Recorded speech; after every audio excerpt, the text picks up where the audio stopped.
time to press play. Game dev magic brewing, it's launch day.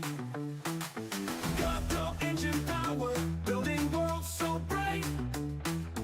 Pixel dreams and coding, lighting up the night. Tune in now, it's starting soon. Level up, we reach the moon. Free of forge, it's time to shine. In our world, it's game dev time.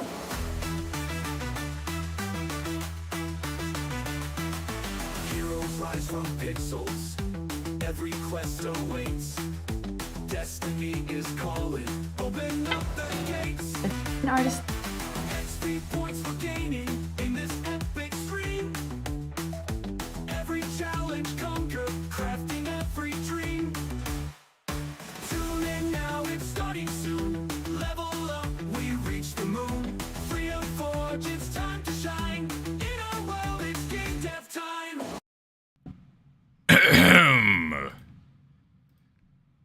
Good morning, ladies and gentlemen, boys and girls. Welcome.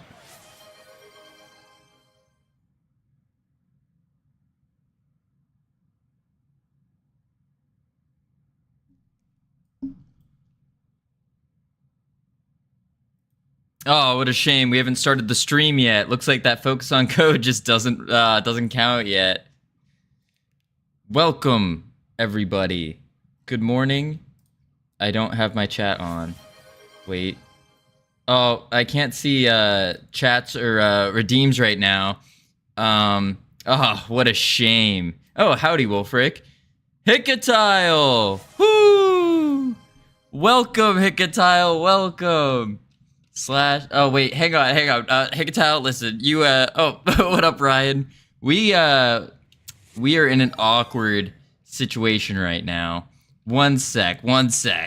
We started up and just immediately got hit with focus on code and running, and I need to finish typing. What did I just type? And apparently 15 push-ups as well. Shout out Hickatile. Thank you for the raid. Give me 1 sec, everyone, and I will explain what madness is going on today. This is absurd. All right, let me get that run, and then let me get the 15 push-ups as well. Oh, my lord. I just ate, guys. We need the stomach to settle. We need to digest. Get ready. All right, 1 sec. While I'm running and torturing myself, Hickatile, what are you working on? What was going on today? And I saw you, Vizio. Hello.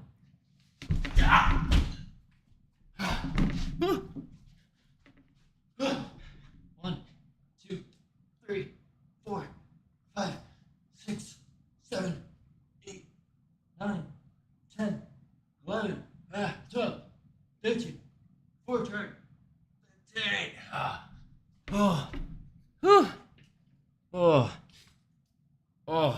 Okay. We're done. Now we focus on code. Oh. Yeah, Hickatile, I didn't know you were streaming. I didn't know you were a streamer. You didn't tell me this. What is this? We've known each other for so long. Oh, I only stream for the Wild Jam. Gotcha, that makes sense. How's Wild Jam going? I didn't even see what the things are. Oh, that's right. You're streaming in French. That's why. I remember you telling me that. I remember you mentioned that, and then I said, ew, because I won't be able to understand it.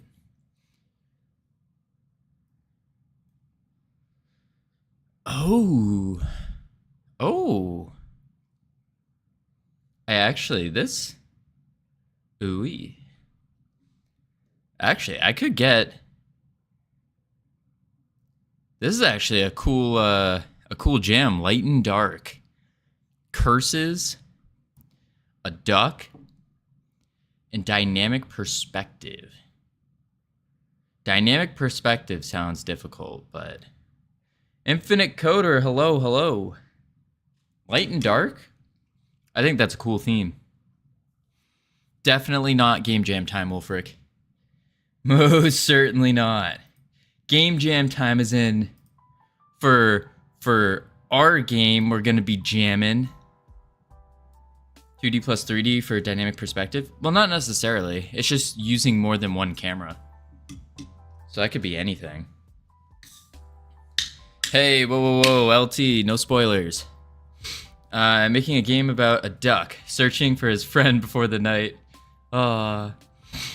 Freedom Forge. I have a game jam that happens monthly that is super cool. I could shout out. Yeah, what's the game jam? Isn't it the Godot Wild Jam that happens every month? Oh, mechanically challenged with the Captain Coder. Oh, yes. Very much aware of mechanically challenged. I just can't do, the game jams are rough. Actually, Vet, that reminds me, you weren't here for all of our Captain Coder shenanigans. Listen, I don't wanna brag here. Oh yeah, thank you. Wolfrick's bragging for me. We're all set. We had a little impromptu, what do you call it, podcast with the Captain Coder during the birthday party stream. And also, not to toot my own horn too loud, but the Captain Coder himself came onto stream. And you know what? Let me not say anything. I might have it. Okay, I don't have it specifically saved. What am I doing? I thought I did. Wait. It should be called Voice of an Angel.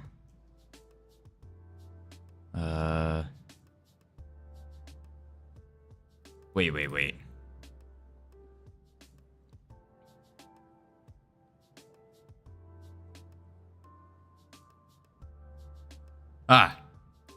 Not to brag too hard here, but. Happy birthday to you. Happy birthday to you. Happy birthday, Bald Forge Studios. Happy birthday to you. So not to brag, but he did sing us happy birthday. Kind of a highlight of my life. Oh, and now we got ads coming in 25 seconds.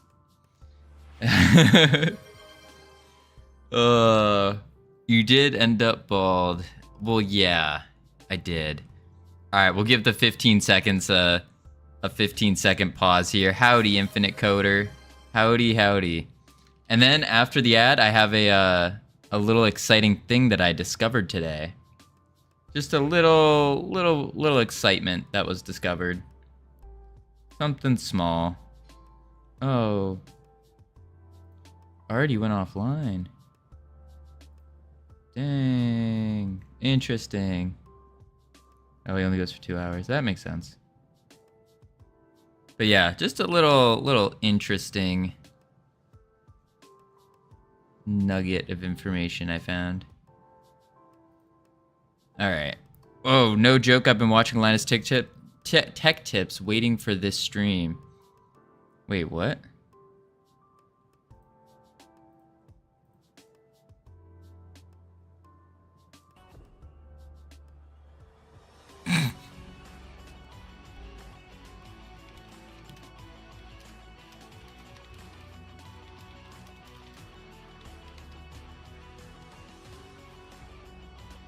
That's what we'll do.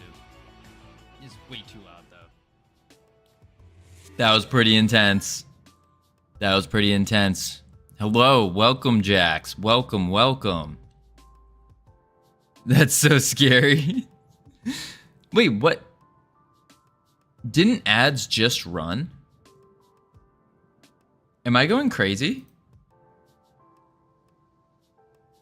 Am I going crazy right now, guys?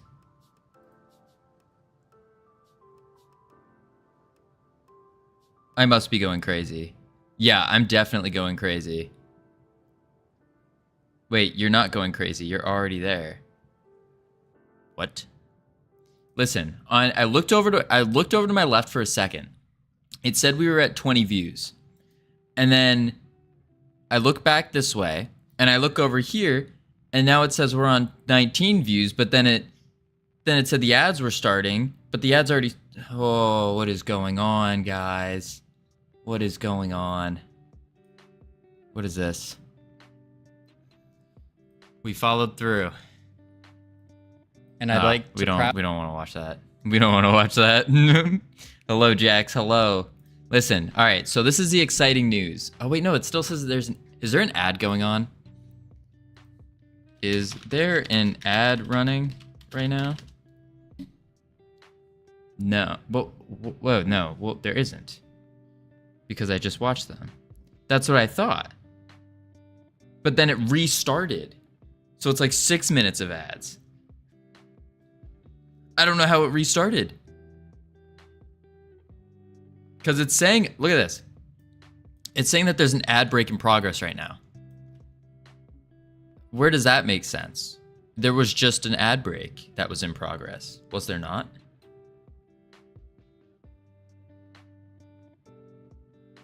I must be going crazy.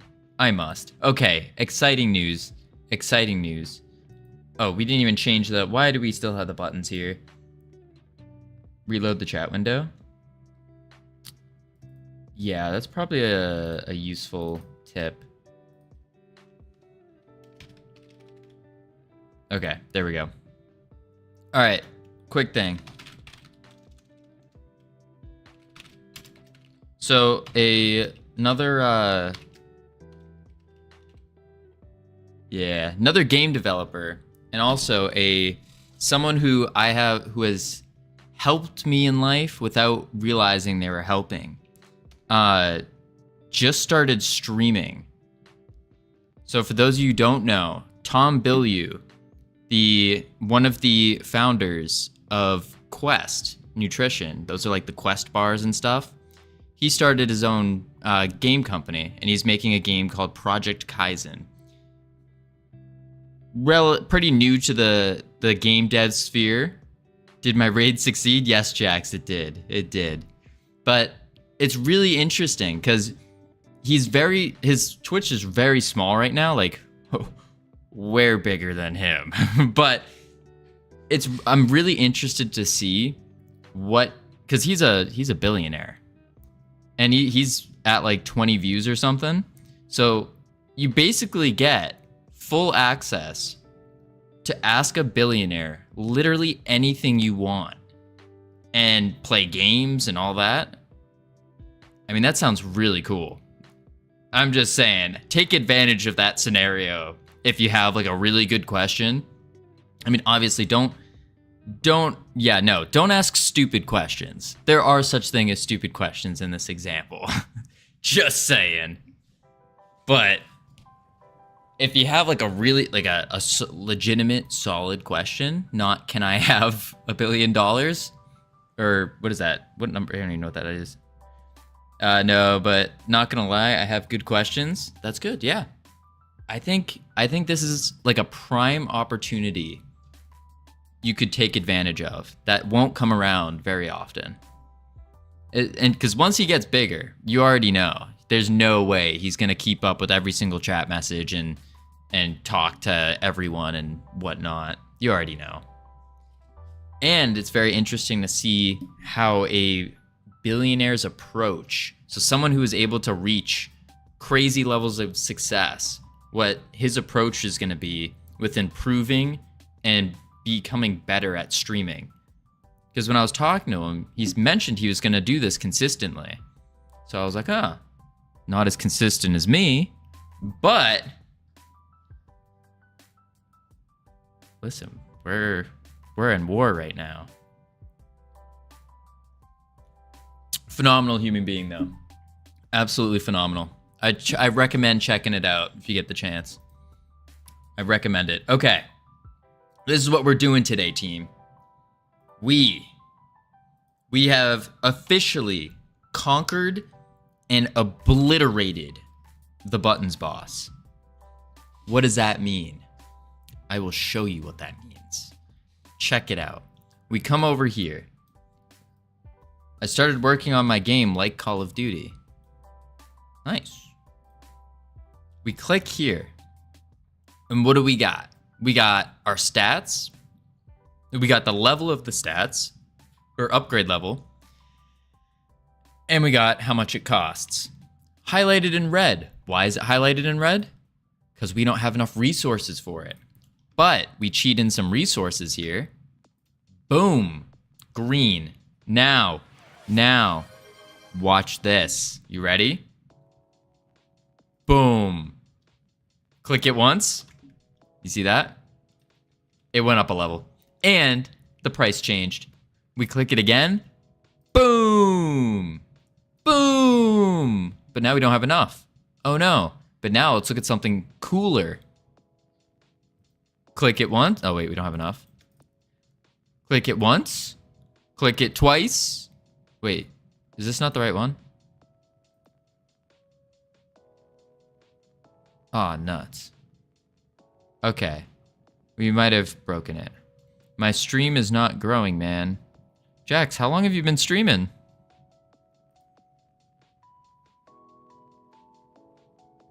Account created July 12th. What do you mean?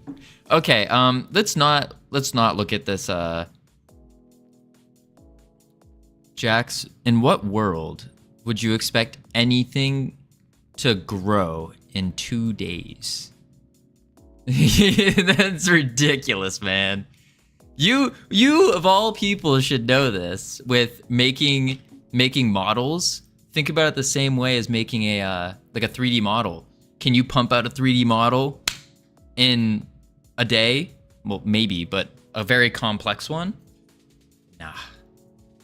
Now that I've seen Bald Freedom Forge Studios, please grow your hair and continue on that. Thank you, Aaron. Thank you. I didn't know it looked that bad. Oh yeah. It was really bad. Really bad.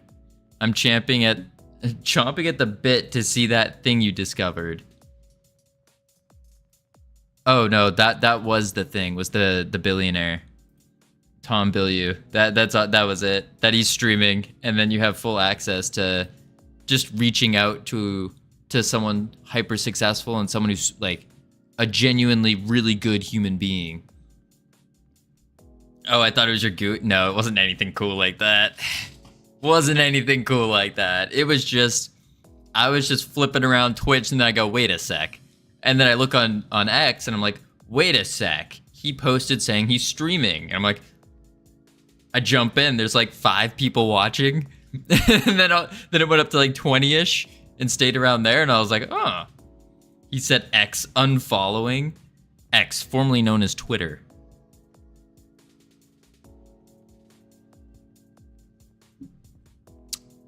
I shouldn't be drinking a brain juice right now. Does Twitch ad revenue pay well? Not at all, Jax.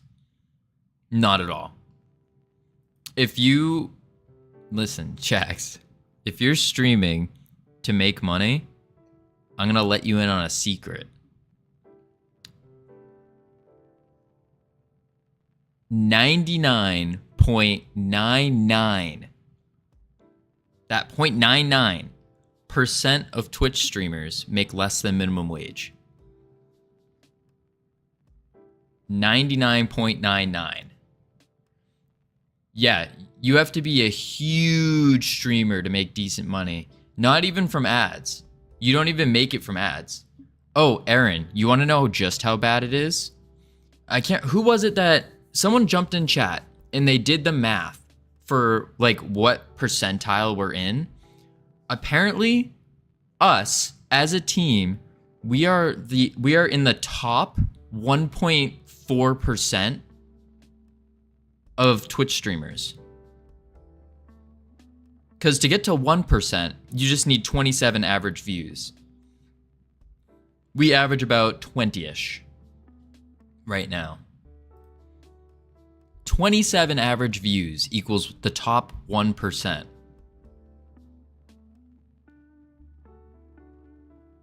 That's like if if everyone subs. I mean, even then, it's yeah, you don't make money on Twitch. Just put it that way. The best way to get money on Twitch is through bits and subs, but mostly bits. Ad revenue, very negligible. Very negligible. Yeah. But even then, the huge streamers, they're not making their money off of ads. They're making their money off of sponsorships. That's where the real money comes in, is sponsorships. But yes, all right, we need to focus. Programming time. I'm just all over the place today. My brain, I woke up, I started editing videos, and then I transitioned from editing to watching streams, and then from watching streams, I started watching streams and watching YouTube videos about how to edit videos, and then I went from watching videos on how to edit videos back to the streams, and then I almost forgot to eat, and then I went to eat, and then I started watching random things, and I'm a mess today. I'm all over the place, but it's okay. It's okay. So this is what we're gonna do. We defeated the button boss. That's not the button boss. We're just gonna find out one of those things went blank, which it really shouldn't have. But yeah. All right, so let's get some cheats in. Bang bang. Oh, damage is the one it happens on. Boom. Boom boom boom. Now that's cool, right? Jax, why do you want to get affiliate as soon as possible? That would be my first question. What are we seeing on the screen? I don't know. You tell me. Get another color in there. This is when you guys go, whoa, how did you get two icon things and 2 labels on there? Whoa. Basically, what we did was I didn't notice the other icon. Oh man. Yeah, listen, the icons are not our finalized product here. Yeah, it's very small. They're not finalized. That's also why they're kind of like weirdly shaped with the sizing. Not finalized. But when they are finalized, they're gonna fit into the box. Just fine. Just fine. To enable subscriptions, Jax, follow-up question. Why do you want to enable subscriptions? But honestly, I would take, if you want my like legitimate answers, I would DM me on Discord, and after stream I'll message you and ask you the right things, because I can tell you guys this: don't get into streaming to try to make money. It's not a thing. It's just not. You will not make money. Or at least not much, I should say. Not enough to be sustainable. Even on a ramen noodle budget. And it's very, very, very taxing for most people. I've heard a lot of people start it, try it, and then it burns them out so much because you have to constantly talk. And then once you get really good, which I am nowhere near, you should be able to talk and work or game at the same time, which is just a whole nother level. Whole nother level. All right, let's close all of these. Okay, perfect. Now we go to our Nuclino. Log in. And we should... Boop. All right, upgrade button interactions. So when the player does not have enough resources, the text should turn red. Perfect. Ooh, but we need the button. We actually do have a little bit more with the button. Basically, I have zero intent to make money. I just want to grow my channel for my game. Well, then Jax, why do you need to hit affiliate as soon as possible to enable subscriptions if it's not about the money?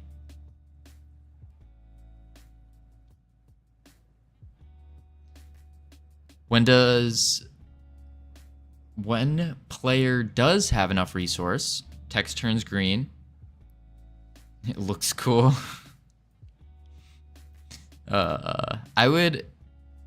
Yeah, Jax, we'll take it offline, and I'll give you some examples of different people that I've studied, and you can kind of make your own decision based off that information. Because I don't want to bore everyone with boring like business analytics of streaming and all that. Yeah, look at this. We already scared off Sammy. Time for me to solve saving and loading in my game. I'm gonna head to a video for a few minutes. Sounds great. You enjoy it.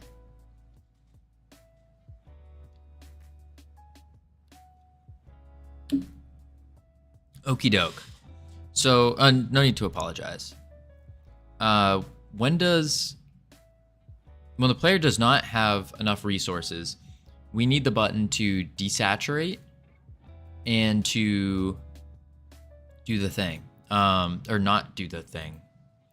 So let's go to the button. And let's see here. Can pay. This is our Boolean to check whether or not it can pay. So maybe this is where we set all the labels and stuff, add icons and labels. Cost, label, settings, font color. How far are you with the game? We are currently almost to the polishing stage-ish. So basically we have the base mechanics of the enemies. We have the base mechanics of really everything. It's now we're just doing the... What is going on here? Why isn't my cheat for range working? Okay. What did I just break? Okay. We basically have the enemies, or the base logic for the enemies. We have the base logic for the boss, the companions, the player, and now we just need to work on the special abilities, the porting, the levels. So we have to like physically make the levels still. Slash going to. So going to each level, we're gonna have a portal, and then you can just go through the portal kind of thing. And then once that's done, it's just gonna be a matter of pasting everything together, really. Nice and simple. Yeah, we're getting there, we're getting there. Time to work.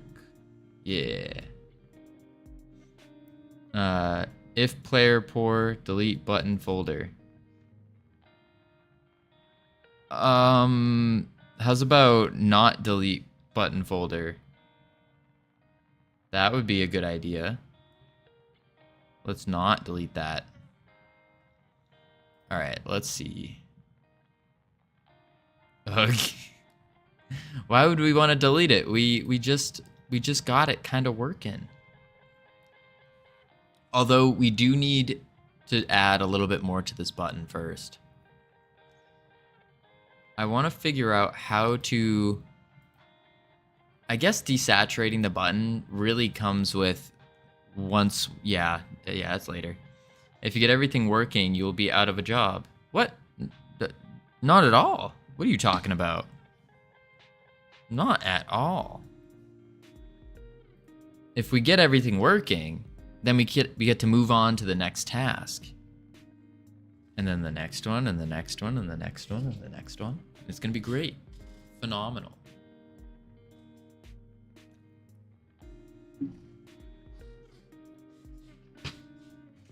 Yay, more tasks. Yeah. We love them. We love them. Okay, so boop. Hope you guys have a lovely day. I hope you have a lovely day. I think you can take inspiration from Journey to the West. What's that game about? I don't think I've heard of it before. So hot today. Oh, sorry, LT. It's actually not that bad out today. Not that bad out. Just stop being so hot, LT. Yeah, I agree. Come on, LT. What are you doing? Okay, so we don't actually need to desaturate the button yet. That's more of a later task. Oh, we did the upgrade. Check. Okay, let's skip that.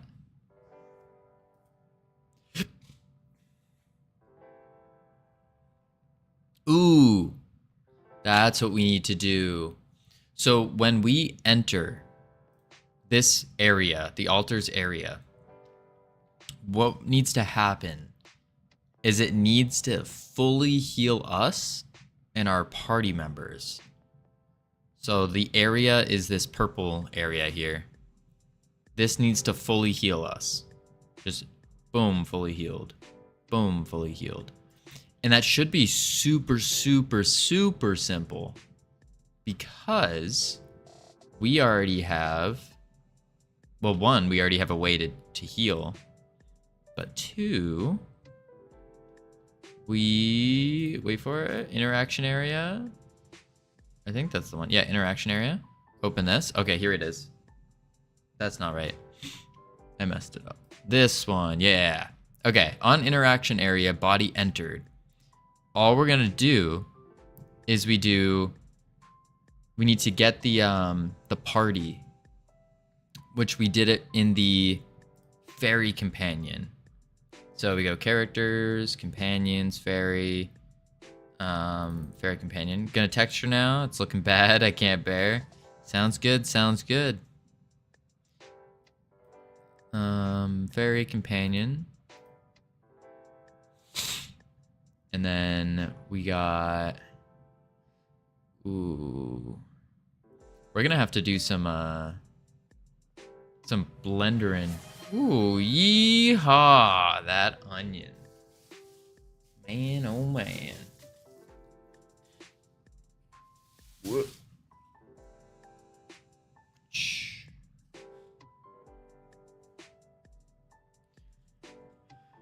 Alrighty, folks. Hey, ye those haws. Yee-haw.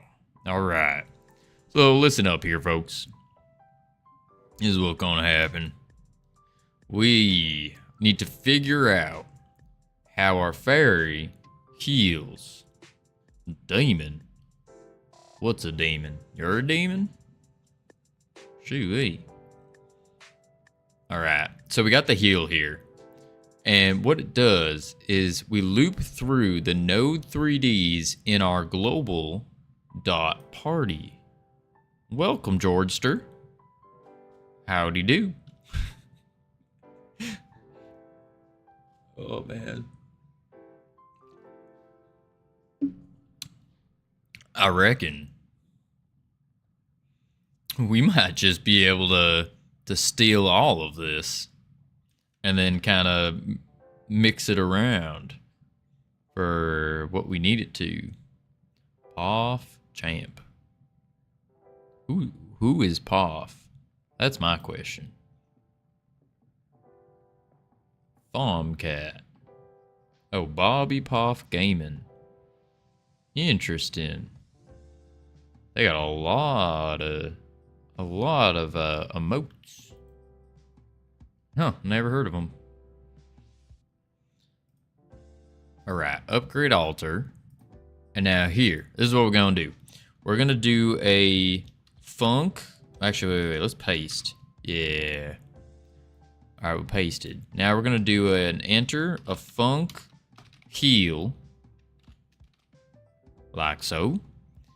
And what we do is we're actually 4 members in node 3D. Heal partner. Heal partner. Partner. What? Wait. var distance equals member global position dot distance to game manager player. So if the distance to the player is less than the attack range, and okay, we don't need that. We just go bam. We delete distance. We don't need that. That's useless. Useless. All right. If member.stats.health.value is less than the member.stats.health.max, then member add child heal effect, and then heal value plus. We don't need to times a heal percentage. We can just say value equals max. Like that. And now we just add a little heal effect. Birthday. Hello. Welcome. Howdy. Howdy. We're currently adding in some special effects. Doing some real crazy stuff right now. I'll tell you what. At export var, we're in crazy code mode right now, if I'm being honest. This programming juice, I feel like I am on a cloud. I feel like I am flying on a cloud right now. I don't know why. It just feels that way. Tell you what. It's kind of nutty. Kinda nutty. Alright, let's go to this heal effect. We can just quick load it. Heal effect. Bam. And then we just type in on area entered, heal. Easy does it. So now, whenever we enter the alter area, it should bring us to full health. Should. Hopefully. So let's take some damage. Perfect. And now, wait for it. Here we go. Moment of truth. Boom. Who's a professional game dev now? Shoo-wee. That's right. We did it. No help. No help needed. We did it. All right, let's see if the companions can also get healed. That's important. Oh, we should also upgrade our. Oh, our range doesn't want to upgrade. That's annoying. Oh, everything's breaking. What in tarnation? What did I break? Index 11 on base array? What the heck is index 11? Play. Can alter be disabled while enemies nearby? No, not currently. That's a good idea though. I probably should get that. So it does. This is annoying. We're gonna have to, we can't cheat in right now. But I think what's gonna happen is I don't think I'm gonna put enemies anywhere nearby. I'm thinking of cheese. Yeah, I think to dodge the cheese, we don't really put any enemies nearby. And I think that might be our easiest solution. All right, let's drag these out. All right, we need them to take damage. Let's get the wolf to take damage. What? Oh, it's because the enemy no follow limit might also work. So you can't lure bosses? Yeah, yeah. Well, they have a follow limit. Oh wait, they kind of do. Not really. I mean, you can cheese the boss in theory, because they have an auto attack area. So you could, if you can run faster than them, you can just drag them as far as you want. And then you just keep running back and forth. So yeah, I guess you could cheese. We'll need to put like chains on them or something. Or maybe an area that says that they can't walk through it. We'll have to figure that out. But what I really want to know right now is if companion takes damage, all right, will it also heal the companion? Yep, it will. Perfect. Awesome. Like an arena-esque area, if enemy outside the area walks to it / original place. Yeah, so if you look here, let me zoom out real quick. Okay, so the altar is currently right here. We're gonna probably put it somewhere in the middle, and then we'll have, I was thinking we have like some walls all over the map, something like that. I don't know. I don't really know, but you can kind of see what I'm going for here, where this middle area is kind of emptied. So then there's no enemies that spawn around there. And then this would be like a boss. And then we go here, here, here. Like different spawn zones basically are all the circles. Something like that.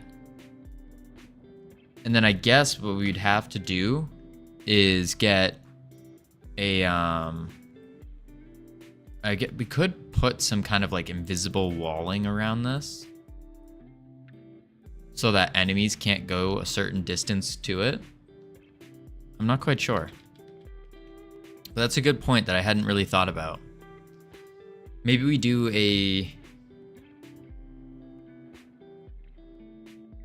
yeah, we could do an invisible wall, and then the enemies just kind of stop when they get there. We'd not want a player to attack them / abuse the limit. Right, right. Oh, for melee. Yeah, that's a good point.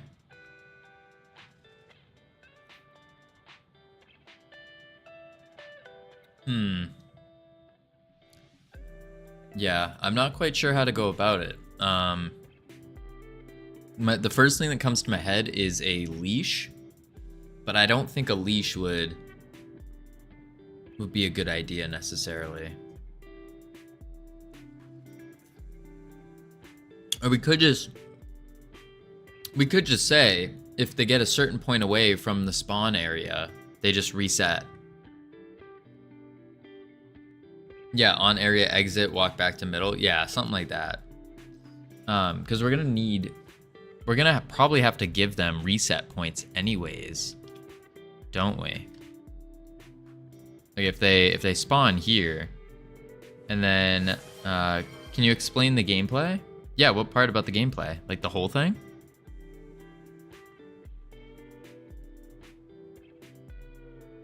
Or just a specific thing?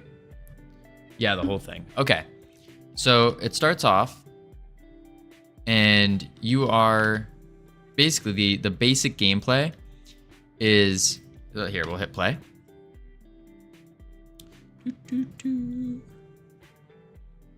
Basic gameplay is you have a single joystick because it's supposed to be just a free mobile game, and you have your auto attack area.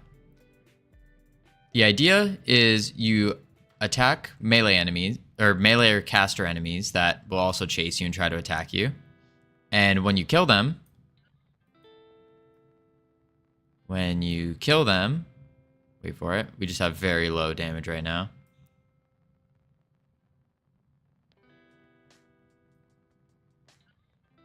Yeah, I'm good at this game, I know. There we go. They drop resources. And then when they drop resources, you can then use those resources to upgrade your abilities. And then, hello, time to work on my D&D campaign. Ooh, nice. Another thing you can do is use these resources to unlock companions. And these companions help you fight, not just fight the enemies, but they also have special abilities, which is a very large part of the gameplay. The special abilities do all different things, from the spirit using a slow, to the fairy using a heal, to, oh geez, okay, that boss. There's also boss fights. To the familiar doing a stun, which isn't quite implemented yet. But yeah, that's kind of the idea so far. Also, that familiar's broken. The familiar's trying to attack, but can't, because we didn't do the moving logic for it yet. And also, someone's about to die. The fairy! No! Fairy! Aww, it died. Okay. But yeah, that's kind of the idea of the game. I hope that was a good explanation. Well, I'm making a game, Korizumi, but I'm working on a D&D campaign for some friends. Alright. What was I working on before when I was like pumping out the content? Yes, that's what I was doing. So we got the altars on going to heal. That's all it really needs to do when you enter, right? Yeah, I'm pretty sure. Pretty sure that's all it needs to do. So next, what we can do is probably let's check Nucleino here. Ooh, dead. That's what it is. Don't have Discord for privacy reasons. Fair.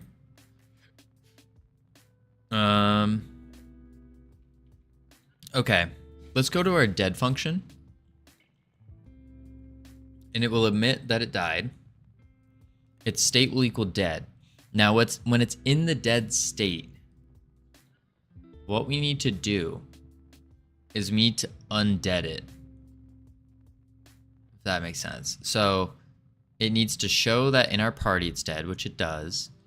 It needs to queue free, which it does. It also needs to queue free the marker, the companion leash. Nope, that's the wrong one. Needs to queue free the companion leash as well. So let's go to the leash, which I think is a variable, just called leash or something like that. Companion arm. And an exported variable, so we can just do companion arm.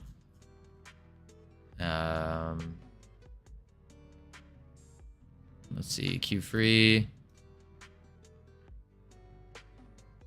And then before queue free, we can do companion arm dot queue free, and then self dot queue free. Perfect. How many levels?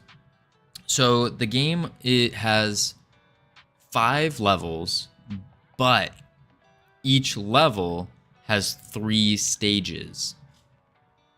So altogether 15. Ish.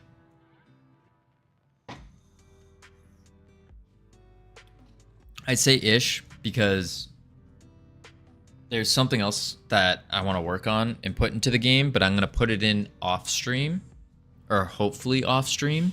So then that way you guys don't get spoiled with the story, because the game is a story. And so yeah, we're trying to make it good.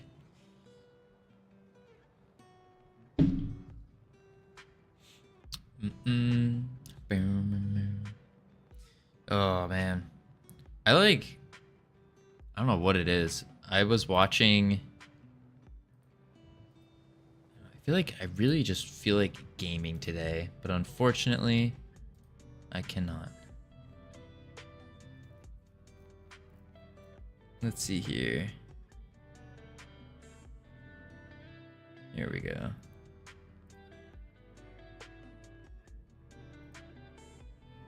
I love Obsidian. Any plans for multiplayer? With this game? Oh, no. No. If you want a game, play Factorio. I've never actually played Factorio. I've heard good things about it, but what even is Factorio about? I'm not gonna play a game right now. It's probably gonna be later today, I will though. Like after stream or something. I want to play it so bad. Why don't you?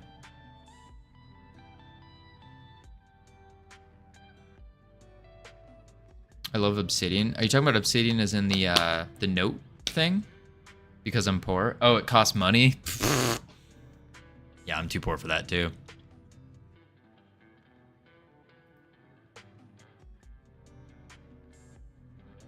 Yeah, I have Obsidian.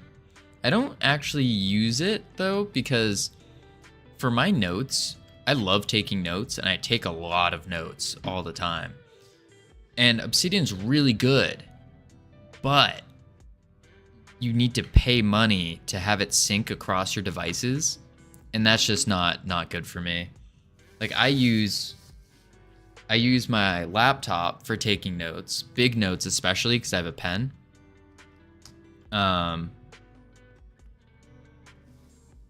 Yeah, but Obsidian isn't just Markdown. You can use Markdown in just about anything nowadays. So it's like, yeah, run. Oh man. But yeah, I wish Obsidian you could like transfer data without having to pay for it, but it makes sense. It makes sense. Obsidian is just good. It is really good, but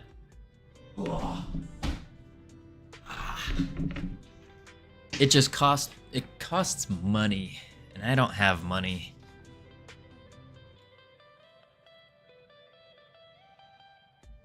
Like, if I want to take notes on my laptop with my pen, like using the Excalidraw plugin and stuff, that's awesome. But there's an 8 kilobyte flash drive that lasts 200 years. Wait, what? Are you telling me to get a flash drive and then plug it into each individual device?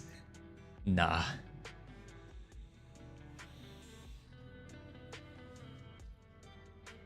Maybe use something like Proton Drive / Google Drive. See, that's not a good option either. Not for the use case. It's Freedom Forge. It's Suriname. Hello, howdy. Suriname. Oh man. I'm butchering it. We're talking about Obsidian real quick. And my problem with when I take notes, I take quick notes with my phone, like a quick little type or something. I take longer notes with my laptop, and then I take super long notes on my computer. I'll like type it all out. So it's like I need a note-taking app that can go between all the different devices, all using the same thing. And Obsidian can do that, but it costs money. And money is not something we have available to. Oh, geez. Not something we have available to us right now. There we go. A book like notes. A book like notes. What do you mean by that? Fast typing is life? Yeah. Not actually completely to toot my own horn here. Actually, wait. I made an account. I forgot. We made an account. By the way, we have a monkey type leaderboard coming up soon. I'm in the works of trying to create it right now. It's quite difficult to create. Quite difficult. But check this out. Look at that. Yeah, that's right. We're professionals. That was I don't know how we did that. Fast typing is life, but I only have 30 words. You do not have 30 words per minute. There's no way. You like Markdown. If you like Markdown, there's no way you have 30 words per minute, or else you would hate Markdown. I don't believe it. You're lying. Here, all right, let's warm the fingers up. That's a good point. Because I have a lot of energy today, like a lot of energy. And not to Like, just like talking energy. Brain energy. That's what I have. A lot of brain energy. Not physical energy, just brain energy. Then the she little... Oh, I already messed it up. Okay, we're just restarting. Because think with school, how old, feel, say, house, never, most, lead, into each, open, during, mean, if, part, to, however, system would come and set the around thing, good, man. Oh, I could have had 130. I think you should donate some to me. Donate some brain power to you. What is this? Oh, I can't look at it. It says 404. 141. I do 345. LT, if you can type 345 words per minute, I will gift the entire chat a sub. Every single person here. Right now, if you just send me a screenshot of it, of you actually doing 345 words per minute. There's absolutely no way.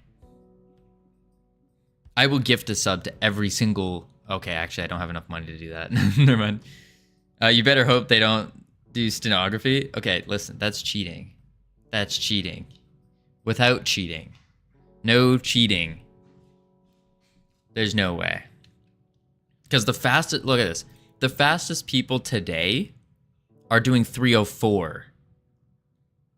Underestimated chat? No, this is not underestimating. This is underestimating Lieutenant Conqueror. Look at this. This is then the top record. Oh wait, that's the top all-time record is 300. There's no way. Overestimated chat? No. Nah, it's a skill. They chord type. Chord type? I'm not familiar with that. What's chord type? They also probably have like special keyboards or something that they're used to. This keyboard, it's nice for gaming, but for typing, it's not the best. It's kind of like, meh. Check Discord. Dude.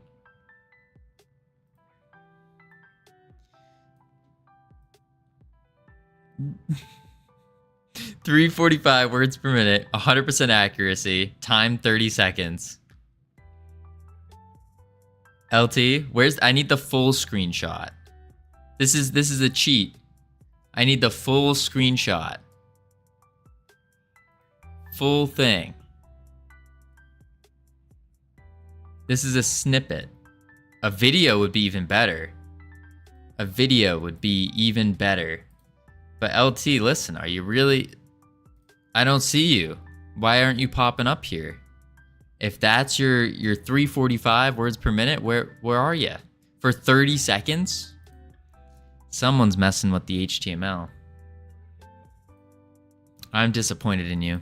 I thought you were better than to stoop so low as to cheat like that.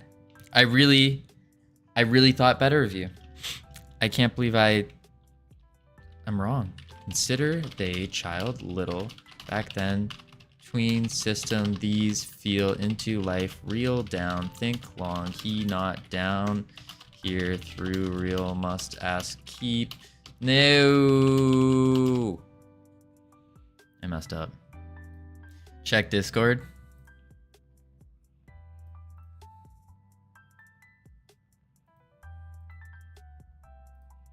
Open in browser. All right, let's see what this... Oh yeah, he messed with the HTML. You can tell. Because when we open it in browser, it immediately... No, wait, no, there's no way. Let's see here. 345 raw. Oh. Why is that still zoomed? 345. He's more scared than his wallet right now. I'm practicing not looking at my keyboard while typing. That is why it's so slow. Hey, that's really good though, fun guy. That's really good. You're telling me you typed 218 characters. Wait. Look at this. Yeah. LT, care to explain this error mark, this error mark, this error, this error, this? Oh, wait a sec. What is this? 120 is the top there. Interesting. Interesting. LT, were you just trying to cheat? Are you a liar? LT exposed. I couldn't be asked doing them. Not cheating. Just exploiting the system. LT. You barely got 125 words per minute in your top half. Then you went as low as like 90. Let's just tear this apart. Oh, and then he went below that and hit 80 words per minute. Oh, and even below that, stooping as low as 50 words per minute. LT. I'm really disappointed in you, LT. I'm not mad, not angry. I'm just disappointed. I held you to a higher standard. I guess I was wrong. I guess I was just wrong. That's okay. Sometimes we're wrong. Sometimes we're wrong. Let me try it. Go for it, Infinite Coder. We're gonna be putting a leaderboard soon. A monkey type leaderboard in the Discord. Maybe this proves how good my web dev skills are. In what world are these good web dev skills? Again, I don't know. I don't know what you're trying to show off here, and then that doesn't even take into account the whole line.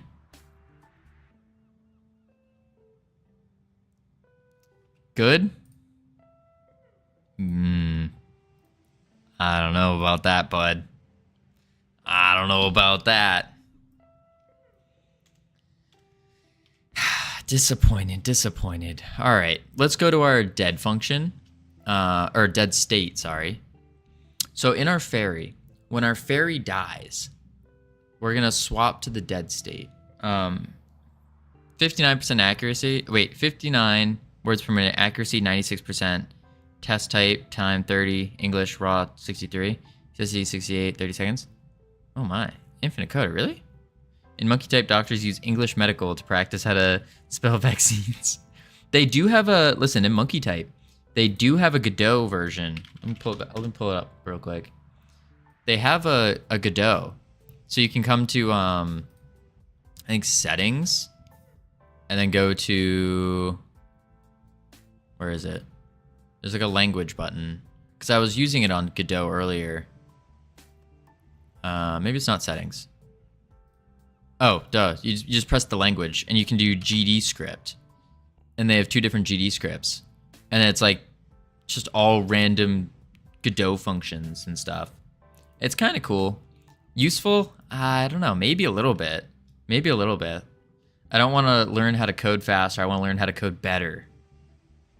Yes. And yeah, the real fun guy the real. I'm pretty sure you did show me this. Yeah. Yep. I agree though with Aaron. I want to learn how to same thing with typing speeds. Learn how to code better, and in regard to typing, learn how to code or type more accurately, and then you work on the speed. Agreed. Okay, so one thing here is, let's delete these indents. During our dead state, so we need something that when our fairy companion dies, we need it to revive. We need it to revive when we go back into the area. So let's go kill off our fairy companion here. That's not going to kill it. This might kill it. Maybe. Nope, that's not going to kill it. Let's kill the familiar probably dies the easiest. So let's kill that real quick. So we go to dead. State attacking. Here's state dead, but that's fine. We also don't want to print the state anymore. Save. Monkey type leaderboard. All we need is a channel where we can post our scores. Indeed, indeed. But I wanted to take it a step further and have like an actual leaderboard that will take the scores and like rank everyone's name and then have their little screenshots. I think that would be really cool. I don't know how to do that though. Because then you have to like look at an image. Maybe it's just manual. How do I select a language? At the very top where it says English, like right above the words, it's like boom, there's words. It'll say it right here. English. Something like that. All right, so oh, I see. Yeah, it's a little harder to see. Okay, die. Here we go. So we're gonna do the companion arm dot q free. So we delete the companion arm. Let's see if that worked. Do you know how to use resource saver? I don't think I do. I'm not even familiar with it. Print in. I don't speak English. I speak Rust. Yuck. I speak GD script. I mean, wait, no, it's print parentheses quote I speak GD script end quote end parentheses. Okay, so we'll grab the familiar and we'll kill the familiar real quick. No animals have been harmed during the making of this stream. Other legal notices about that? Okay, so it should... Good. It Q freeze it. And then good. Gets rid of the companion arm. Perfect. So now, what should happen is not that. What needs to... Oh, I broke it. Okay. So now what needs to happen is...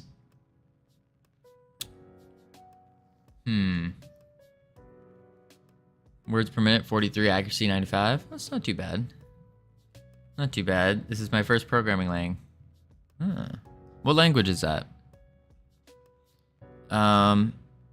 Okay, so the things we need to happen is we need to... Maybe we... JS/TypeScript. Okay.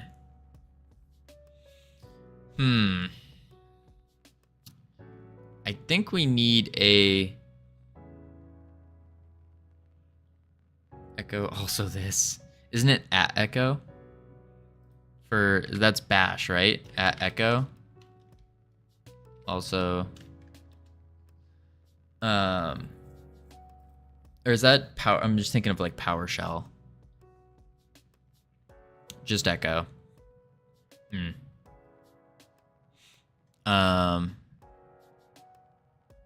Okay, incoming ad break, 2 seconds. Z-type.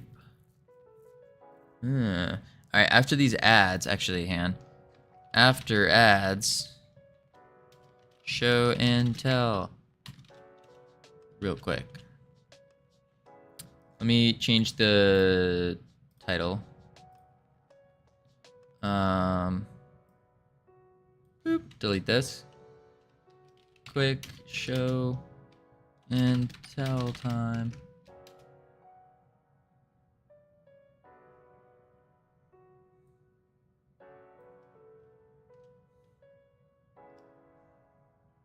Okay. Give me 1 sec. By the way, I'm 67%. Oh, jeez. Into committing a crime. For legal reasons, you're not actually committing a crime, right? Right? Oh, wait a sec. We don't have streamer bot going. That's why. Quick Z-type game.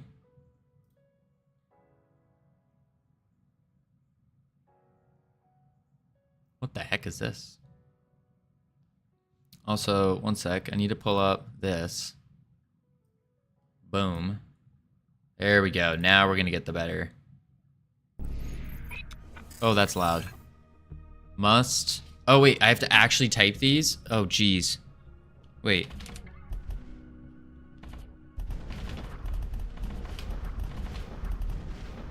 Oh, that's sick. Okay.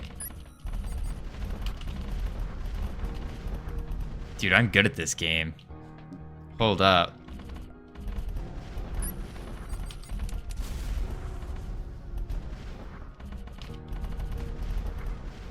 This is actually sick. What the heck?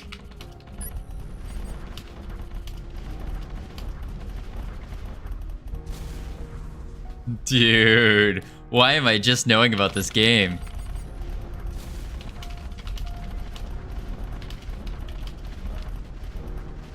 Oh.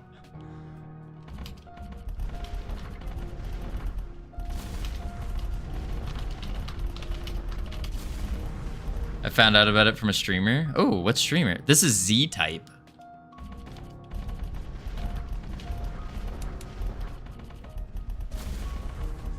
Oh, MGXEYQT. Oh. I don't like that one. That one's hard.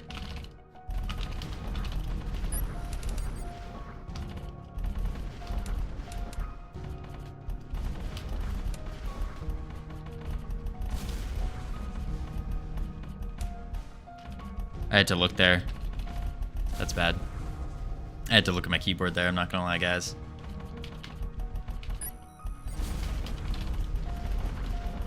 Guy, compromise, bear, frame, mix, ran, advertise. You were getting into a hard zone? Yeah, it feels difficult now. And my fingers are just not...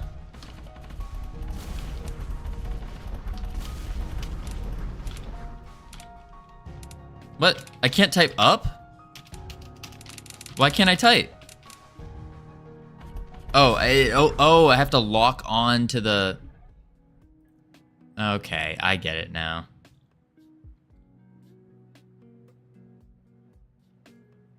You can load your own text. Hang on, let me pull this up on the browser real quick. Z type.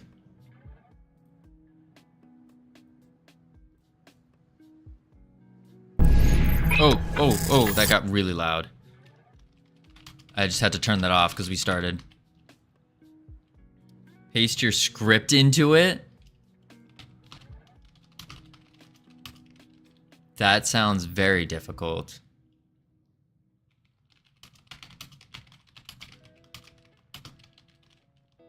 We are blowing this up.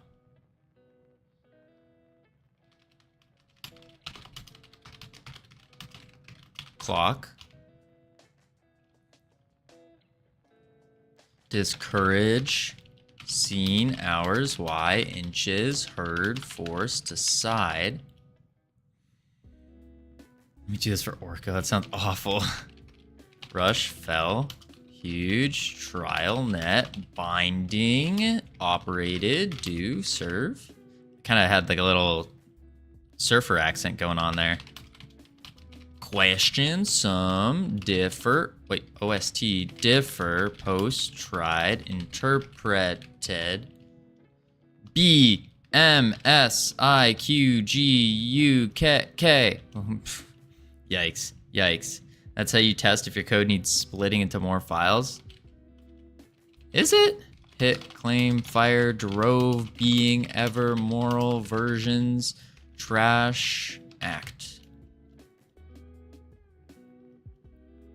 Alarm, tin, imply, beautiful, looked, east, runs, spot, body, pointing, objecting, we, EM, X, Q, O, I, P, oh, okay. Heart, plane, vast, door, raise, there, clock, striking, definitions, moral, process, has. Whew, we're topics, dedicates, send, handy, sent, handy, send, press, wall, useful, big, middle, either, value, gather, constraint, if, and, oh, no, if, n, hf, claim, vtmwz, definitions, hjotaqcfb. I was just slamming my keyboard there, I'm not gonna lie. Arithmetic, fourth, miles, explains, dirty, hold, job, need, late wife, users, meant, trip, goes, or revealing, bothering, go. Whew. Disturbed. Otherwise, hereby, full, posts, used, spoke, area, who, bet, temporary, onto, judge, mean, chaos, leech, noisy, introduction, UMBAR. Okay, effectively, law, connection, in ards, incomplete, saw as, hack, eyes, numerical, fell, try, many, disk, links, get ones. Whew. Okay, guys, this is, we're gonna have to get back to coding after this. This is a little too intense for me right now. Whatsoever, extend yours, old, visit, ride, blame, few, v, desk, page, numerous, firm, to, sciences, confirmed, implementing, till. Arithmetic, membership, enough, by, pipe, hour, deduce, hence, lie, introduce, suits, it's, whoa, I messed up on something. Dang it. All right, wave 16. Finally, paste your script into an infinite coder. We're not doing that. No way. No way. No way. Oh, man.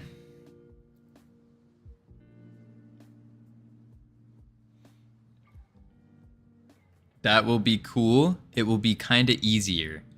It definitely would not be easier. Because you need to do sentences. Each sentence becomes a wave of enemies. Use all your programming juice on this game. Yeah, no. Whole file? Dude, we can't do the whole file. What are you talking about? That's absurd. This game couldn't handle a whole file. That's the point. That doesn't sound fun. We can do the cat in the hat. Wait, what is going on right now? Oh, it's updating the cat in the hat. Oh. You'll see what happens. It just makes it so it's one full wave. It can handle the whole Orco code base. I don't even know how I would get my whole game. Like, how would it get all of it? It splits into waves. It only splits into waves at the end of every sentence, though. Right? Each line is a wave. Maybe another time. Maybe another time. Holy moly. All right, we need to get to coding here. What did I miss? I was only paying attention to my typing. You didn't miss much. You didn't miss much. It was tough. It was very tough. We were doing Z-type, which is like a game of typing, I guess. Yeah, the Z-type game. Oh my lord. Yeah, that ruined me. I got to wave 18. Holy. That's absurd. I did not get that far. I felt slower. Like, I can go fast when I know the words that are coming at me, but sometimes the words like overlap and it's like I can't read that until they split apart. And I don't know, for me to type faster, I need to see the next word I'm about to type. If I don't, because the way I type is like, if we have freedom forge here. As I'm typing freedom, I'm already ready to type. Like I already know I'm just thinking in my head, forge. So I'm going to type forge. That's the point of putting your script into it. I don't get it. Oh, so you know what you're already going to type? Do Z type with your biggest script. Oh, man. Oh, man. All right, one more. And then we really have to get back to work. All right. Load your own text. And then we need to do probably the summoner is our biggest right now. Yeah, 218. That should be good. And there's comments in it too, which is going to be really awful. That's going to be fun. Listen, Infinite Coder, I don't know what your definition of fun is, but I can promise you we don't have the same definition. We don't want to enable any of this. I'm not a... Oh, jeez. Bridge. Is that a bridge? That counts as a bridge, right? All right.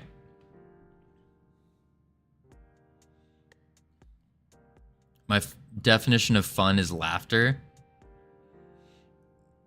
Is that... So if you're... As long as you're laughing, it's fun. Gotcha. Extends. Character body. Yeah, I already don't like this. Is forever in the code base. It doesn't like the numbers. See. Freedom for Forge Studios commented by. It's not fun. Coders chat tree. This code is not. Nope.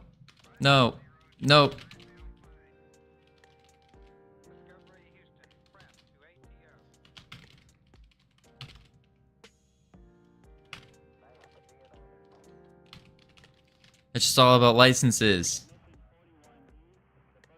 4 details. Infinite Coder. I don't like this. True for legal reasons. It does feel a little bit easier though. Oh, hit a tile. There we go. Not true for legal reasons. You said no. On ready var rig. Okay, now let's get into the code. On ready var animation tree.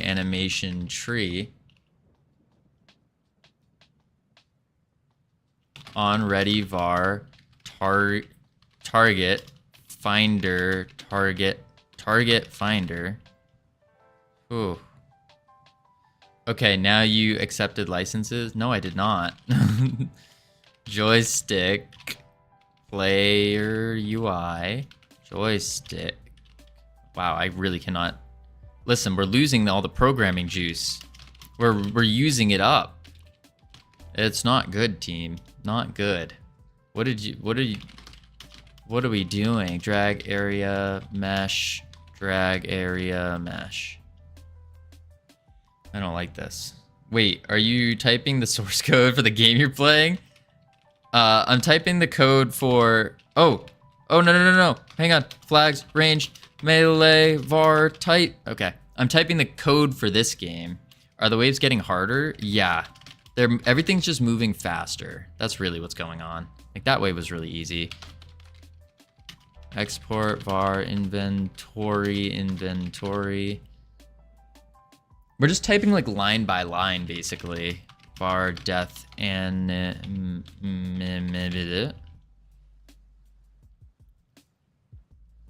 string export var projectile. Yeah, it's just line by line. I don't want to play 200 lines of this. Var attack speed curve. This is what hacking looks like. This is exactly what hacking looks like, guys. Oh, exactly what hacking looks like. There's a little thing, and then the things come to you, and okay. String export var. What? I hate when it starts typing something, like I mess up, and then it starts typing something else, and then I have to like find what I'm typing.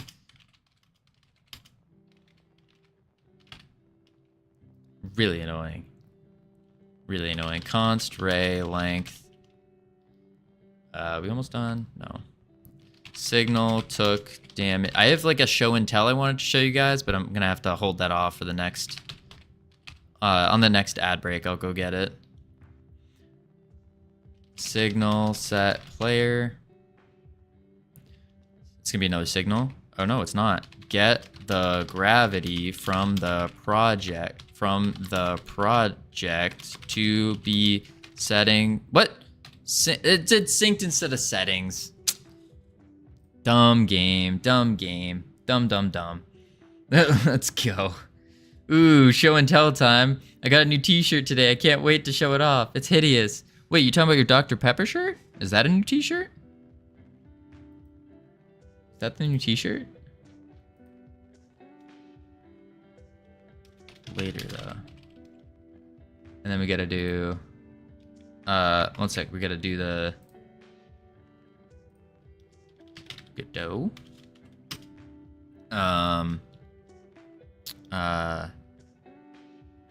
Death to the companions. There we go. New best. Whew. Okay. Oh, no, Dr. Pepper shirt is fire, but it's old. Oh, then what's the new shirt? When are you showing off the new shirt? I want to see the new shirt. Man. Alright, my fingers officially hurt from Z-Type. They officially hurt. Oh, alright. Here we go. So, back to what we were doing before we were rudely interrupted.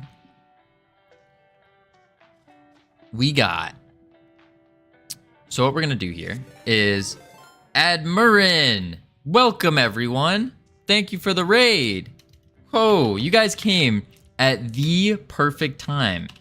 We are just about to get back started because we got a little sidetracked here. Vet, I'm a raider now. Oh no. Vet, are you ditching us? Welcome, everyone. Let me show you what we're working on here. We're working on our very first game. And we decided to go with Godot. Now, the thing about a first game is you have three main things you want to oh, shucks. Vat, you're really going to embarrass me like this? In front of all these people? All right, folks, listen here. So we got three main things that we got to do. Or that you don't want to do when you're starting a game. And these, holy moly. All right, looks like we got 15 minutes of this. I apologize. Three main things. Turn up the yeehaw. Shoot, let's not do that. All right, we got three main things you want to avoid when making a first game. First thing is, one, you want to avoid mobile. Second is you want to avoid 3D. And third, you want to avoid complex mechanics. So, I'd like to introduce y'all to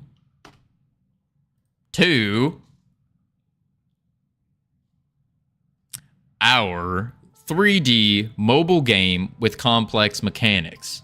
Now, keep in mind, and also thank you for the follow. Welcome officially to our team. Yeehaw. 3D mobile game with complex mechanics. Indeed. So, little preface here. All of the assets in this game are just placeholders. We're taking the approach of getting the game mechanics working first, and then we can make it look pretty. We can juice it up, as Mr. Elliptic would say. So the idea behind it is it's just a single stick mobile game, completely free. And this white area here, so this thing, that's your auto attack area. And you can use this, you run up to the enemies, you attack them, and after you, there's melee enemies, there's ranged enemies, there is, that will chase you and shoot you and smack you. And the idea is, when you kill an enemy, they will drop resources. And you can use those resources, kind of like an RPG, you can upgrade your stats. So let's cheat in some resources here. You can upgrade your stats, so like the range, for example. And now we have a bigger range. And another thing you can use these resources for is you can use them to get companions or turn in a quest for a companion. So right now we have 3 companions implemented. We got the fairy, we got the familiar, and we got the spirit. Now, the cool thing about these companions is that they have a special ability with them. So the fairy here, for example, can heal, as you see there, can heal us. The spirit companion can slow enemies. And then the familiar companion, well, that one's not done yet, but it will be able to stun enemies. And why would you need all these? Well, we also got boss fights.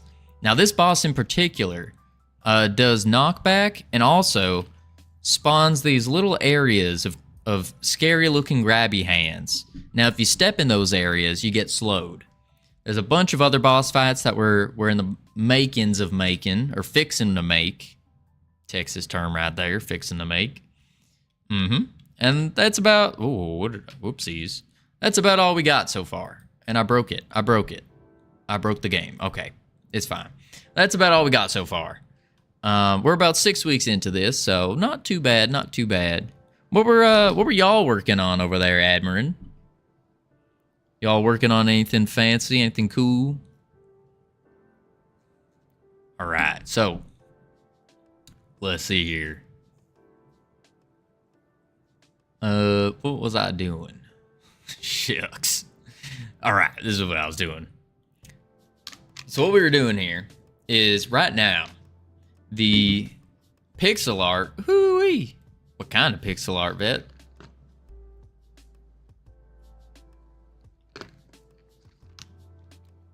I am what you would call a not artiste. Oh, the one with the squares, shoot. I thought it was one of them hexagonal pixels. So what we're trying to do right now here is, if you can see, when you enter this area, we get healed. Oh, I did some comms. Some comms. What are some comms? Commissions. Oh, some commissions. I knew that. I was just testing y'all, that's all.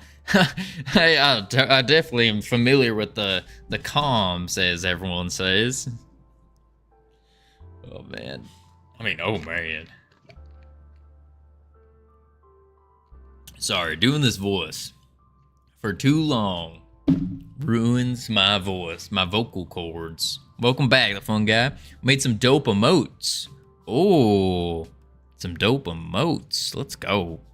I get to imagine I get to imagine a bale of hay every time you talk. You're welcome. I hope the smell of a farm really starts hitting your nose every time I speak like this and wear the hat. Ooh, is that one of the new emotes? That looks real fancy like. A penguin? Shoo-wee. Got all the penguins. Indeed. Not too shabby. Not too shabby. Wow. We got he has a brain. Big brain, actually. Very big brain. I thought penguins had little brains. That's really cool. There's a duck that shoots out a penguin pooping a rainbow. Whew. Yeah, all of our emotes here have been made by That Gamer, which has blessed us with some pretty nifty ones. Pretty nifty, if I do say so myself. But yeah, what we're trying to do right now is let's just bring this range up so it's easier to see. Really, indeed. all the emotes. Well, except for one of them. One of them you can tell which one he did not make. It's the really bad one. But yeah, we got some pretty good ones. Pretty good ones. I think my favorite ones are probably I like these ones a lot, actually. These ones are good. Gamer was in the raid too. I'm assuming Gamer is AFK / asleep. I don't think that Gamer sleeps. I think that's a myth. That gamer does not sleep. That Gamer is everywhere, all at once. All right, so what we're trying to do here is this thing heals us whenever we walk in it. It also heals our companions.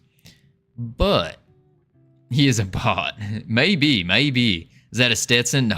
No. JD, we could not afford a Stetson. This is just a simple oh, you can't even see it. There we go. Oh, a simple Cody James. Wait, rotate it. Cody James 5-star. Or 5X. Not star. It's an X. That's all. Just a basic cowboy hat. I didn't want to go too fancy here.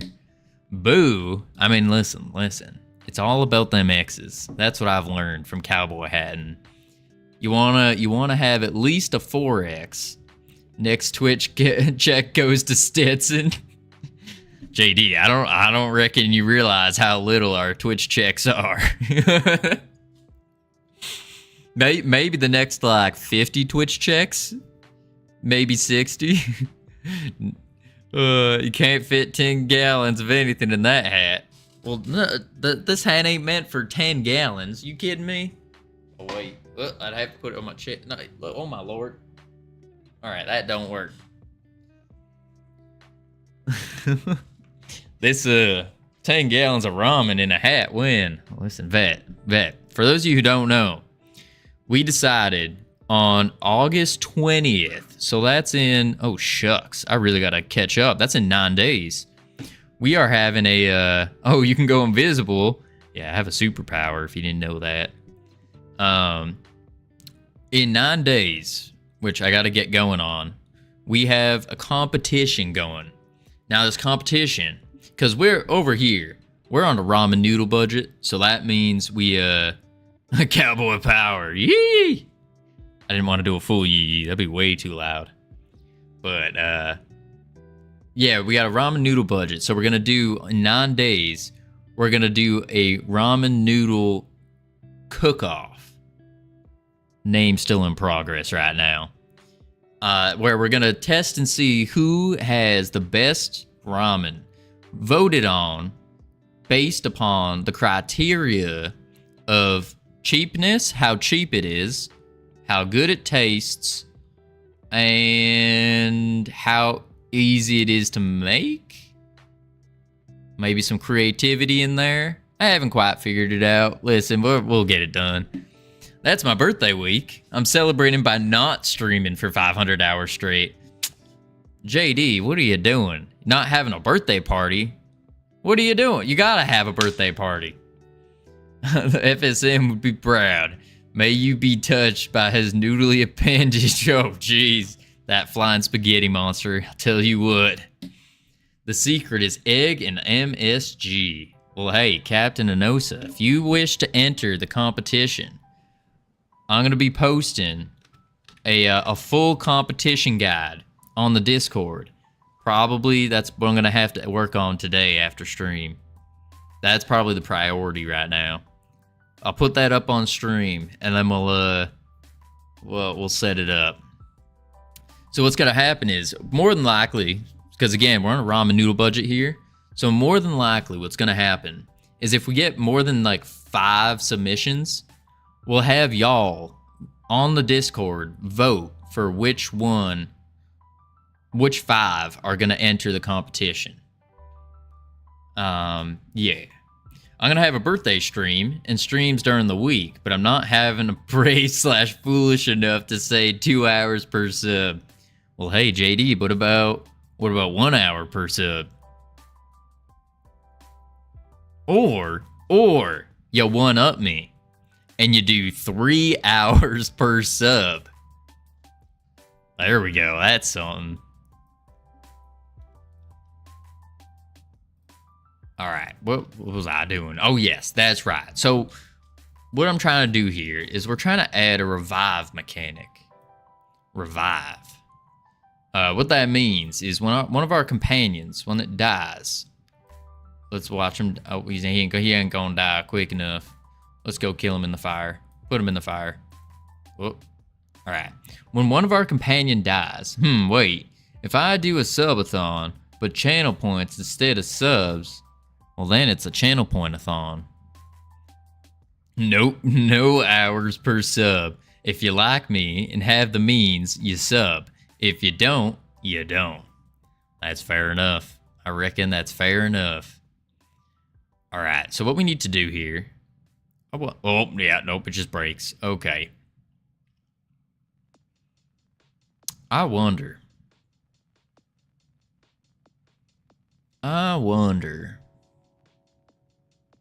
Like 2 hours per 1,000 channel points. Sheet. Speaking of, let's see if that count yesterday was at all accurate. What kind of count? What count you have yesterday? Okay, with 5 active chatters, it would make more sense to be 2K. Why would it make more sense to be 2K? I rated out with 376 viewers. I saw that, JD. I think I might be... I don't know how real they were. Oh, shucks. I think I might be your bad luck charm. Because the moment I stepped away from my computer, and I still had your stream running, but I stepped away from my computer, and then I come back, and then boom, you shot up. I think I might be a bad luck charm. That was wild. And howdy, Dragon. How you doing? We only got 2 more minutes of this yeehaw stuff, and then my voice can go back to normal finally.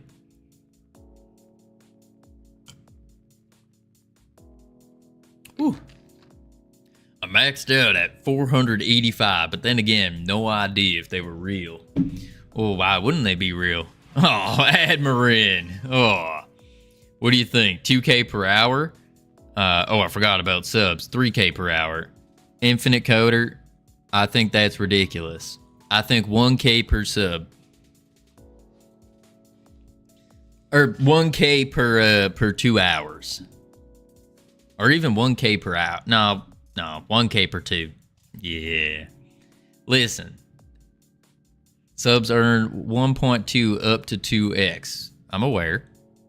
Listen, the reason that we did it with 2 hours was purely because y'all are the most valuable viewers on Twitch. And so I wanted to ensure that your subscription would be valuable, at least a quarter of as valuable as you are. And so I went for the 2 hours. Because I've seen some of these streamers and they're doing like 8 seconds, 1 minute. I'm like, what in tarnation? Really, that little of value? No, sir. Not here. Not here. Here we are a team. All right, so if we're gonna do another if. Actually, no, we ain't gonna do another if. We're gonna do an elif. One of them elifs. So we're gonna do an elif member .stats.health.value is less than or equal to 0.0, because I reckon it's a float, just in case. Then we need to do member.stats.health.value equals member.stats.health.max. So this is gonna at least raise it. I ain't sure if it's gonna reset them though. That's the question that we need to see. I probably could check in the code, but I think it's more fun when I just play test it. I think it's more fun. All right, so let's burn the wolf. Wait for the dog to die. Bring it out back. Old Yellow. All right, there he goes. He's gone. All right, now I reckon. Yeah, nope, that didn't work. That don't work. Previously freed instance, because it queue freed itself. That's why. So we need to re-add it then. What that means. Shucks. How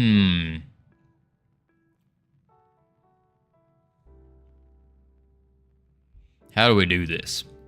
I reckon we need to, in order to re-add it, we're going to have to delete it and then re-add it. But then it's going to change the location of the thing, which would not be ideal. I guess it wouldn't really matter. Now, would it? It just looks wonky. We'll see. All right, companion party container. And we need to do...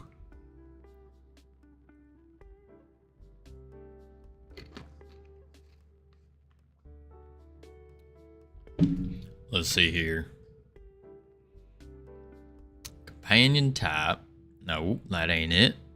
What if we do the let's go to under the UI stuff. The hood, as they call it. I reckon it's under hood. Yeah, there's companion party container, but we already have the companion party container script open, so that ain't it. I reckon it might be player UI. Yeah, add companion party container. But we need to add the one that died.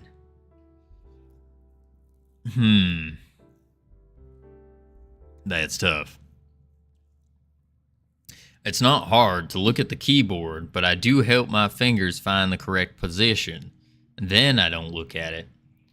Interesting. I gotta go, but thanks for the stream. I already forgot how your real voice sounds. Oh, shoot. Well, thank you for the raid. Thank you for stopping in. Hopefully, I'll catch your stream soon. Hopefully. And the fun guy, there's a little trick to the keyboard. On your F and on your J keys, assuming you're using QWERTY, they have little feelers on them, little things that stick up. And you can just feel around on your keyboard until you get it. Just grab the keyboard and you kind of, oh, it goes invisible again. You can feel around until you find it. Right there. Mine are so small. I gotcha. All right. Okay, so those tiny tabs are there for a reason. They're too low for me. Yeah, that's what those tiny tabs are for. It's so you can quickly find your keys, find your hand position. I normally sense the middle of the key. Interesting. But also, like, you need to find your typing style. I don't think the typing style like this is the fastest. I don't think it is. Or at least I can't type that fast. Because all my fingers just don't work that way. I've also just had years of gaming, like years and years of gaming. So it's like my hands naturally just jump to WASD, and it kind of hinders my speed probably. But hey, it works. It works enough. I also need to use my keyboard sideways because I spent years on a desk that was too small. So I'd always have to have my keyboard tilted sideways. And I got so used to it that now when my keyboard's straight, it just doesn't feel good. It feels off, way off. So I just do it sideways. I really need to train touch typing. What is touch typing? Touch typing. What is touch typing? What are we doing here? This, and then we press that. Then we go here. Oh, that's the wrong button. There we go. Okay, so how do we revive our companions, how do we revive them?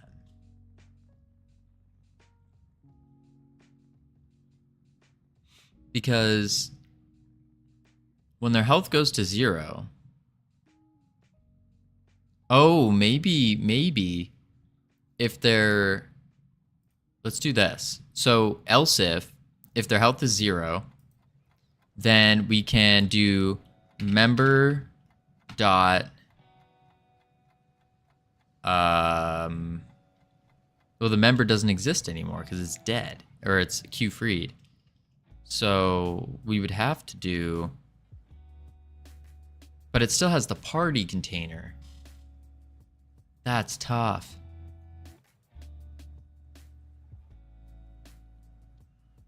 Touch typing is when you always press QAZ with your pinky and WSX with the fingers, with your ring finger. Why is that I don't think touch typing. That does not sound comfortable at all. Yeah, I don't know about that one. I don't know about touch typing. That sounds weird. Do you know what the home row is? Of course. Home row is ASDF and JKL semicolon. Slash like just the middle row, I guess, technically. So if you move your fingers up a row and down a row, I see what you're saying. Okay. I still don't think that's faster. Because I'm just like running my fingers along my keys right now. Then you'll see which fingers correspond to which key. But what about TYGHVB? Are those just your thumbs? Are you using your thumbs for that?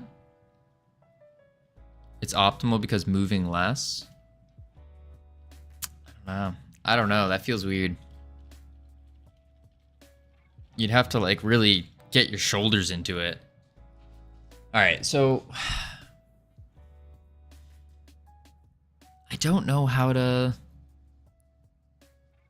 properly do this. State first time, respawn, what do we have? Spawned, respawn. So maybe under respawn, add child.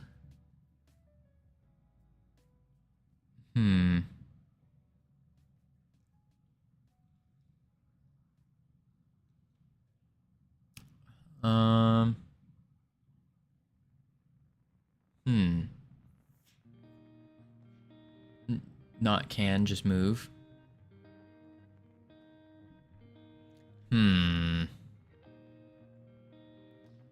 Yeah, I'm not quite sure how we would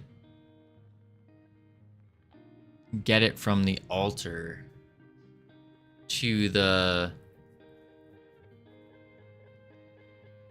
because it cute. Let's go back to the death of the familiar.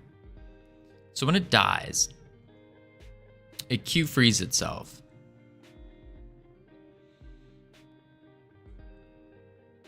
Okay, when it spawns though, so that's the party container. When it spawns, it adds a child. So maybe instead of Q free, we remove child. Member dot remove children.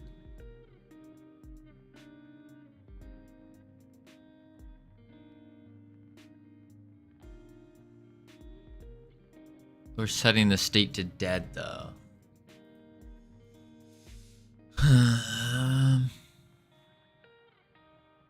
Let's try, let's try this. Comment it out. And then let's do remove, remove children.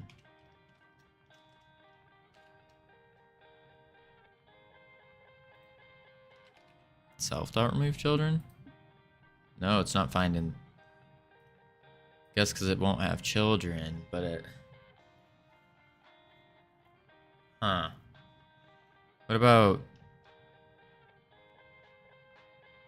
I don't know how we would remove it.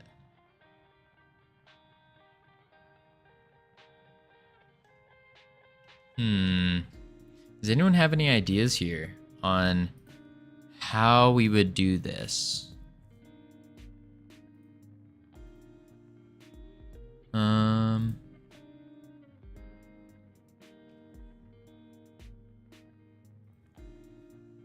Just at least the logic for how. Let's figure out the logic. So what we got going is you get the companion, and then your companion dies, and it queue frees itself.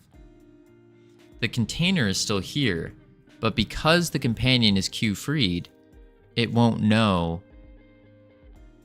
what it's containing anymore.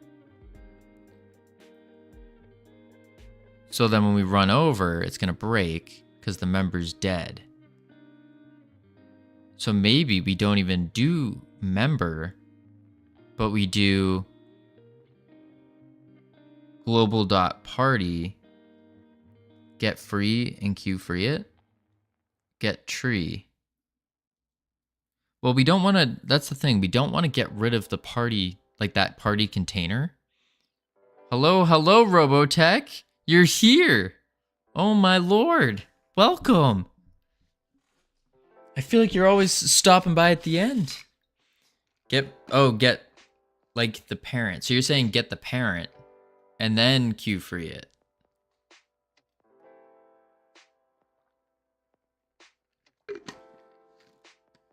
I missed the first bit, was walking the dog. Oh, no sweat, no sweat. I think what we need to do is actually we do in the else if. Glad to be here before the raid. Before raid?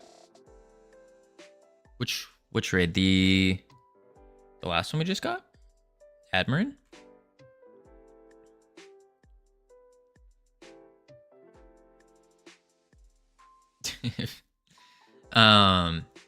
So maybe instead we say else if the member.stats.value is less than or equal to 0, or we could just say if member equals null, then we do. Oh, I'm always coming in when you were raiding out. Yeah, exactly. Listen, now you got what is it? About 3.5 to 4 hours of premium Freedom Forge Studios content over here. Woohoo! Yeah, in school they taught us touch typing, but I never did that because it was hard and slow. I've never been taught touch typing. Interesting. Hell yeah! Woo! Alright, so we got elif member.stats.health.value. Because the party is still there. Oh, Irad, hello. Welcome. Ciao. Look at this. We have so many people here. It's the gang's all here. We're missing a couple, but hey, who needs them? All right, so we need to figure out. Let's go to our global, because that's where the party is. Who needs them? We need them. They are part of the team. We can't leave our team members all alone. Yeah, we need them. You were heard. Okay, so we need the global. We put the global in the global GD. Yeah, let's go team. Where is it? TEAM. Bam. All right, so remove from party. I don't think we want to remove. This adds them to the party. Oh, unless when they die, we remove them from party. and then we just re-add them. October 25th, 2001, 13 days after I was born, Windows XP released. Man, that is wild. That is wild. I'm glad to say I was born well before Windows XP released. I remember seeing the box of Windows XP, if that counts for anything. Not that old though, or fortunately. I don't know. It depends on how you look at it. Depends on how you look at it. Minecraft appeared in the same year I was born. I remember playing the Minecraft. I think it was either the very first release or it was like the alpha. It was like this plain, like no texture on the blocks kind of thing. It was weird. I played it for like all of 5 minutes probably, and then was like, got bored of it. And then all of a sudden middle school rolls around and like everyone's playing Minecraft. Everyone. Minecraft appeared while I was in late high school. Yeah, that's absurd. See, I feel old when I like so I used to work at like a little kid camp, and all these kids still playing Minecraft, and it's, I don't even know what they're on, what update they're on. They're on like 20 or something now, I think. What is the latest Minecraft update? Latest Minecraft update. Yeah, 1.21 is what they're on. And they're talking about 1.21, and I was like, oh my heydays of Minecraft was like 1.7 was probably like the peak. That was like right at the end. So like 1.6 or 1.5, 1.2.5 was good. I remember that. Wait, what? Modded Minecraft is no joke though. Oh yeah, no. Modded just is absurd. Minecraft was like high school for me, and it was shareware being passed around on a flash drive still. Whew. It's not real Minecraft these days until you're building virtual item storage and a generator. Man. I started following Minecraft YouTubers from before 1.16, but liked 1.12 videos the most. Oh. Little fun fact. Back in middle school, me and two of my friends started Minecraft YouTube channels. And one of my friends who took it the most seriously, he got up to like 2,000 subs in middle school. Made like $40 in a month, and we were all freaking out, like losing our minds. I remember that. Man. There is my old Minecraft videos are still on there. Are still on YouTube somewhere. And I'm excited for the day someone finds them and laughs at just how bad they were. Some of them were actually like, they're actually like, one of them wasn't like bad. It was just a montage and it just looked okay. But yeah. Yeah, my old cringe videos are still on YouTube. Yeah, I like it. Keep them up there, and then eventually one day someone can find them, make fun of you, and it'd be a fun laugh.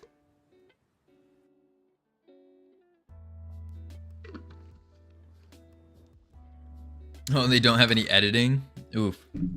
No, that was our big thing. It's like we would edit using, it was like Fraps, I think, or that was a recording software. I don't remember, but I remember it would have like these big FPS numbers just in the top corner. It'd be like that was like the thing. It was awful. Okay, so maybe we do, when we die, we remove from the party and then we re-add to the party. But how do we know what we're re-adding?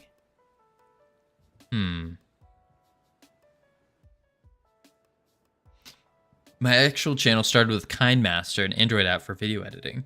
Oh. The thing is, my classmates somehow found them already. That's funny. That's funny. No. I still remember them. I remember my account. I think I still have access to it, potentially. But yeah, never had a YouTube. It's interesting. It's a lot of work to like editing. You ask anyone, editing videos is a lot of work. A lot. It takes a lot of time. But you get to make something really cool. So if you need to like flex your creative muscles a little bit, I'd make a YouTube video. They're cool. Or stream. Or do game dev. That's really all it is. It's just flexing some creative muscles. Maybe not flexing. Flexing is probably not the right word. Using.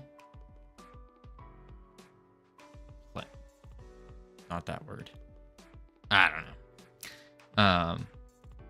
I was playing Minecraft since before the iPhone 4 existed. Oh yeah, same here. I think, yeah. My first phone was a brick. Like a literal brick. You could throw it onto the street, onto the cement, and the worst that would happen is like the back would pop off, exposing the battery, and then you just put the back on. Little Nokia brick. Oh, it was good. And I remember I was so fast at typing on that thing too. Just you have to hit the same number 3 times, 4 times. I had a Nokia from the Stone Ages. Oh man. Okay, so what is the logic here for doing a revive? Hey, yo, what's up? Pseudo Hakes.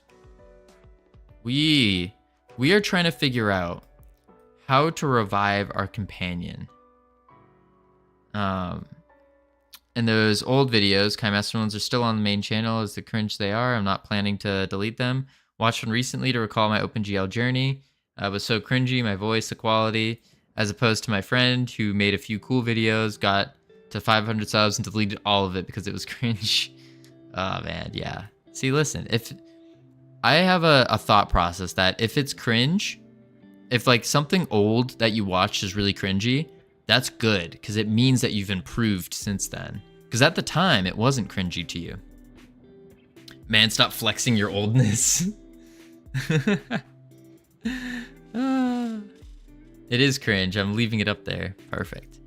So, oh no, ads are coming. Drats. All right, do we want to do the show and tell after ads or do we wait later? Probably wait later because we need programming to be done. I mean, mainly my voice and lack of computer to edit it all. That's fair. Okay. So this currently has nothing in it. This thing.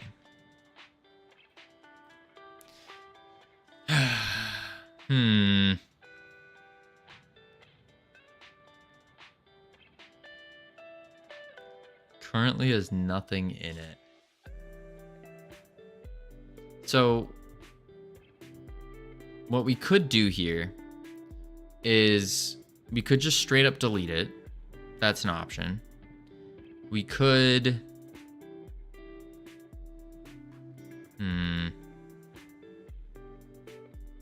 I'd prefer to keep it on the screen and it just shows that it's dead.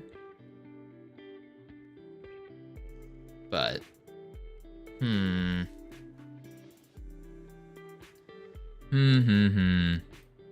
oops. There we go. Not quite sure here. Not quite sure.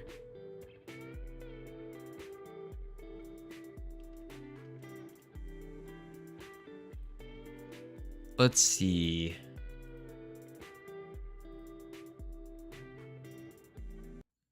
Ooh. Turn that up a little bit. There we go. Let's do... Okay, what we could do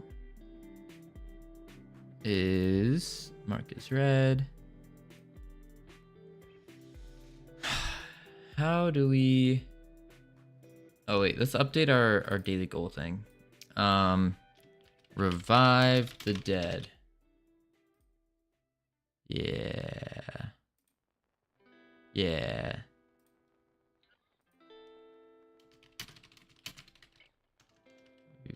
Revive them.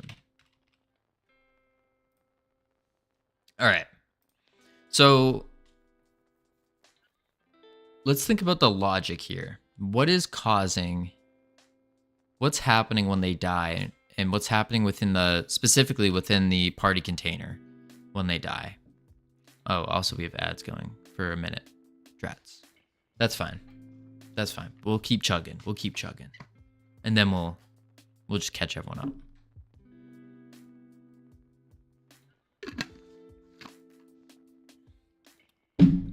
Whoa. Also, how's everyone's Sunday going? What are y'all up to? What are you doing? All right, logic here. The logic is not here. Being sick. Oh, still? Oh, with the COVID, right, fungi? Ugh.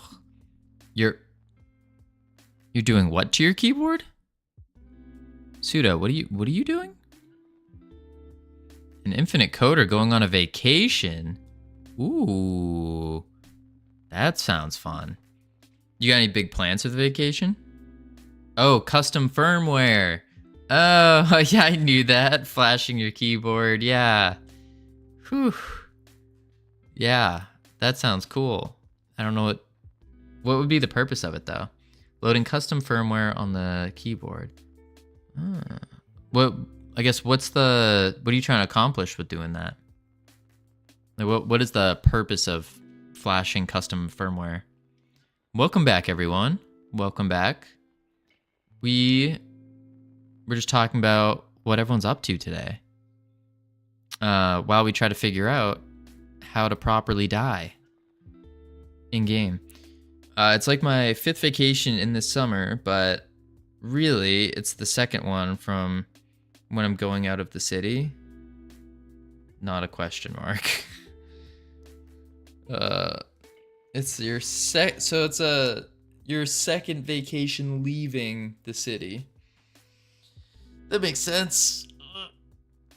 Oh man. Dude, I don't know why my shoulders have been so sore recently.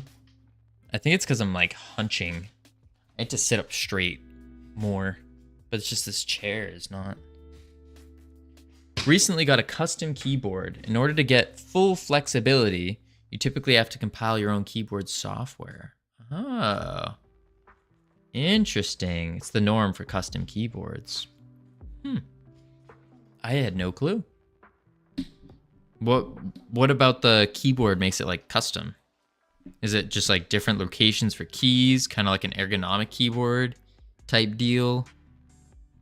What's going on there? And then we go here. Pop that out. Here. Oh, silence you. There we go. And then we can do... interesting. Ergogen makes it custom. Ergogen XYZ. What? That didn't make sense. Since custom keyboards come with all sorts of modules, PCBs, microcontrollers, etc., everyone's keyboard is different. Ah. You looking at this page? Oh, yeah. I'm not even bothering. Okay, so let's see here. It's where you enter your keyboard config. Gotcha. To generate a PCB and stuff. I just use $20 keyboards. It's not a bad idea. Not a bad idea. I bought the couple of years, or quite a few years back, I bought the you can't see it, of course. Just a Corsair keyboard. I think it's like the K90, whatever the cheaper one was. I bought that because I just need a keyboard. I needed a keyboard with a numpad. And before I had like a really nice keyboard. It was the was like some Razer keyboard, super heavy, super big, but the keys stopped working. I used it for over 10 years. So you can customize it all you want, fitting hardware, key maps, OLED, configuration, etc. Huh. I replaced once, but because I ripped out 3 keys and it stopped working. Yikes. Yikes. Yeah, I do like having. I do find that having the backlighting on your keyboard makes you type faster. It's just a scientific fact. Like, I don't know how to. Yeah, it just makes you type faster. Same thing with if you have RGB in your PC, it instantly runs faster. I don't know what it is. It's like the way the lights work speeds up your computer. You get more FPS in games. It's good. Good deal. And it looks cool. Specifically, if you can make it look cool as well and not just have random colors flashing, you have like a theme go on. Ooh, that's what we need. That's what we need to do, team. Listen, when BitDash would not agree with you. Yeah, but BitDash also did accidentally got an RGB. I think it was he had RGB on his like RAM, on one of his RAM sticks or something by mistake. Something small. So he's gonna notice the performance and he's gonna be like, whoa. But anyways, I think this is what we're gonna do. When we finally get in office, RGB on RAM stick. Oh yeah, Robert. I actually have RGB on my RAM sticks. Something small. I could put LED matrix into my laptop and program it to play Tetris. What are you talking about? We're talking about RGB. RGB. Yeah. I don't know if I can get it to. No, I won't be able to get it to show. It's just that you have to take time building it. I love building things like that. See, I wish I was really good at building things. I mean, I'm okay. Okay. I built my PC, and then when I almost broke my CPU, that was like, all right, I'm done. I'm gonna go hire someone to re-put this in. Like, I don't want to try messing with it. That was a scary, scary instance. I built a house. Ooh, that's cool. I built I can build like survival shelters and stuff outside. I can build a raft, and I can build like tripods and stuff, but that's about the extent of my building knowledge. Maybe a birdhouse. Components come pretty cheap. I think a PCB is like what, $6-7? I don't know. Full bong.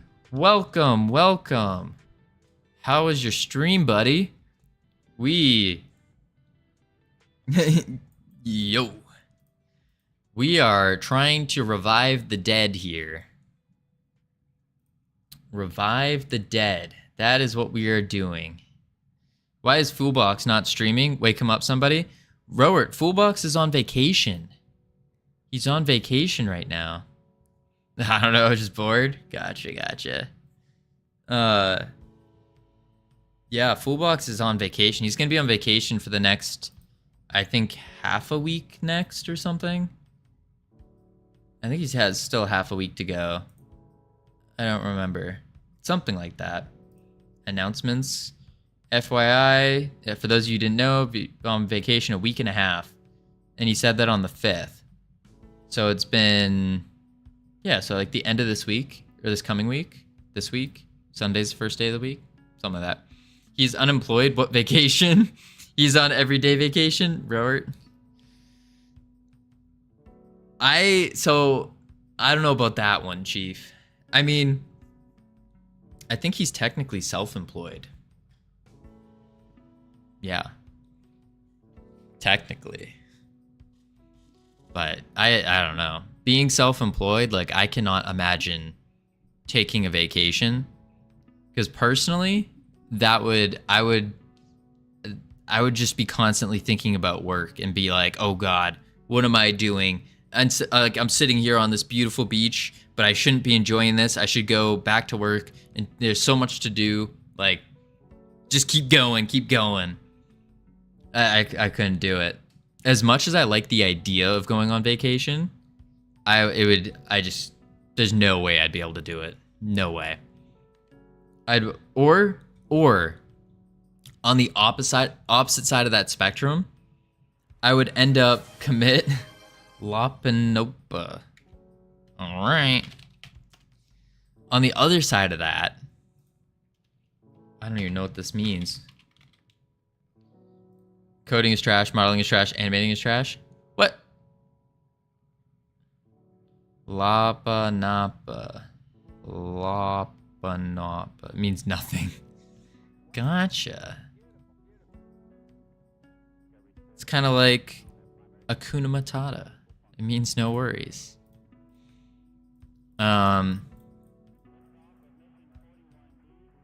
Okay. Everyone in chat. Everyone who's listening.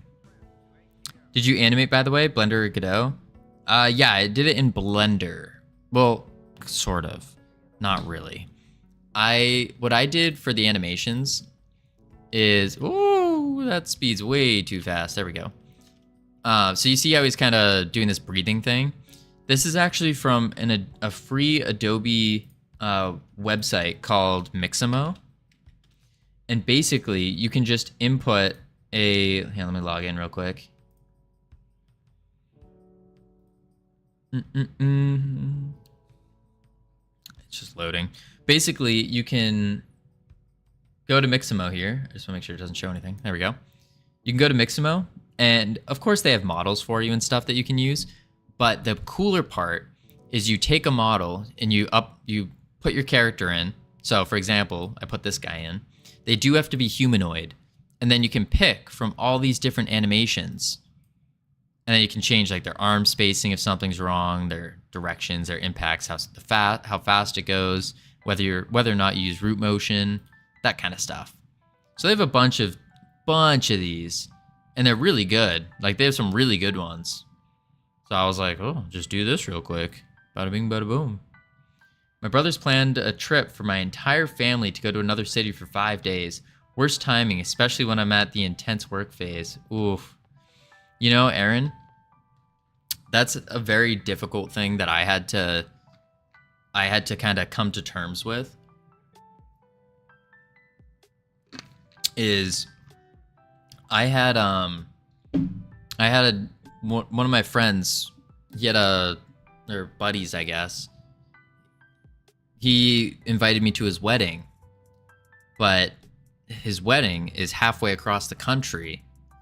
And then it was also during my streaming hours. So I wouldn't be able to stream for like 3 or 4 days. So I had to decline the wedding invitation just so I could keep continuing to work. It depends what you're willing to sacrifice, but it seems like, at least my hypothesis is that you kind of have to, if you really, really want something, there's things that you're going to have to give up and not do to accomplish those tasks. So I'll install Unity on my Steam Deck and work on it from there. Well, that's another way to work. I really, really want something. What do you want, Zoomer Boomer Tumor Cat? What do you want?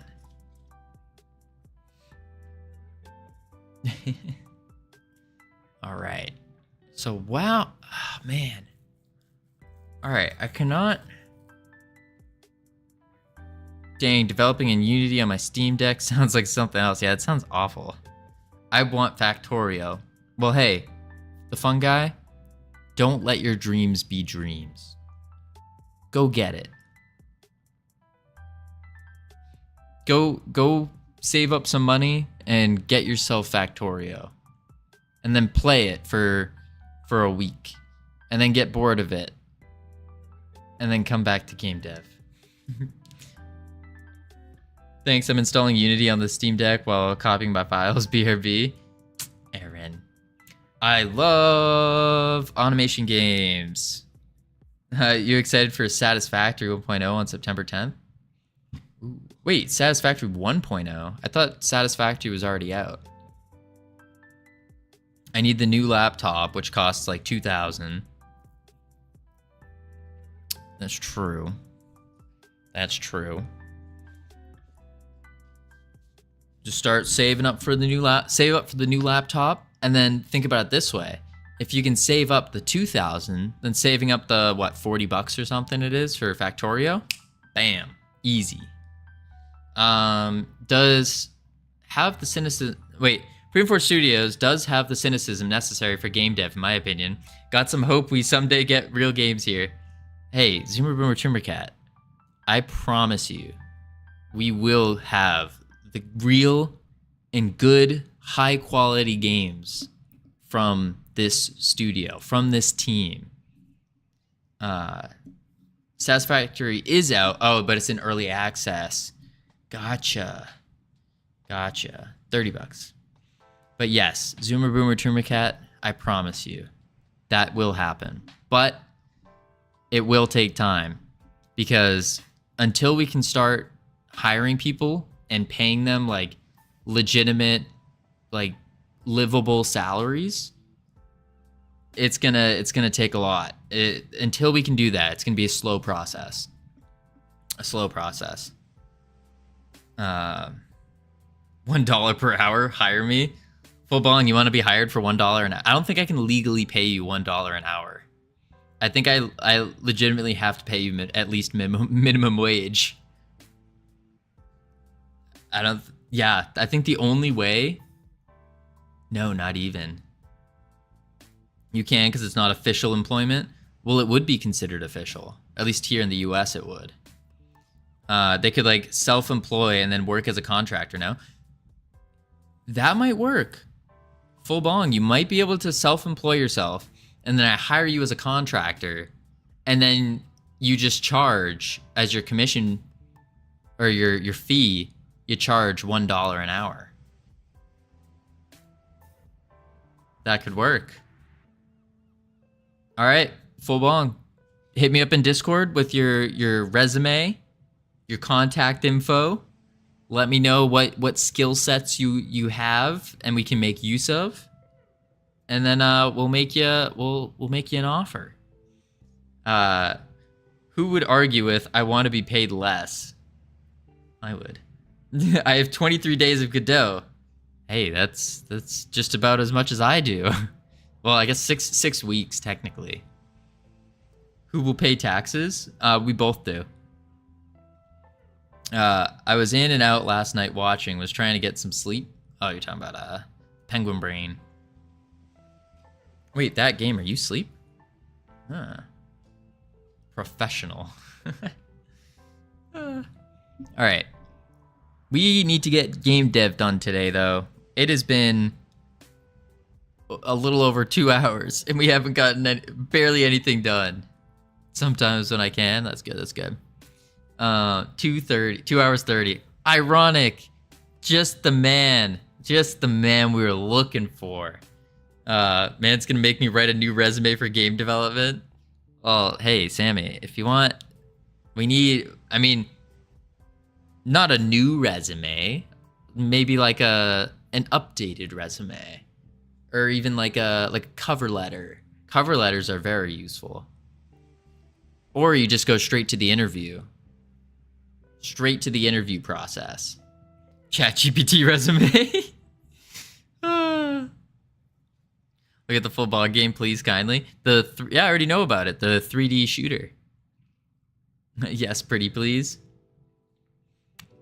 It's the 3D shooter, right? Games channel in Discord. All right, let me hop to Discord real quick. And then we're gonna have to make use of Ironic here. All right, team. This is what Full Bong's been working on. Motion blur, flashlight. Ooh. Ooh, okay. Where did you get these assets? Oh, the tilt? You got the tilt? Woo. This looks good. Wow. That's good. That's good. You got them an itch? Gotcha, gotcha. Looks professional. I agree. Looks unreal. Added flickering lights to the ceilings, but haven't uploaded it. Ooh, that's cool. That's really cool. Are you making a... What's the... Is this just like an indoor place for the shooter? Yeah, that's some crazy progress. Dang. Putting me to shame. Yikes. Horror game. Oh, are you making a new game? New game. Ah, gotcha, gotcha. Why'd you give up on the wall running? I thought the wall running was super cool. Or are you adding wall running to the horror game? That would be something. Because movement was annoying me? That's fair. That's very fair. Okay, so, team, listen up. Listen carefully. Our goal for today is one simple goal. We must revive our dead companions. That's it. Simple, easy, breezy. So, what that means is, over here, let's kill the familiar. Ooh, that's a good one. Yeah, explain how you do the motion blur. So we made it so it gets rid of everything. Beautiful. So now what we want to do is when we walk into this, right when we hit it, it already heals us. That's awesome. And it heals our party and all that. But we need it to revive our party. So it needs to bring these guys back to life. I don't know the logic for doing that. Because right now, to my understanding, this companion party container here is basically empty. Now, the ultimate goal would be for the companion party container to stay where it is and then just refill on the health. And then we can click and drag it to wherever we want again. That is the goal. How do we do this? So if we go to the familiar, we're queue freeing it. Which, good, not good.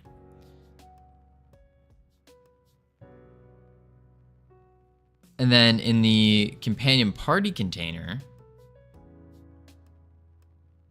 let's go to the global first.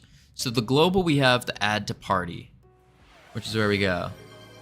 Why the chickens when I eat it? Because it's chicken. That was easy. Add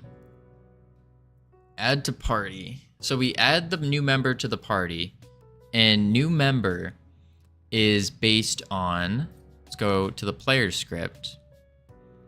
Global add to party. So self adds itself to the party. Let's go back to the global. Add to party. Companion party container.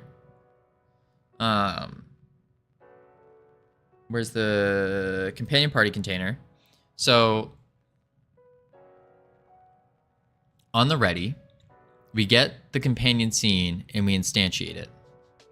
We add a new leash. We set its stats. We add the health bar stats. Next, this is the function for adding the health bar stats. So health bar stats, health bar.stats equals stats, health bar.max value. The max value of the health bar is equal to the max health. The current value is equal to the value. And then Slaughterhouse. Thank you for the follow. Welcome officially to our team. You get access to these beautiful team emotes where you can let people know, hey, I'm part of the Freedom Forge Studios team. Yeah, you can welcome people to the team. You can just use them. They're cool. They're fancy. Yeah. So now, where was I? Oh yeah, so this does all the health bar stuff. We don't need this anymore either. Let's just delete this. We're kind of cleaning the code as we go as well. Add icon. So we add the icon of the character, and that is still to be made. Right now we're just using the Godot icon. And then on touch zone button down, so that's the party container itself, the thing. When we touch it for the first time, it will add a child to the player with the leash of the packed scene, or the leash scene.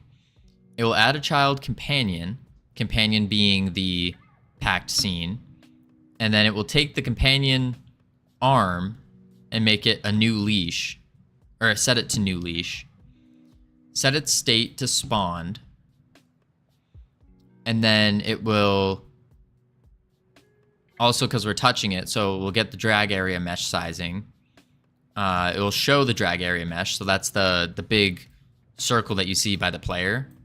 This thing, or I guess this thing. And then we'll set it to moving, so we're moving the companion. Not TTQ.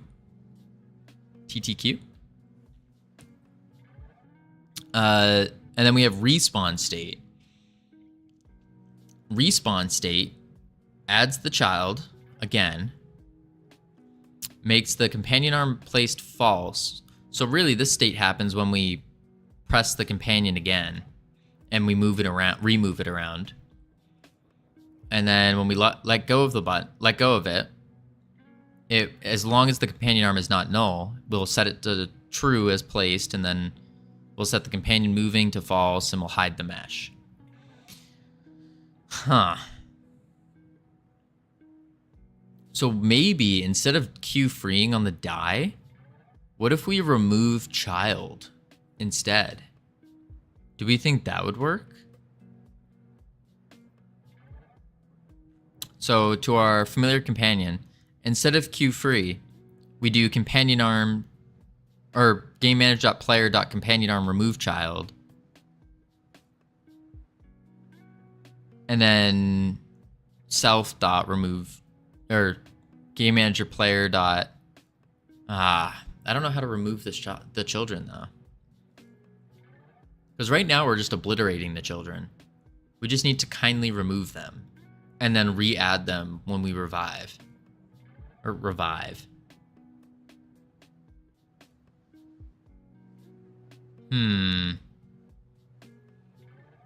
All right, full bong. Calm yourself there. Calm down. All right, let's see.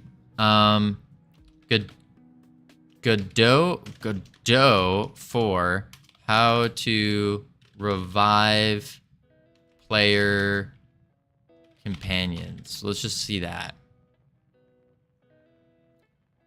How to respawn? Maybe this will give us some insight. I don't know though. I'm not gonna clip that for your sake. Thank you. Make a function dead. We already have a dead function.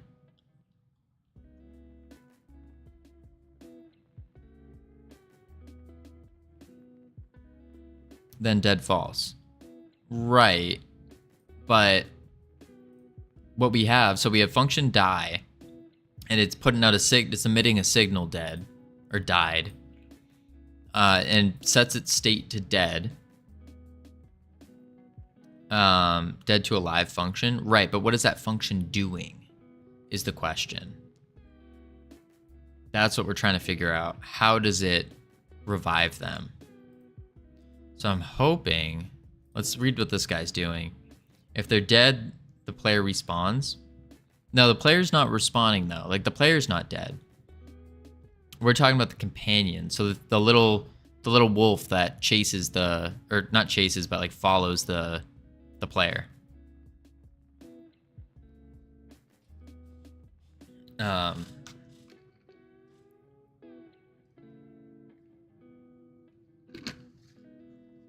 Okay, so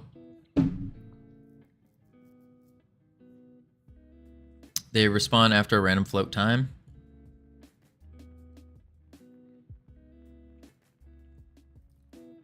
It respawns? No. So what we're trying to do is, I probably didn't explain it well enough. When the companion dies, so this little guy, when he dies, let's go kill him real quick. Real quick. Low FPS for no reason. Oof. All right, so companion dies, and then all that queue freeze. So now we have an empty container. So now what we're trying to do is, when we enter this purple area here, we want this to go back to green. And then we want it to be able to click it and drag out the companion again. Yeah, and then it tried to heal because the thing's already dead. Which we can fix that up pretty quickly. Which we can do, and member.state not equal dead. Yeah, let's do another and. And we're gonna have to do enters here. Hang on. Enter member.state not equal state dot dead. And then we have to put it in that and that.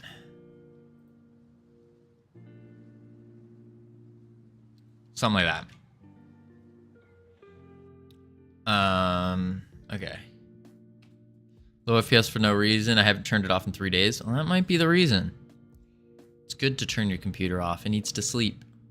You can't reuse it anymore. Q-Free has deleted everything. Either use pooling with remove child instead of free derivative, or what I'd probably do is have the data separated out in another object, which can be reassigned to a new node. But ask the other chatters, I think. Okay, yeah, I know we can't Q-Free it, because that seems to not, like, that just gets rid of it. And then leaves that empty container, which we don't want. But it's how, I don't know how, where, or what we do to store the data. Shouldn't affect the PC unless it's running software constantly. I mean, I guess technically isn't a PC also, like, always running software?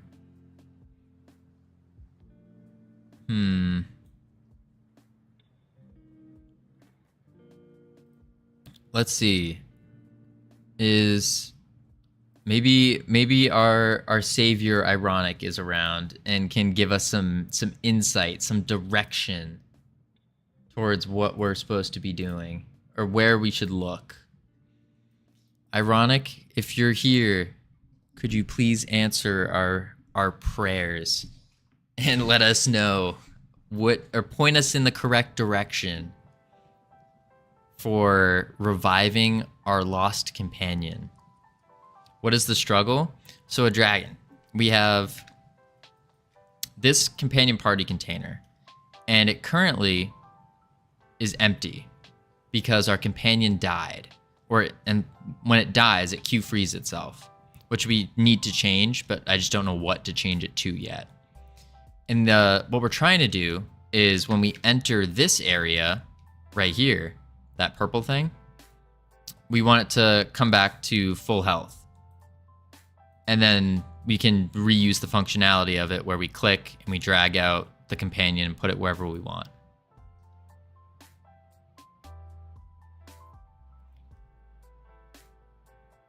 That's what we're trying to accomplish. So we know the first step is, sounds good, fun guy. We know the first thing we need to do is not Q-free it. We know that. It's not Q-free. But instead, we should be doing something else with it. I don't know what the other thing is, though. What is the other thing?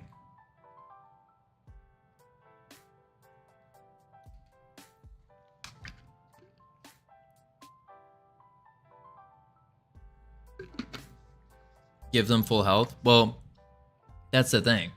We can't give them full health because they're Q-freed. So what would we do instead of Q-free?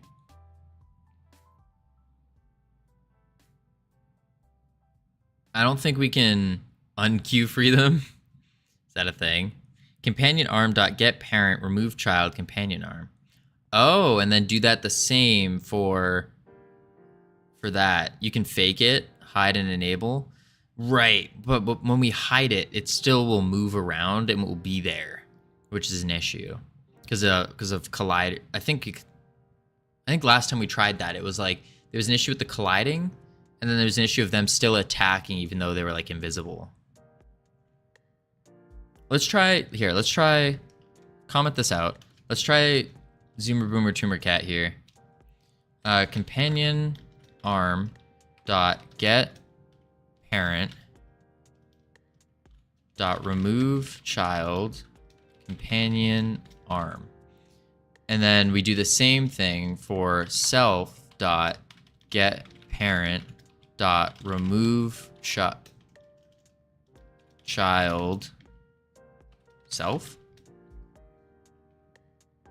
Maybe self wouldn't work there. We'd have to specify. Let's see what happens.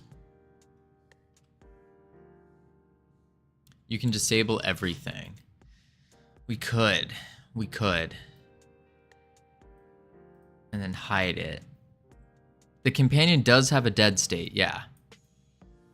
It does. And when it dies, it goes into that state.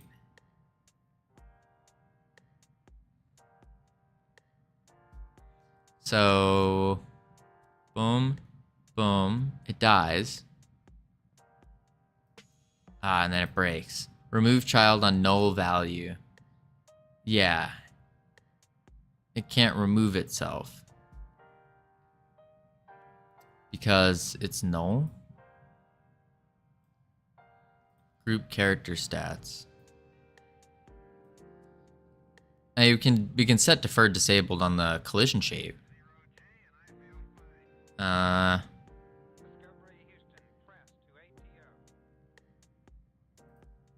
Yeah, that won't keep running, will it? No.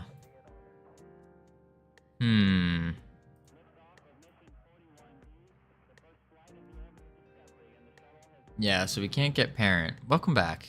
That was quick. Howdy.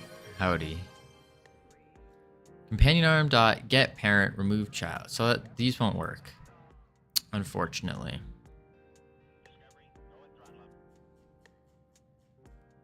Let's read the errors. No such node as death. Weird.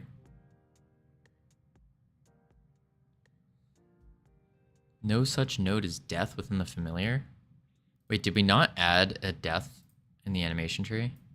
Huh, we didn't. Awkward. Add animation, death.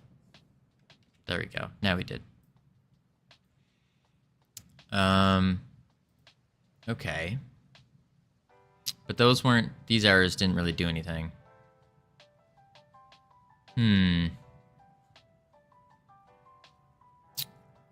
What if we... So, what a dragon's saying is we can hide it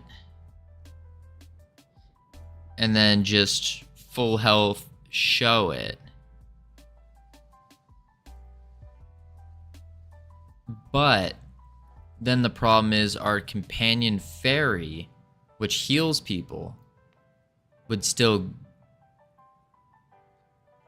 heal it, wouldn't it?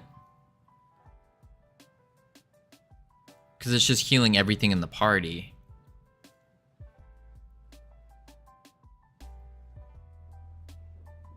Well, I guess it's healing everything that's not dead. Because we did change it so it says and not in state dead. Huh. Should I A, play Factorio demo, B, work on my game, C, work on D&D campaign? Ooh, I would say, when is your D&D campaign? When does that start? If it starts like within a week, then I'd probably work on that. Otherwise, I'd work on your game. Because playing the Factorio demo is just going to make you want to keep playing it. Oh, you don't even know. Gotcha. Yeah, but let's say there's a threshold on the healer. It shouldn't be healing something on 0 health. Right. Okay, I see what you mean. So instead of remove the child here, or the children, we can do what? Companion. Oh, that needs to. We can do companion arm dot hide, and then self dot hide. The dragon's probably right on death. Making it invisible and trying to disable the process / returning in every method is probably cleaner. Okay. So we do this. Let's see what happens when we just hide it at the end.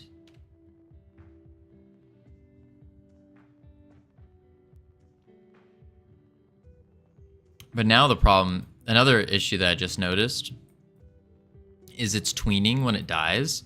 So when we unhide it, it's just going to be very, very, very, very, very small. Let's see. Boom, the tween happens, it dies. So sad. Okay, it hides. Now we heal it. No way. But it doesn't work. It's not working. Because I think it still exists somewhere around here. But it's just so small. And falling forever. Because the health thing works, but it's because it's tweened, it's basically just falling into the ground. Huh. Animal abuse canceled. Listen, no animals were hurt in the making of this stream. Take that, PETA. But you need to show again. It's constantly hiding now. Ooh, good point. Good point. Okay.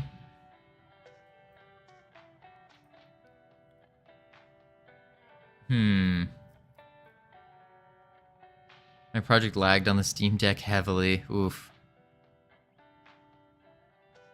So how do we unhide it?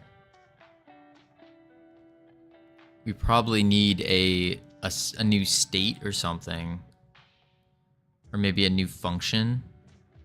You should probably also add a restore method, but it will stop commenting otherwise. I start chewing in... Wait, what? I start chewing in as small pieces as ironic and IMO. You don't learn much on the receiving end in that situation.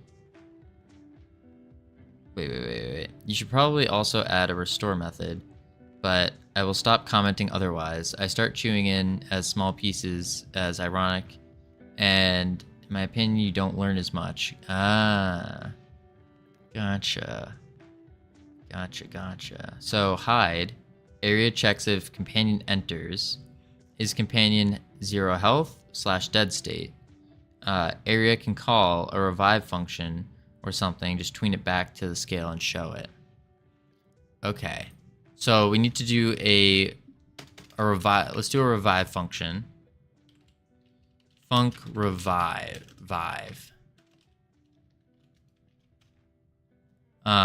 Yeah, basically the die function, but backwards. So self.show companion arm.show, which this needs to go above it.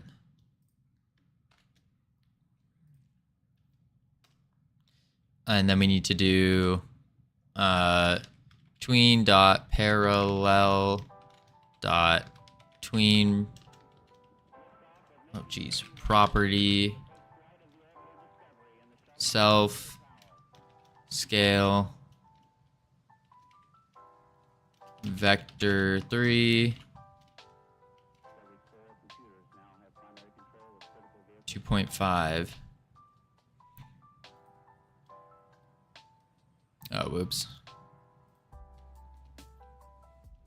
Bar tween equals get Swinkly and friends. Welcome. So copy and paste the die function, change the tween collision. That makes more sense. Thank you for the follow. Welcome to the team. So what we're working on right now is, let me comment this out real quick. What we are working on is we're trying to bring our companions back to life. So this is our first ever game. We're 6 weeks into it now. And it's meant to be just a simple and easy mobile or 3D mobile game with complex mechanics. So the idea behind the game is you can attack these melee enemies and caster enemies, wherever the caster went. There it is.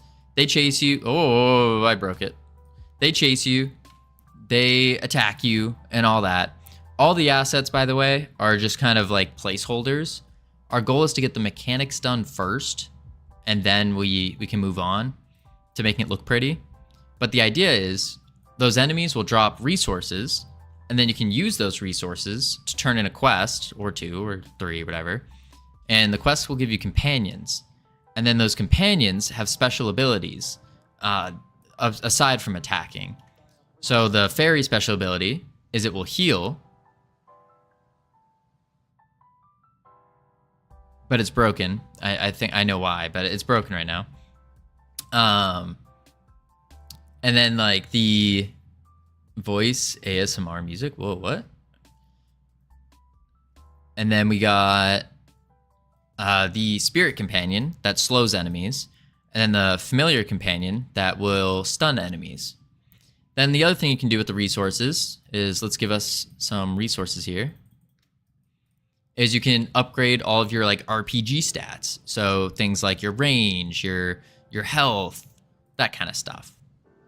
And that's kind of the base idea of the game. But right now we're trying to figure out a way to, when we have our companion out, which you can also just like drag and move around and stuff.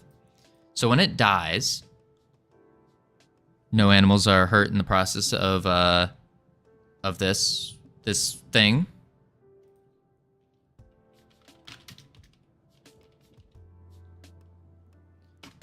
There, oh, whoa. Oh, whoops, my bad. So it dies, and then why can I not type right now? There we go. Whoo-wee. All right. And the idea is, what we're trying to get to happen is when we walk through this area, it heals them up to full. Why did it just give us a new one? Oh, that's just our fairy companion. We must have accidentally clicked on it. And then, oh, our wolf's taking damage still. That's an issue. But we're trying to make it so you can heal up the familiar companion, and then you can like replace it. But it's been rough. It's been rough. I haven't ventured into 3D in Godot. Is it really that much harder than 2D? To tell you the truth, I couldn't tell you because I kind of just started in 3D. I mean, I did the Brackeys tutorial for 2D, which was relatively simple. 3D is like 2D, just one extra D. So you just have one extra little, oh, that's too many. You have one extra little dimension you gotta keep in mind. It goes like this, actually, like that. So it's a little bit, maybe, but from what I've heard, not that much more difficult.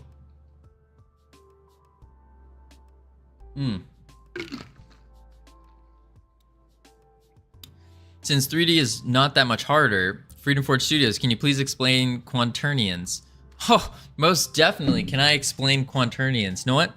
Would you like me to explain quaternions as like from a 5th grader standpoint? Because I can do that for you.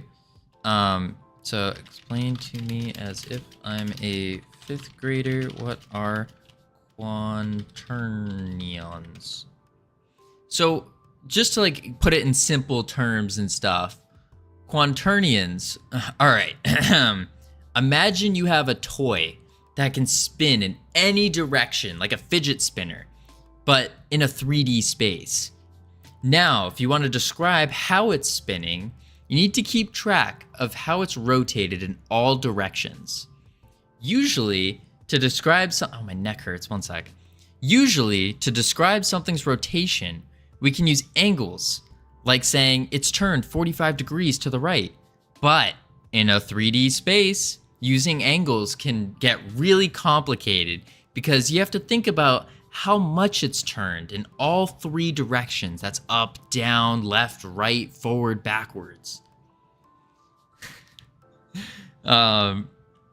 This is where quaternions come in, though. So think of quaternions as a special way to keep track of rotations in 3D space without getting confused by all those angles.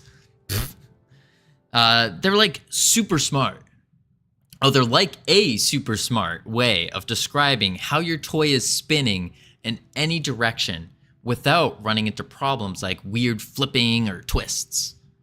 So a quaternion is like a magic box that can hold the perfect description of your toy's rotation. When you want to know how your toy is oriented, which way it's pointing, you can open the box, use the quaternion, and it will tell you exactly how it's rotated. Plus, it makes sure everything stays smooth, doesn't get messed up by the way you spin your toy or around in different complicated ways. In simple terms, quaternions are a clever math trick to help us describe how things spin in 3D space. What amazing explanation. Thank you, thank you. Seems like no Unity for 4 days. How am I supposed to keep up being productive? Oof. Now, I now understand the fundamental elements of the universe and all of life. You're welcome. You're welcome. That's just what we do here. So, Swinkly, would you mind explaining to everyone what it is you're working on? About your 2D platformer with the speeds. Explain to them in better words than I can, because my brain is starting to melt, and we're gonna have to pop another coding juice pretty soon. Some programming juice. Oh, my back. Oh man, okay. What did I missed something else. One sec. So, oh, the fun guy said, how do some streams not need music and others do? Haha, that's a great question. So, kind of just like what Zoomer Boomer Timbercat said, some people, not I, have very like ASMR voices. They sound really cool and they have deep voices and it sounds really good. It's pleasant to the ear. But others do not. And so, those of us that don't have those kind of voices, we play music in the background because the music helps you focus and kind of gives your brain something to chew on when you're getting spiked with all these different decibel levels of horrid voices. That is how. That is how. But also, on another spectrum of that completely, some people are like really good at constantly talking, and that's another thing that also just keeps things going. All right, kids, I have to restart my laptop. Don't be bad. I agree, fun guy. Well, if your brain's melted, you can always do another PMG redeem.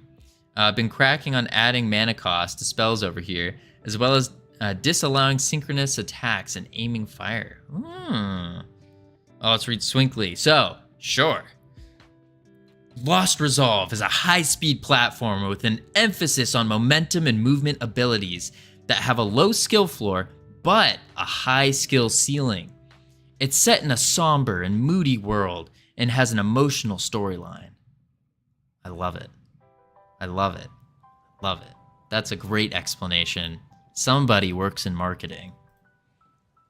Or should work in marketing. That is an amazing elevator pitch.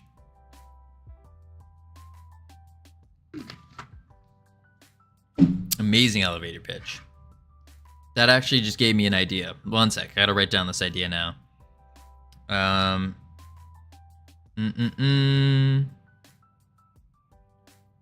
Pitch description for.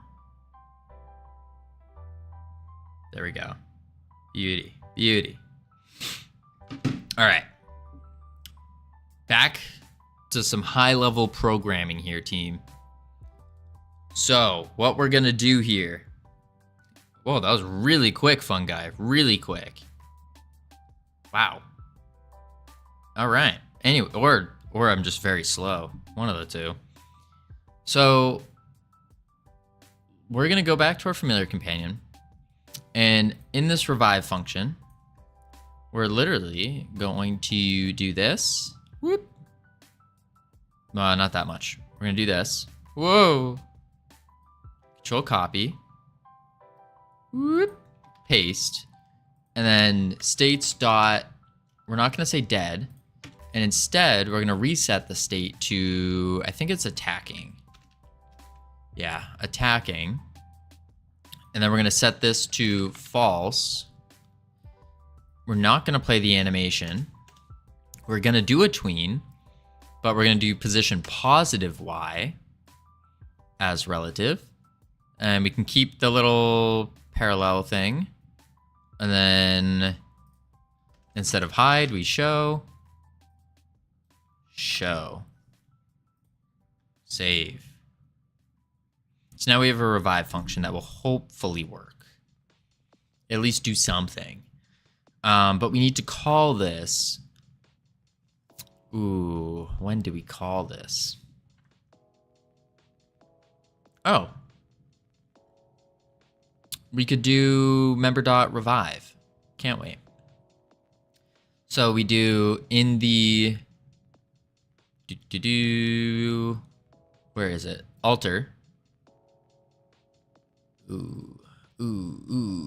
Here we go. Else if member stats less than or equal to 0, you can do member dot revive. I hope that will work. Let's try it out. So it will look for the revive function within the member, but it might break because the player does not have a revive function. A risky sniff. Thank you for the follow. Welcome officially to our team. Being on our team, you get beautiful access to these immaculate emotes. You can use them to welcome other people to your team. You can use them to tell people you're part of the Freedom Forge Studio team. Big flex on anyone and everyone. Boom. Oh, it's taking damage. I don't know how it's taking damage. I came at Swinky, been enjoying listening to you while I do my own stuff. Awesome, I'm really glad to hear that. We do have ads coming in 35 seconds, team. I'm gonna use that time to quickly grab some more programming juice, and we're gonna get to it. You guys are gonna be astounded with the amount of programming we are gonna get done, the amount of work, the amount of professionalism that's gonna occur. Like, prepare to have all of your minds blown, absolutely blown. In the meantime, preparing to be astounded. In the meantime, we'll chuck up the words for those of you who do not have ads. So then you're not just sitting here staring at a blank screen instead of looking. Oh my gosh, that's loud. I have to restart my PC because I can't turn off caps lock. All right, I will be right back, team. Try to pass level 2. Try. Good luck. I should probably turn on autopilot. All right, be right back. Oh, and hello, Hypnotic.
Oh, my ankle.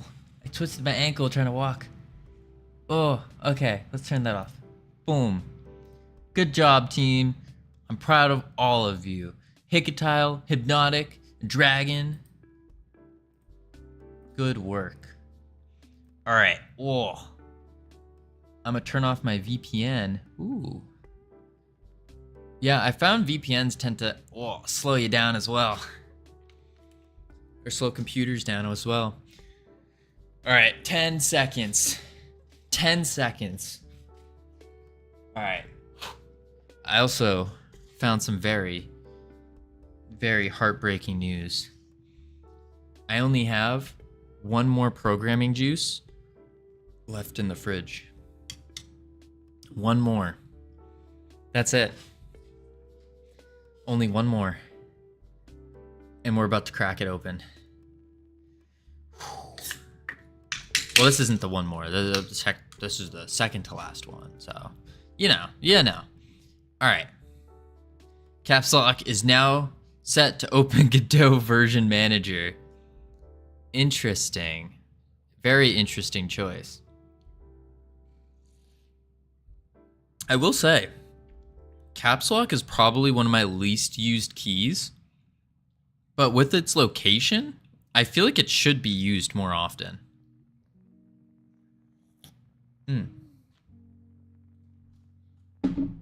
Okay. Programming juice. Super coding mode. Engaging. All right. So what's happening here? Why? Let's go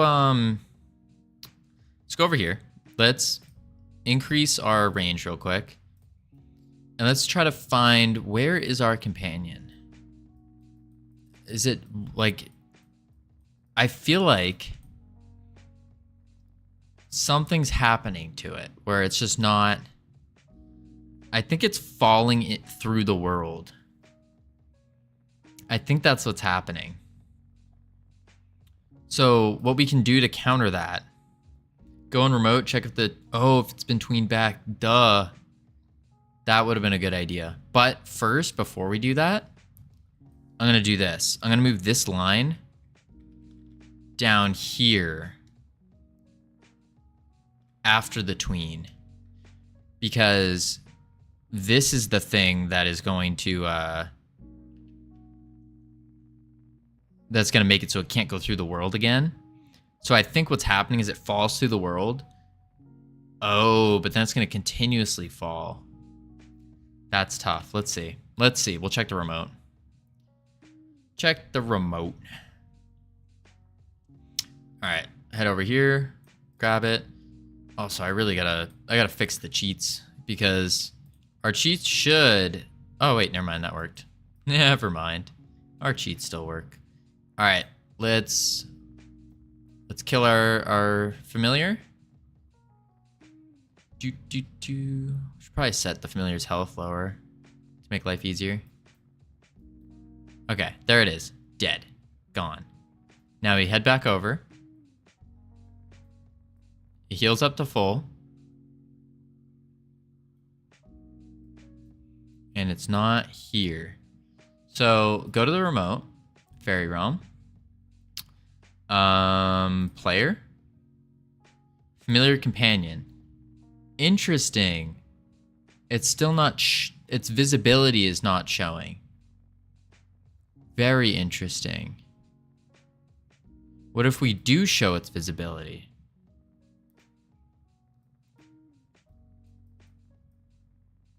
It's because self.show?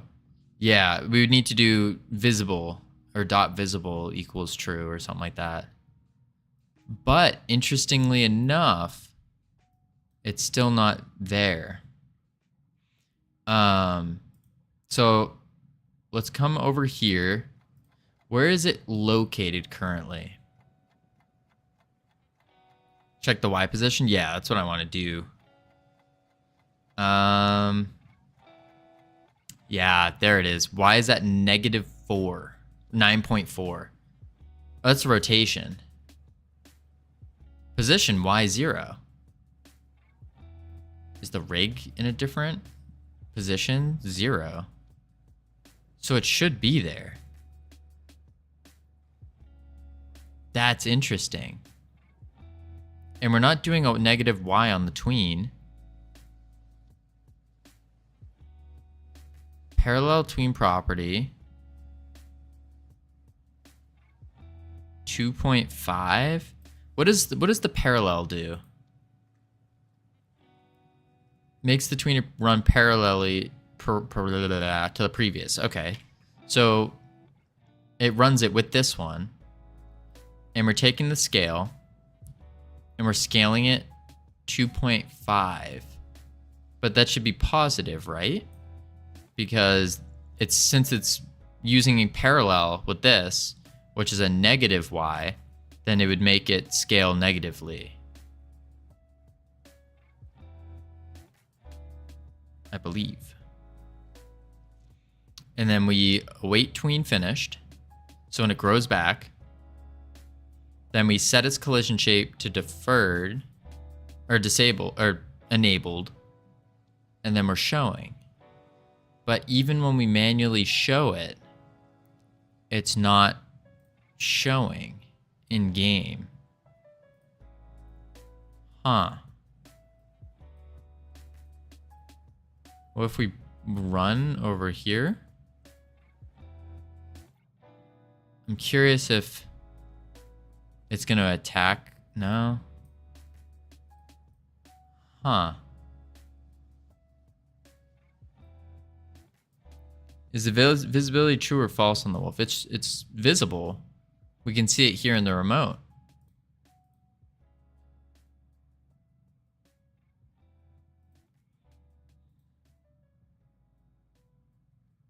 In the remote, it's saying it's visible.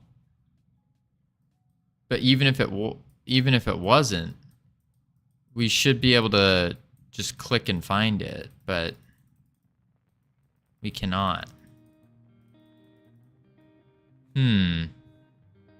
Interesting. All right, let's close this. What if we do dot visible,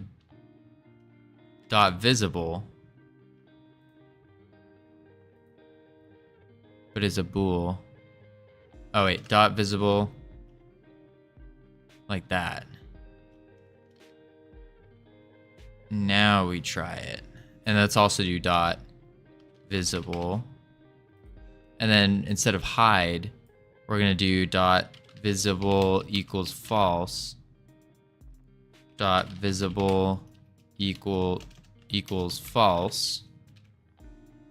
Because there's a difference between show, hide, and visibility. Did I spell visible wrong? Oh, I did double dot, that's why. Double dot.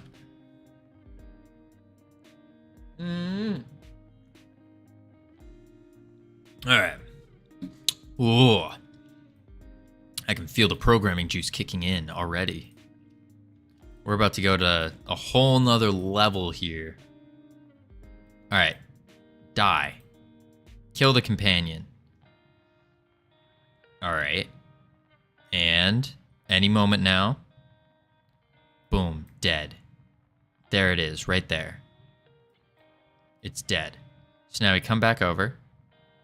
Boom. Full health. But where is he? He's getting attacked. Look at this. Look at this. Right here. This is where the companion is. It's clearly need to be set to a bool. What needs to be set to a bool? The wolf is clearly here. Clearly, because that's why he's getting it. Oh, I just did something. Not quite sure what I did there.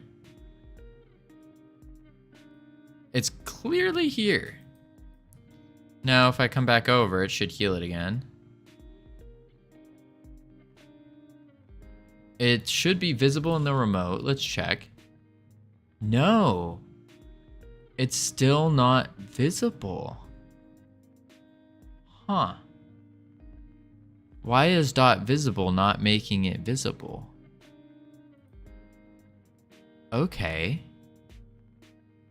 Dot visible, which is a bool. What if we have manually set it to true? No access to a physical QWERTY keyboard for a few days. I will go crazy. Oof. This is why I don't take vacations. Because it says self.visible. Right. Self.visible equals true. I thought visible was true by default. Because it's a bool, and bools are true by default. I guess not. Let's see. So let's add our range. Kill the wolf. But hey, I haven't went on vacation for 7 years now. Nice. I don't know when the last time I went on vacation is. Probably shorter than 7 years. Yeah, 7 years is quite a while. All right. It's back. But where... What do you guys define as vacation? I would define vacation as going and staying somewhere for an extended period of time.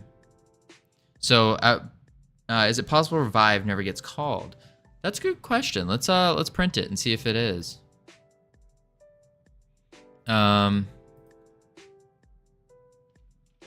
Print revive.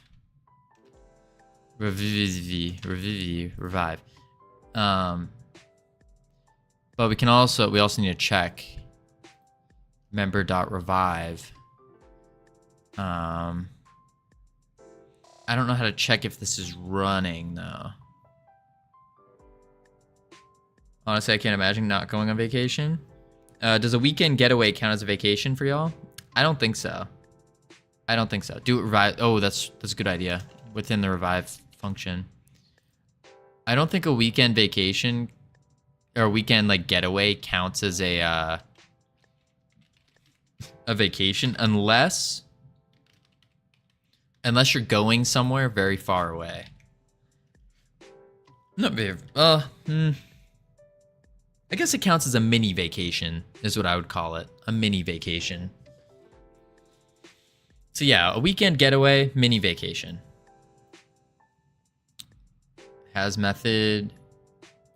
Oh, whoops. I healed before I even killed it. All right. Let's just boop. In the fire. Boom. Boom. Boom. All right, it's dead. Boom.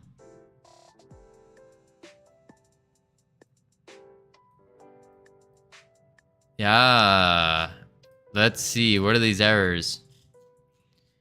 Oh, geez. Oh, geez. Oh, geez. Okay. It's just invert condition det is equal to 0. True. What is that? It's just spamming it. Absolutely spamming it. I don't think I've ever had a vacation. Really? I think every day's a vacation. Did I break it? I think so. What is this? Det equals true. Isn't this have to do with the... Yeah, the spinny math? The quaternions? As some would say?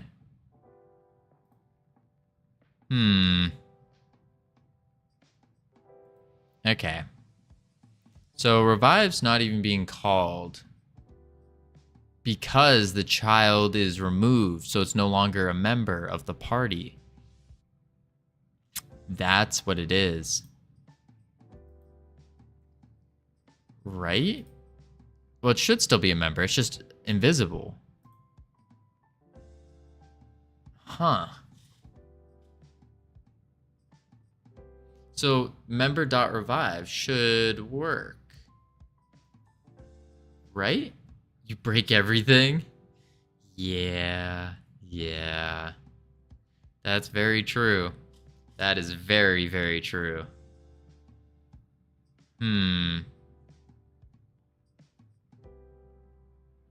Member.revive. Let's see here. Member.stats. Okay, so that sets the health back, which is working, but the revive is not working. Is it something wrong with our revive function itself? So it creates a tween, and it does its tween things. It sets the deferred back to false, and then companion arm visible, true. It's not even printing revive.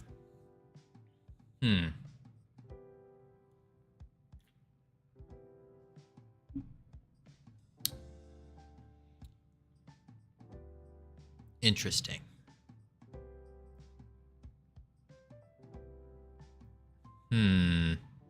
Companion arm Q free.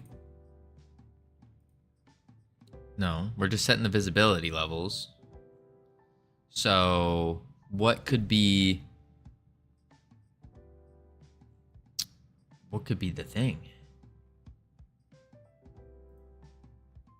Is there anything in particular that inspired you to start with game dev? Oh, there most certainly is. Most certainly. Quick little side tangent here. So I've been a degenerate gamer for many years.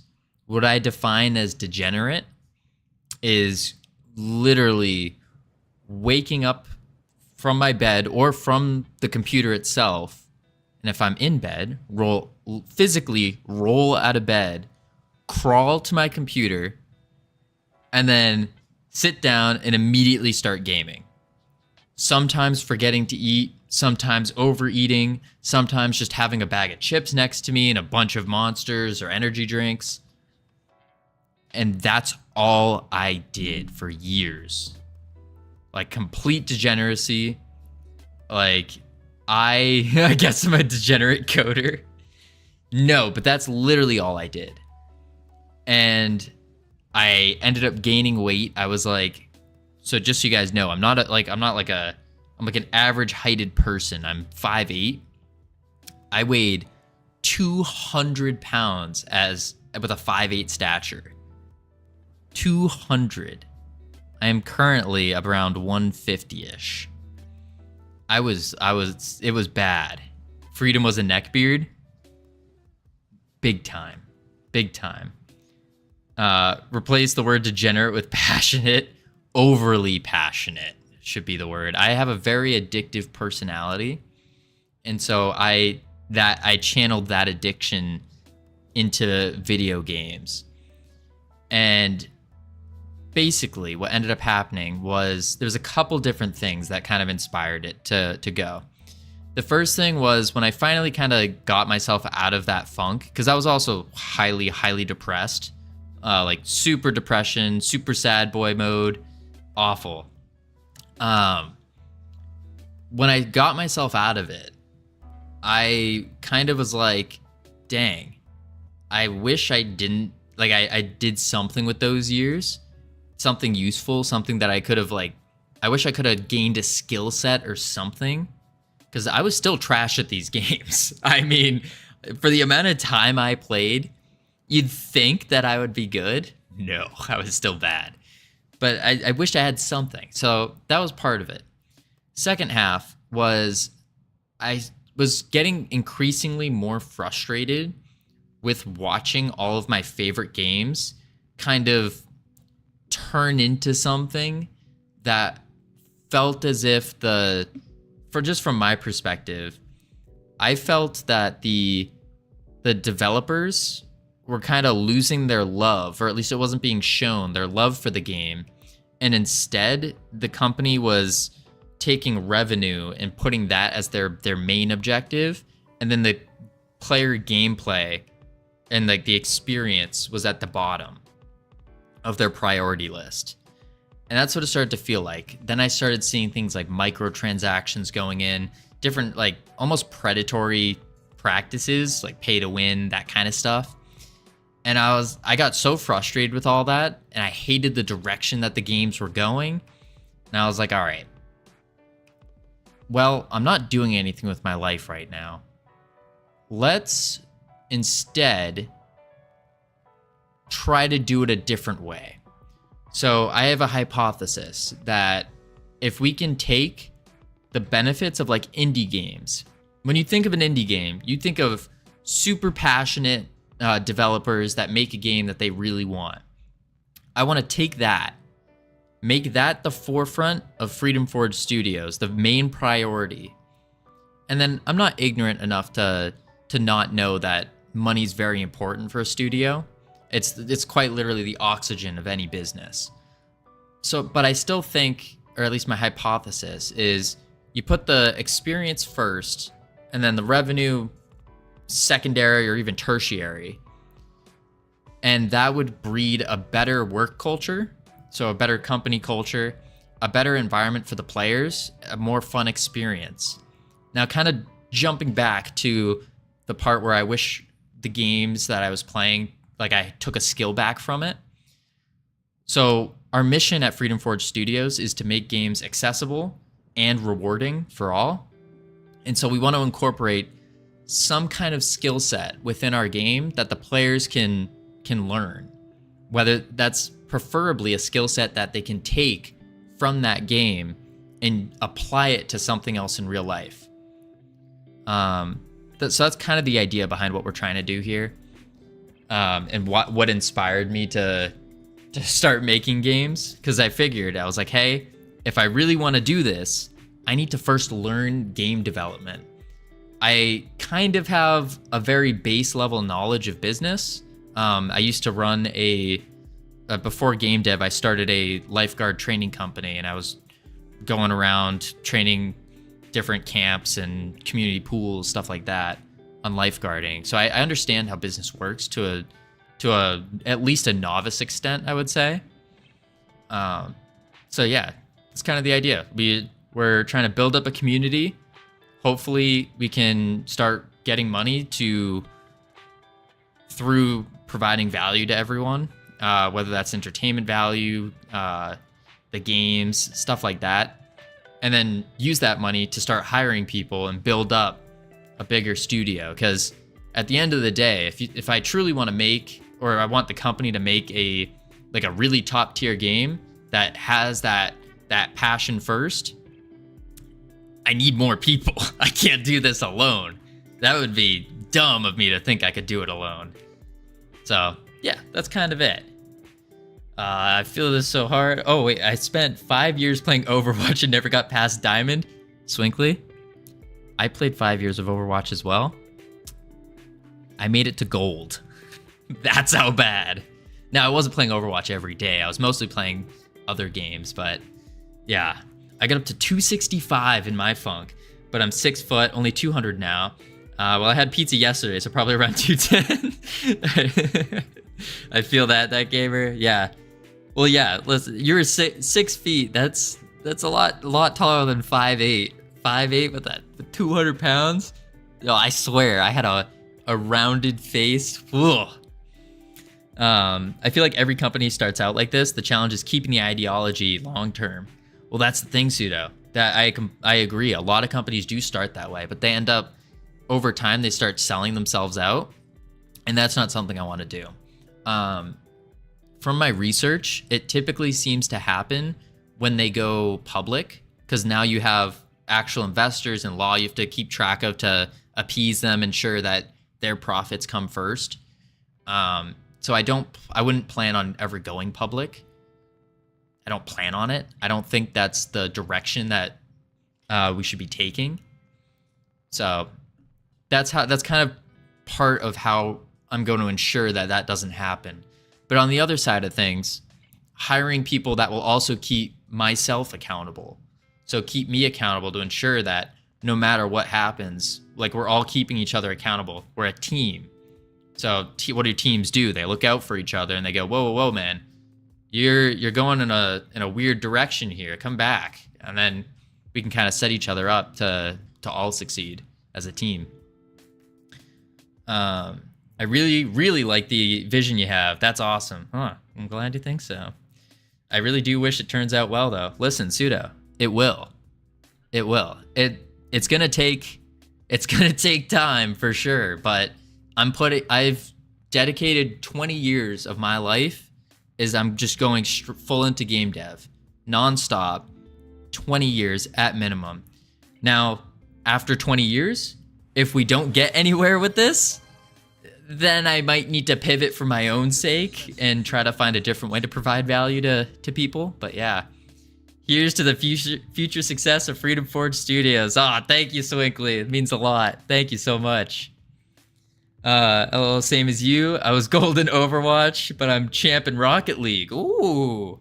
Yeah, I was like bronze in Rocket League, whatever the lowest one was. Dedicated Mercy main. Ooh, used to play with Grandmasters, but I was only diamond. Whew. I was a Lucio main. I got my Lucio golden gun. Whew. LT, that gamer team. Yeah, let's go team. I'm working on my game, but I don't know how to make non-static movement. What do you mean by? I don't even know what non-static movement is yet. Yikes. I never got past the equivalent of silver in any game. Oof, I usually hover around silver. And then if I like really focus, I'll hit gold.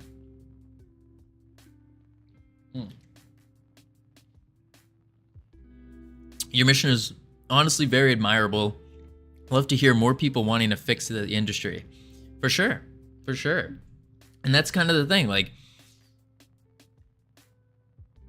I know a lot of people, or maybe this is just a bold assumption, but I assume a lot of people feel very similar. And so I want to organize us together so then we can actually accomplish it. Because a bunch of individuals agreeing on the same thing is completely different than a team agreeing on something. So yeah. I just want to make the game that I want to play because it doesn't exist. Yeah, that's a great one, Sammy. Make the game you want to play because it doesn't exist. I love that. But yeah, IMO, game dev industry is one of those industries right now that needs a major revamp. Baldur's Gate was one good step. Yeah. It's going to take many game studios to get this ahead. Not just one studio. It's going to take a lot. So, yeah. But yeah, we're hoping we can Freedom Forge Studios can be part of that major revamp step. Same reason I got into game dev, got tired of seeing what AAA was doing, and while I love the indie market, nobody else made my perfect game yet, so I decided to make them myself. Yeah.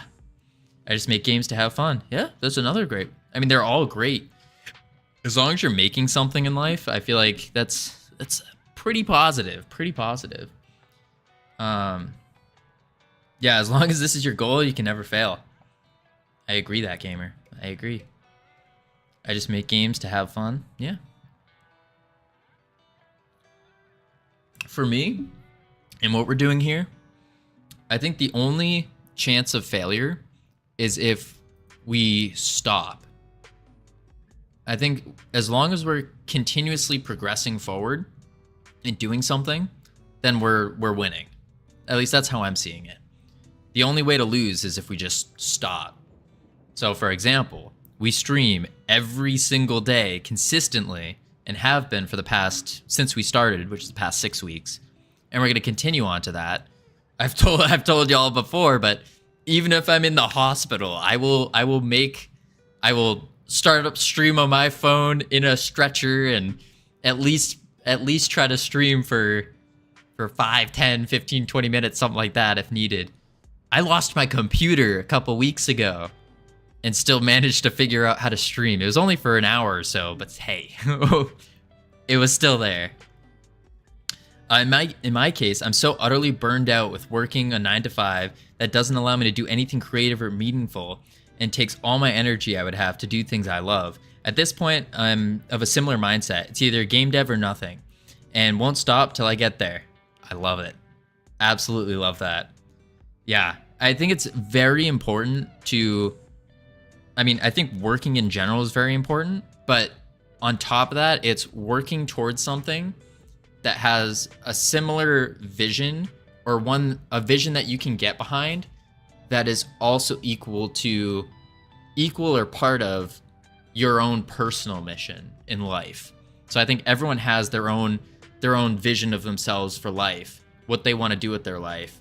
And then it's just a matter of finding that company or starting it that aligns with that. And once you have those two things, from my experience of talking to people who have those two things, it's like nothing can stop you. You wake up every day, almost every day, and you're genuinely like, you have that purpose in life, you have meaning, feels good, that kind of stuff.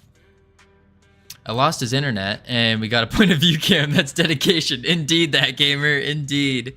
Yeah, that was rough. That was rough. Failing is part of success. The only true failure is to give up. Yeah, I completely agree. A risky sniff. I completely agree. I'm only bringing my Steam Deck and phone to the vacation in terms of electronics. Nice. You get there, Swinkly. Your love for Lost Resolve really shows that even if it's not your breakout game, the next one will only be better. Yeah. I'm looking for some headphones/earphones right now. I just use I still use like the plain old Apple things. I think they work just fine. Although if I'm playing like an FPS game where I need to listen to sounds, these things suck. Your positive vibes are so encouraging. Glad to hear it. I'm glad to hear it. You'll get there. Please do take care of your mental health, though. Yeah, taking care of mental health is very important. And the thing is, I don't have wired USB-C. I don't even have wired USB-C. Hang on, let me unplug my headphones real quick. Like, these are like the old-fashioned ones. Very old, very old. Yeah, but taking care of your mental health is very important. For me, and what we're doing here, I mean, I am so like excited to do things. Like, streaming has been, even on the days where I feel like complete and utter crap, because I mean, some of you can attest to it. You probably saw it on my face. I was like dying, but it still was like filling me up internally with like energy. It felt really good. So I'm loving streaming. I'm loving the game development stuff. It's super fun. Yeah.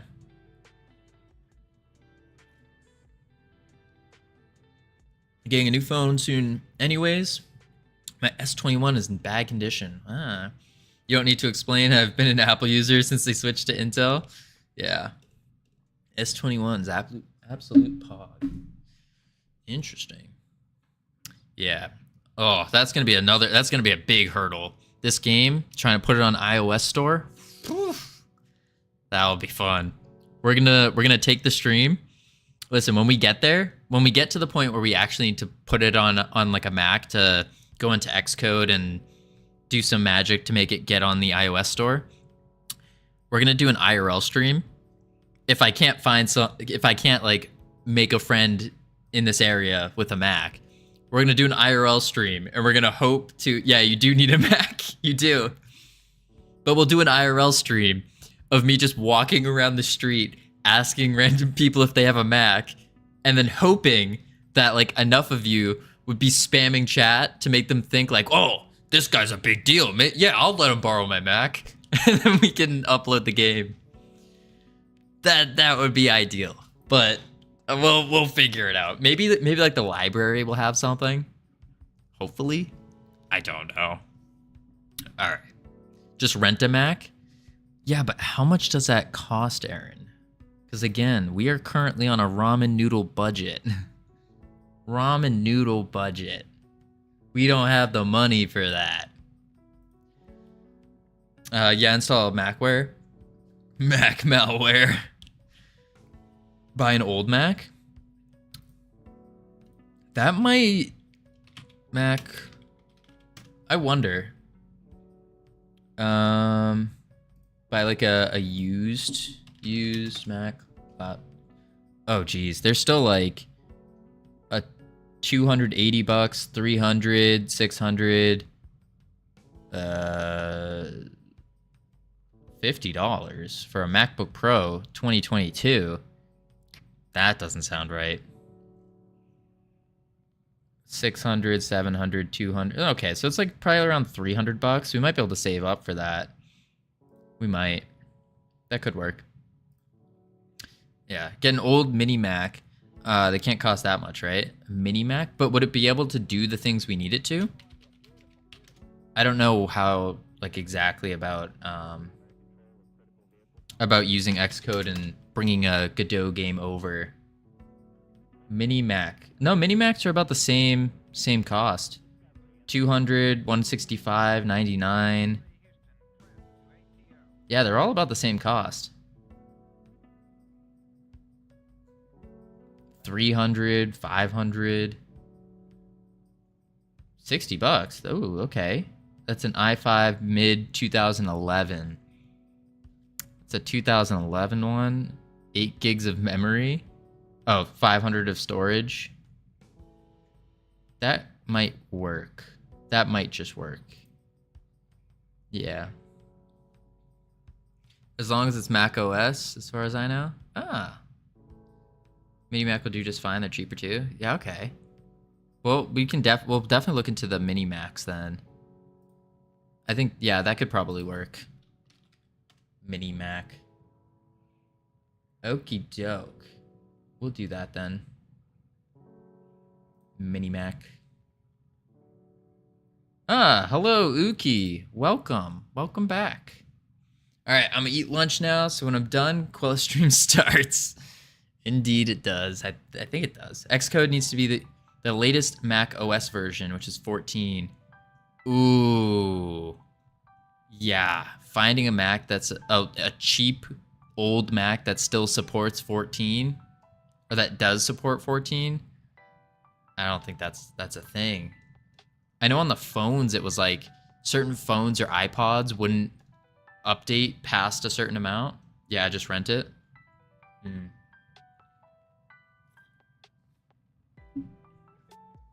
Wait.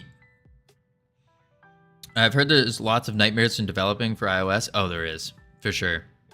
Just make a Hackintosh. You can rent a Mac in the cloud. Really? You can rent a Mac in the cloud. Mac in cloud. Boop. I wonder. He's buying a Mac. No, I'm not buying a Mac. We're just using it to, we'll use it to upload, we'll use it for Xcode so then we can actually make our game on iOS. Pricing.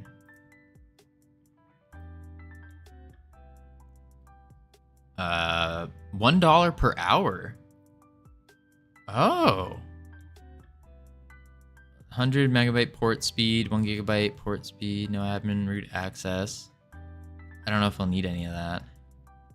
I wonder. Or $4 a day? Okay, so yeah, we might be able to do this then. Rent a Mac. Huh. Go home? Okay.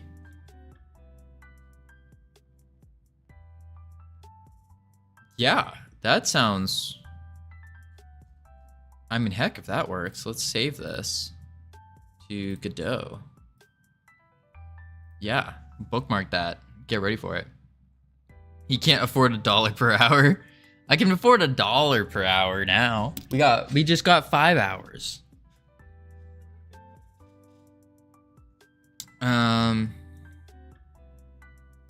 Yeah, that'd be good.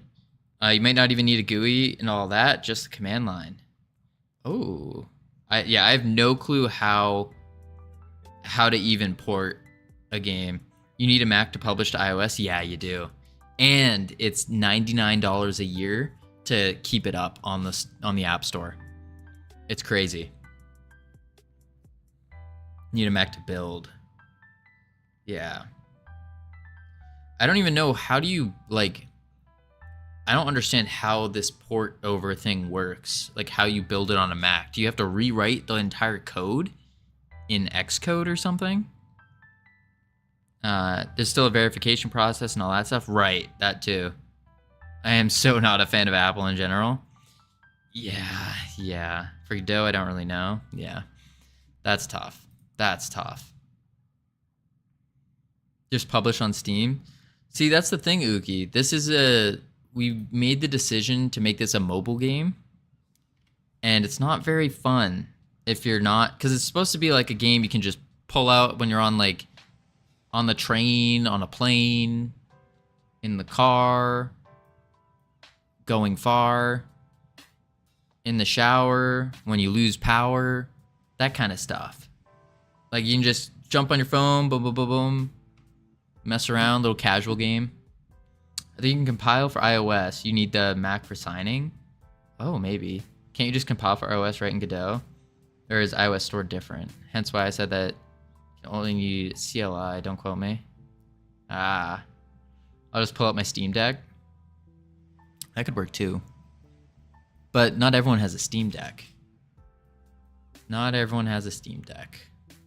Okay, what if we, for this, let's disable the tweening actually and see what happens. Because that could be causing the issues here.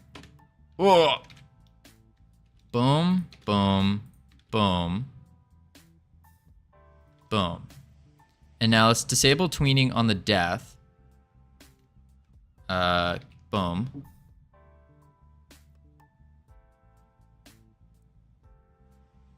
It's just, we're gonna do another await anim playback dot is finish dot, what if we just do anim playback? That might work. Toilet view. Yeah, we got the trademark toilet view as well. That's our perspective angle for this game. So you can play the game on a toilet. All right, let's see what happens. Hopefully it doesn't break. Hopefully it doesn't break.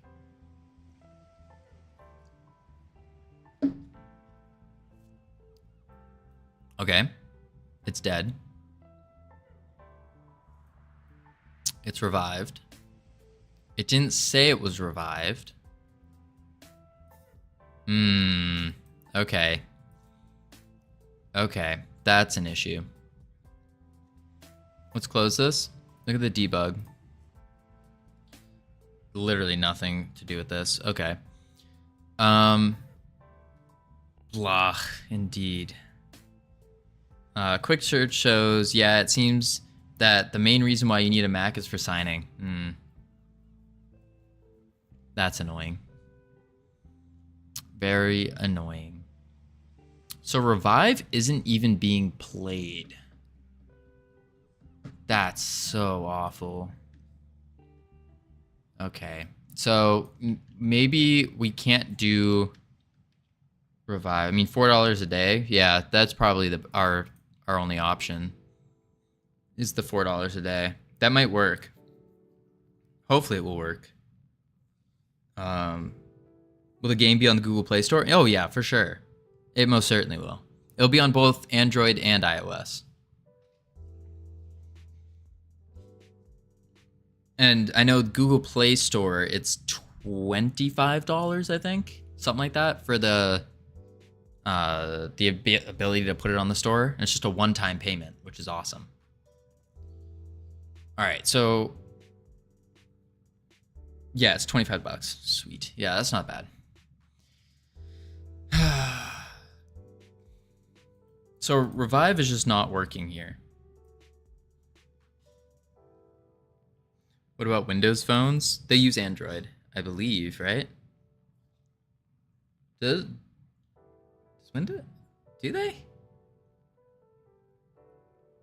I don't know actually. Are Windows phones still a thing? Windows phones. Oh, they are still a thing. Who has a what?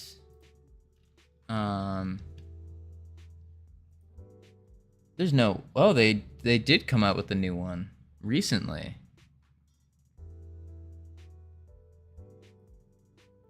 Oh no, it's just the Samsung Galaxy. They don't have Windows phones anymore. It must not. I don't know. That's weird. Yeah, Windows Phone seemed to be dead when I just did a quick look, because then it said like, yeah, I had enough of trial Angry Birds. Oh my. What about the pear phone from iCarly? Now that is something we need. We need the pear phone. That beautiful pear shape on the phone, just that's what we need. Will the game be on Java Me? I don't know what that is. It's a mobile game, so it will be on mobile devices. And hopefully on every mobile device. Unless you consider certain things mobile devices that shouldn't be mobile devices.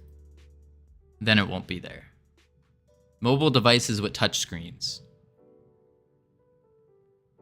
I need to play it on my Nokia N95. Yeah, no promises about that one.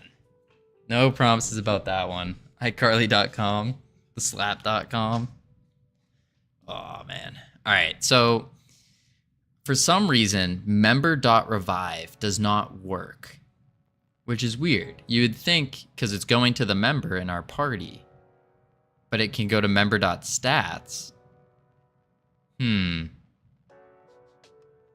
I wonder, what if we put revive into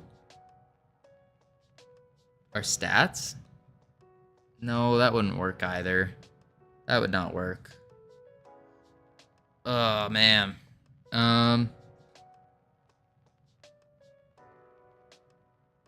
This is tough. Switch?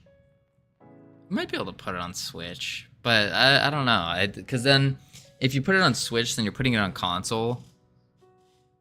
And I don't think this game would be good on console. I mean, maybe it would be for... not really. I don't know. I don't know yet.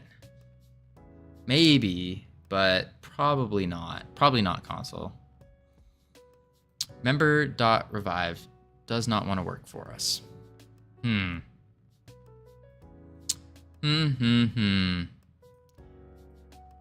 I wonder if this is even No, this is definitely working because it heals it up to full. It does have an analog stick. Yeah. It's like it's skipping over this revive function. Or it's not finding it. He's afraid of... No, I'm not afraid of consoles. It's just we happen to pick what is the most accessible platform for our first game. And the thought process was, oh, well, probably mobile. More people have phones than they do computers. And more people have phones than consoles. Or smartphones, I should say. Next game, though, I would think it's going to be PC. Or computer game. PC, Mac kind of thing. Or like, we'll chuck it up on Steam or something. I think that would be the next one. Maybe console as well. We'll have to see. It depends on what kind of game it is, if it makes sense. But I don't even want to... I'm not even thinking about the next game yet. Just trying to get this one figured out. And specifically, figuring out this revive.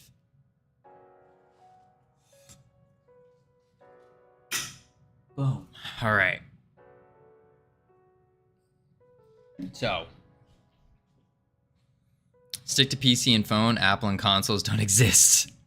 Yeah, I don't know. I mean, I have to look at Apple. Still have to look at Apple. Enough people have them. Plus, I do have an iPhone, so I kind of have to. The thing about iPhones is once you have one, you kind of get stuck in their ecosystem, and it's very difficult to leave it. I think it's, and I will say, like, their iOS ecosystem is really cool with what you can do, and it doesn't feel as intuitive on like PC stuff. It was a ball ache getting my contacts off automatically. Ooh, yeah, that does not sound fun. That does not sound fun. Yeah, I would prefer not to lose all my contacts. But you make a Google thing to get access to it all, because Apple exporting isn't nice now. I wouldn't expect it to be. I wouldn't expect it to be. Plus, but like all my old Apple games and stuff, like we got Bloons Tower Defense. For those of you who don't know Bloons Tower Defense, great mobile game. I have a black border on every single easy map. Mac is absolutely amazing for programming though. Is it? I keep hearing people are saying it's great, but it's okay if you lose me, I'll contact you. That's scary, Yuki. I keep hearing Mac's great for programming, but I don't understand why. Like, what makes it so great for programming? Unix? Interesting. I got Bloons Tower Defense 6 on my Steam Deck. Not bad, not bad. See, I don't know. The thing is, I feel like as a game developer, Mac is not a good idea. Because, yeah, you're doing coding, like, obviously. But you're also, like, a good game developer needs to play games. How else are they supposed to get their creative juices going and find out like what's going on here? What are these guys doing? Get inspiration for different things.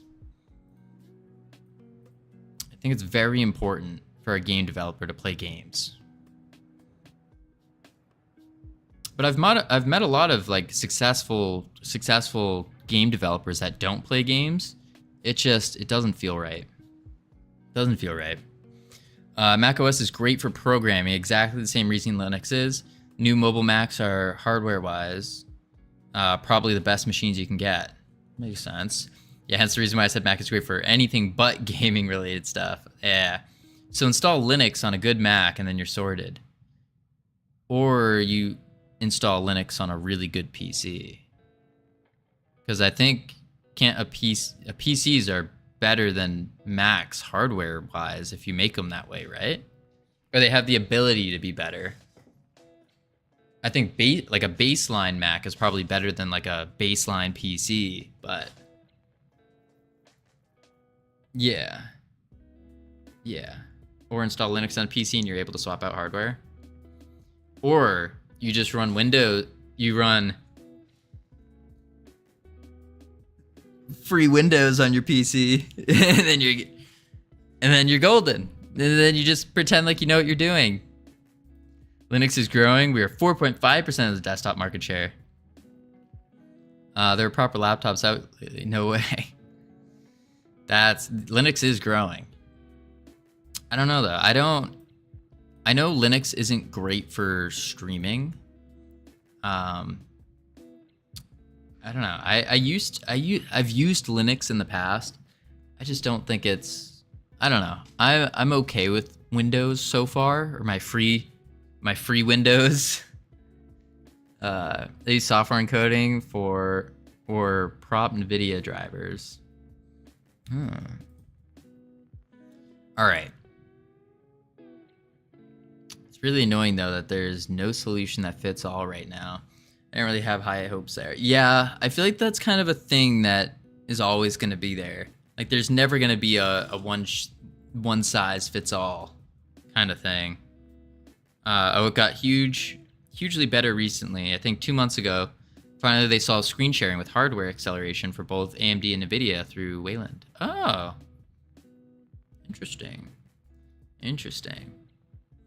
All right, we need to get programming done here, folks. We need to figure out why we can't revive. So, in our companion, are you struggling? Ironic, I am the mayor of Struggle Town right now. in the heart of Struggle Town. The mayor, like, everyone's like, oh, you're the one that struggles the most. You're the mayor now. We have, I don't even know. We tried doing it, setting its visibility. We tried unsetting its visibility. And it's just not working.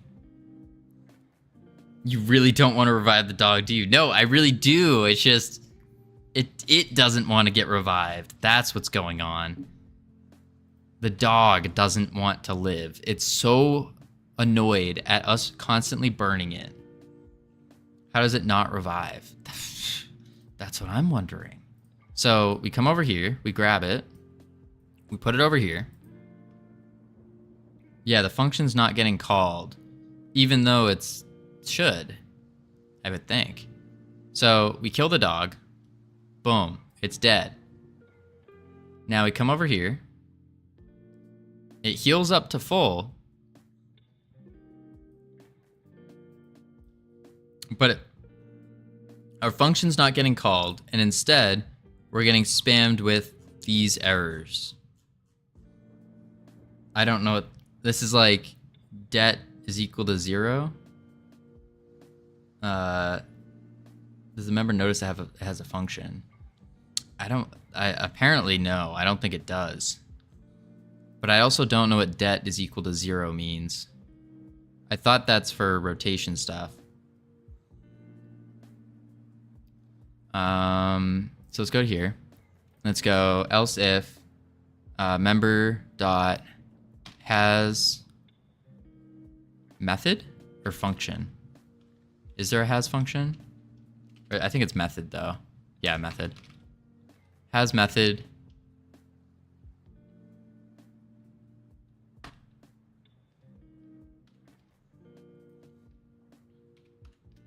Revive. Or probably just without the parentheses. Yeah, remove the parentheses. But this should be in the else if, shouldn't it?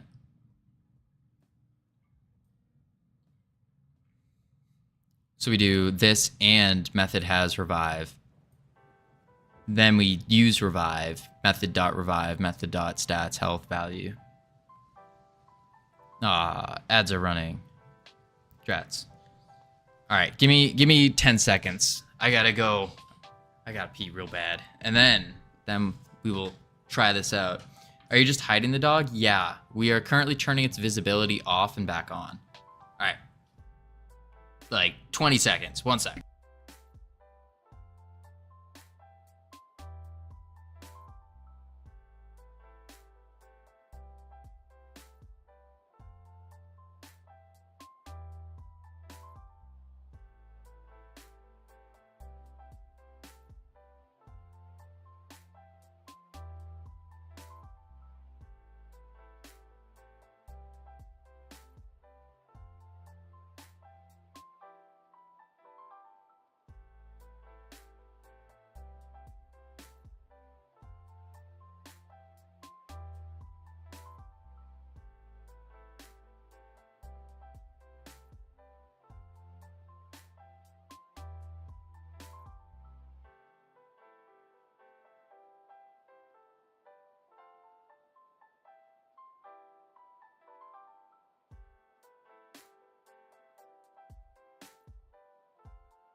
Whew. Yeah, I can show you what we're doing here. But I think this method needs to go in the if statement. And then we use it. Because this is just checking if it has the method.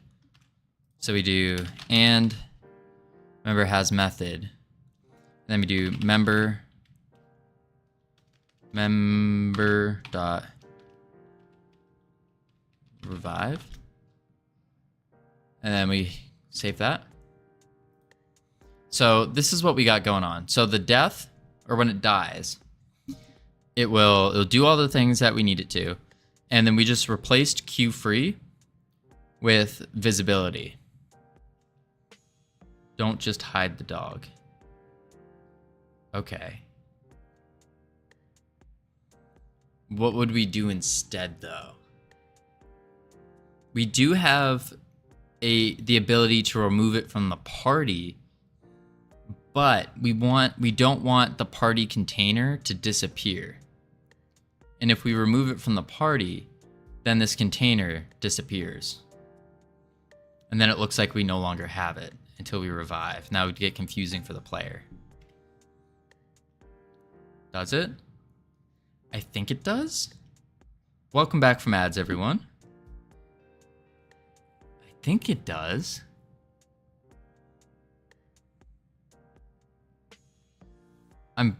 Let's see, hang on. Yeah, because it erases remove from party.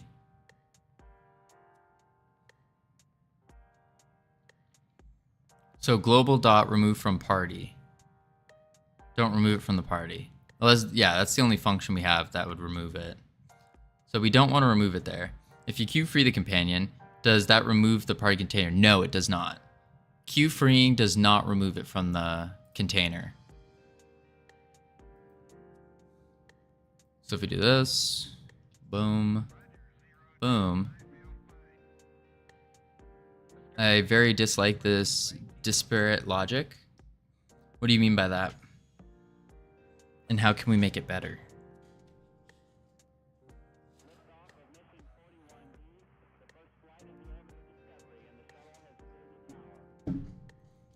Because if it hasn't been clear already, I haven't programmed. I'm 6 weeks into programming knowledge over here. A little bit of C++ in the past, but that was like years and years ago.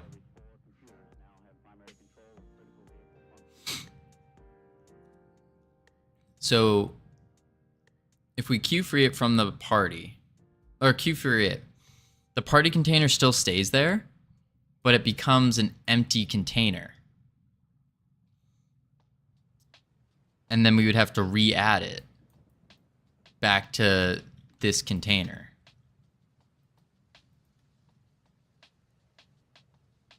Which would be a whole nother thing. Really? Yeah. How does clicking the party container add the companion? Well, clicking the party container doesn't add a companion. Clicking the party container solely does the movement. So this movement, like just the singular movement time. Are you cloning and deleting? We're not cloning at all. Right? Really? Ananiad, thank you for the follow. Welcome to our team. Oh, that was... You click the quest companion, the party container gets added. Right. And you click the container and the companion gets added. Right.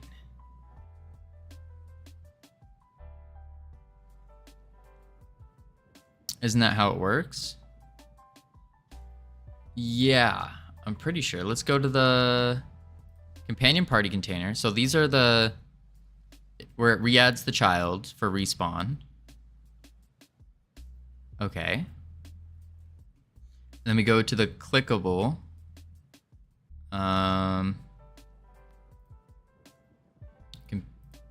Companions, close that, close that, close that. Quest characters, clickable companion GD, clickable, oh, that's the spirit. Clickable familiar.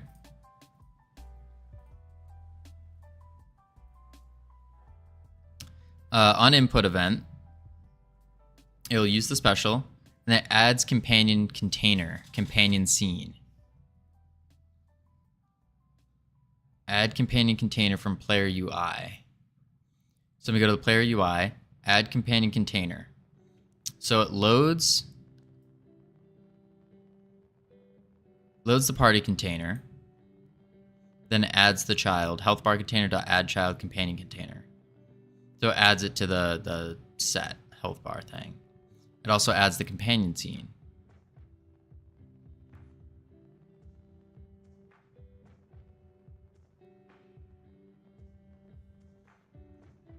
So if you queue free the companion, the container is still there with the scene. Correct. Or I guess it would still be there with the scene, yeah. But now the scene no longer has the actual companion because it got queue freed. Along with the leash or the companion arm.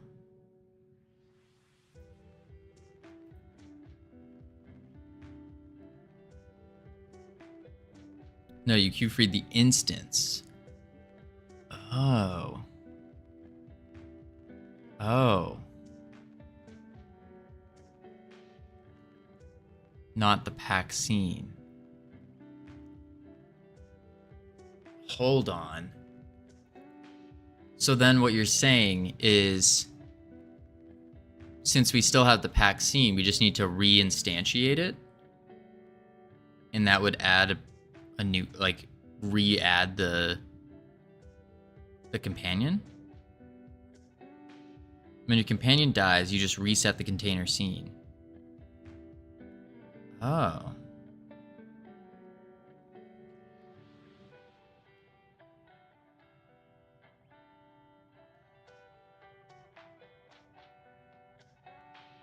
Or when we revive it is when we would reset the container scene.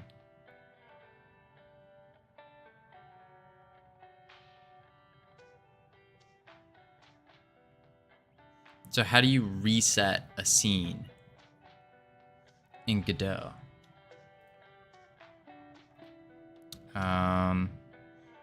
Chat.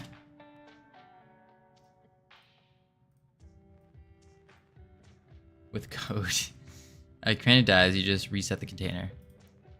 Companion container has states. Right, which is like respawn.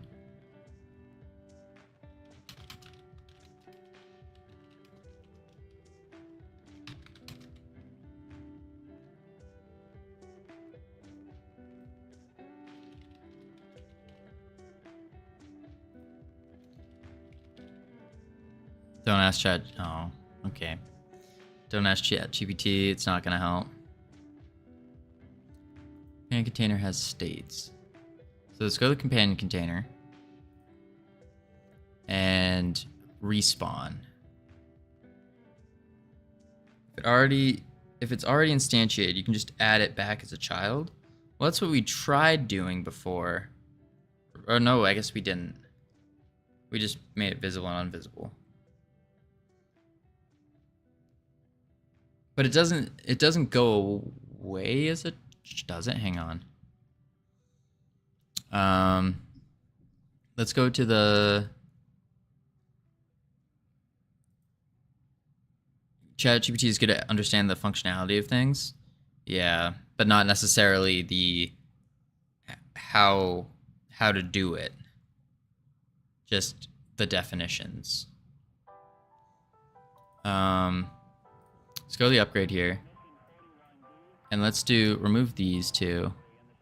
Or remove these three.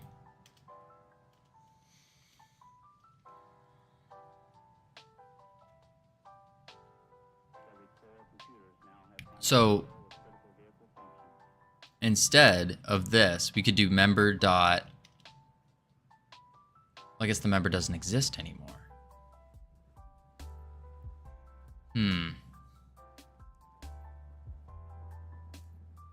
Yeah, the member won't exist anymore. But your companion container states you don't want to walk an invisible dog. Right. Into the healing area. Right. I just want it to, I guess, reset when we hit the area.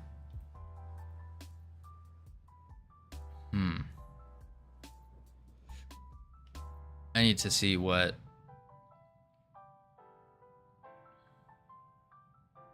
I need to look at the remote real quick. So we have the dog. We kill it off.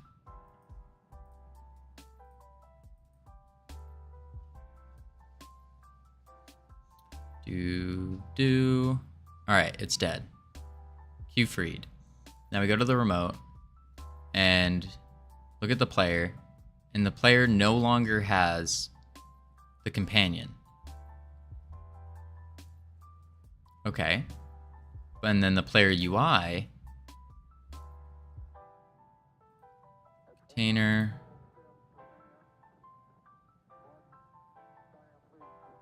has a health bar container with the companion party container. So it still has a companion party container with everything, with the scene in it, the companion party container scene. You freed the arm and the companion. Click the container now. Well, when we click it, it breaks. It says previously freed. And that's on this, if it's not null. So what we need to do is, if it is null, or just an else, state equals respawn. Welcome back. Okay, hold on. With a song. Ooh. The companion is previously freed now. Because you Q freed it. Right. Or Q'd it free. That's what I mean with resetting this container when the companion dies.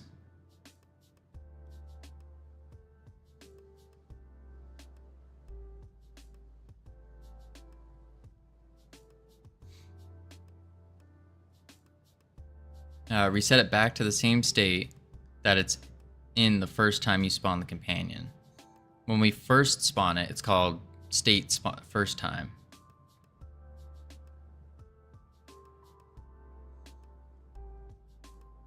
Got a lurk? Sounds good, that gamer. Sounds good. Reset it back to the same state that it's the first time you spawn the companion.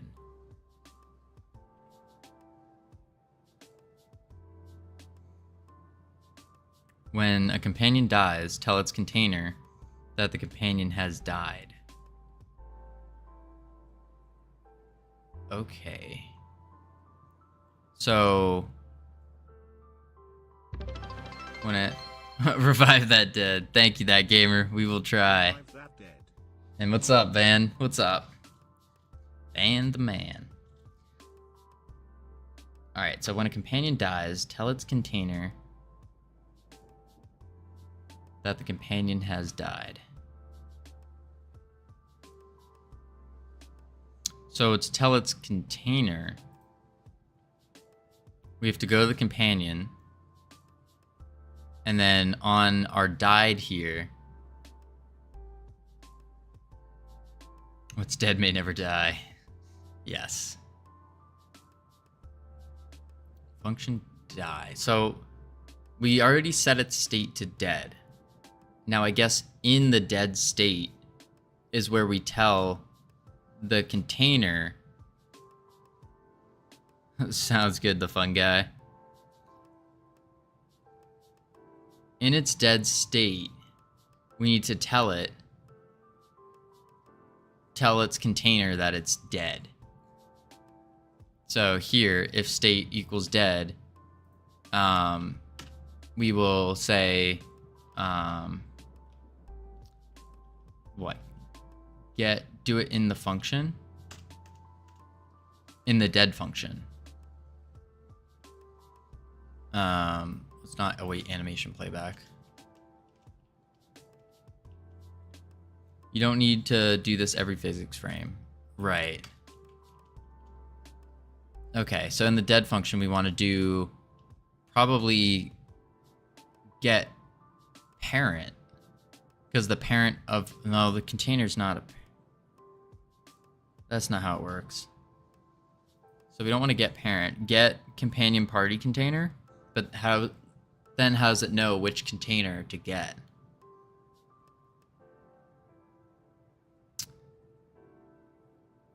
You have a died emit signal right there. Right. Container adds a companion. Oh, wait.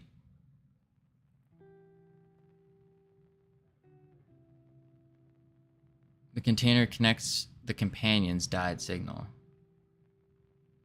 So we have to actually go to the container. But if we go to the container, then it would revive, like, I guess it would revive all of them, which is what we want.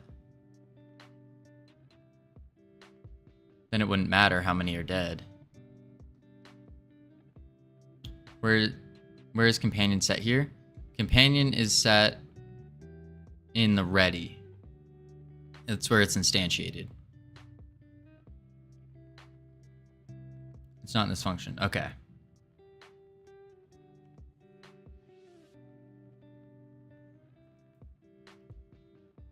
Yeah. Companion equals companion scene.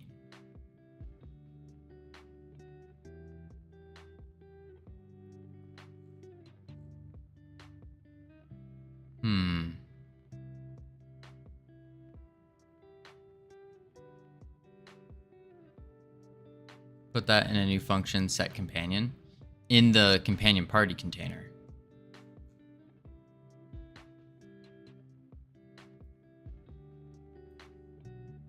Yes. Do we also want to include the add health bar stats?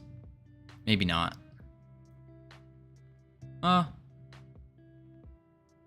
We could, yeah. All right, so just line 16 and 16 and 18. Oh, not 17. Well,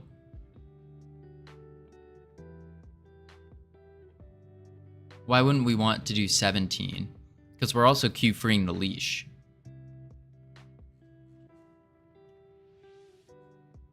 Let's do it here. Func set companion.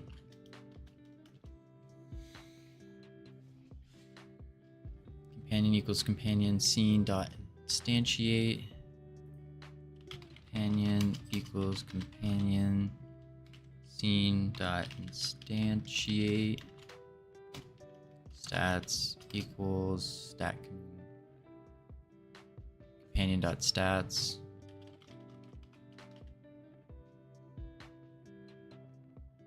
In line 16 and 18, use an argument instead of hard coding what companion gets set to.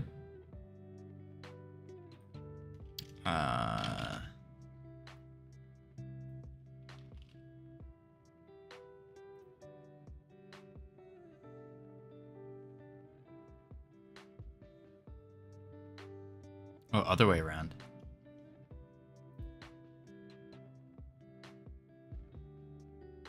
So you're saying companion scene dot instantiate equals value? Oh. Have a good one, fun guy. Equals value.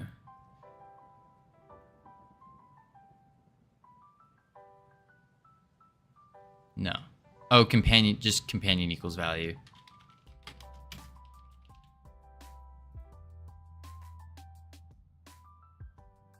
And then in set companion, we make the value the companion scene dot instantiate. Okay. So let me delete this. And we do, and delete this. Oop, boink. And we can say set companion. Companion scene dot instantiate.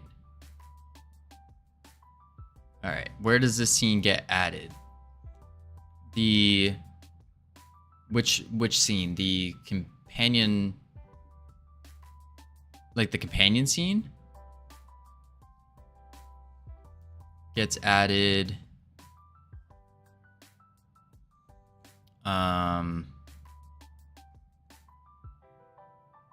To the companion party container, which gets added to the player UI.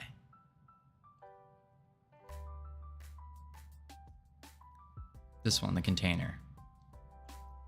So this container gets added over in the, I think it's in the player UI. Yeah, add companion container with the argument of companion scene. And then this gets added from the clickable. So then you go to the clickable, and then we do player UI add companion party container using companion scene. Call set companion after you add it.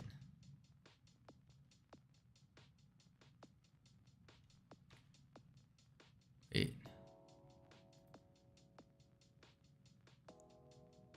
After in the player UI? No. There. Oh, yeah. Okay. Oh, uncommented. Oh boy. Give me a sec. 1 sec. I will do that. Set companion, but this needs to be in companion party container dot set. Oh wait. Companion dot set companion scene dot instantiate comp.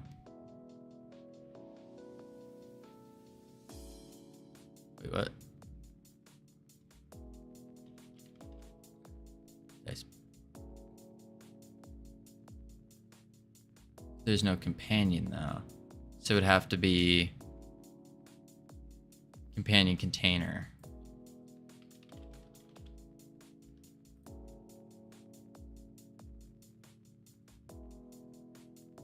So companion container dot set companion scene instantiate.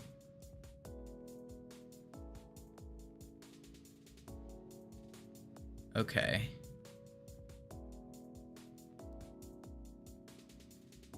Companion container. All right. Let me do 15 push-ups real quick. Pump them out super fast.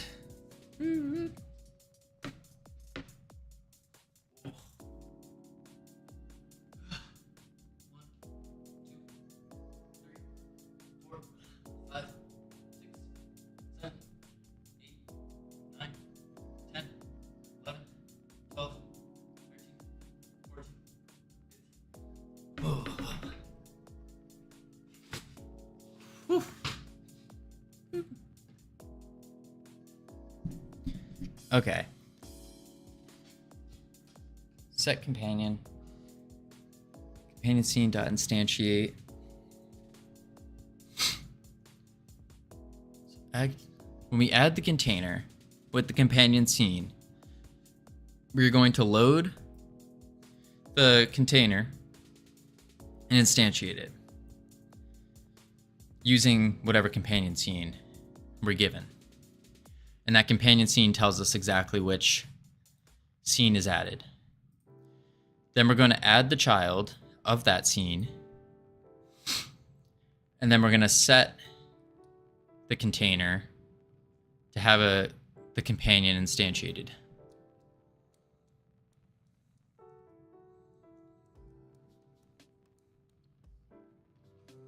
Okay. And then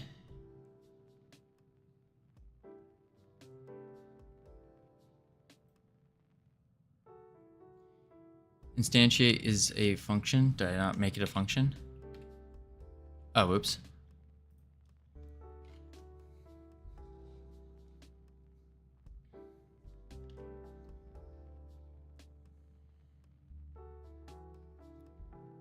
Companion container dot set companion scene dot instantiate.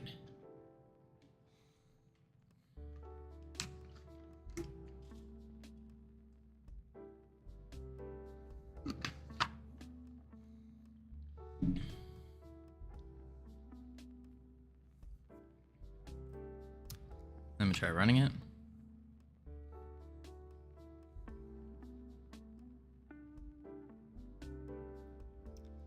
Grab it. All right. Seems to be working. See what happens when it dies. Okay. So that all works. Oops.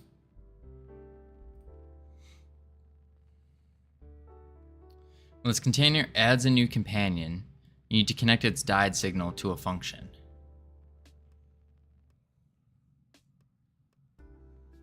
When the companion... So when it gets added...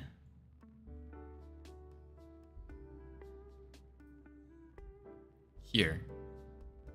It gets added. So... You need to connect its... When the container adds a new companion, you connect its died signal to a function. And this would be in the player UI still, because that's where the container is. So, in set companion, which is container set companion. So value stats equals companion stats, and then companion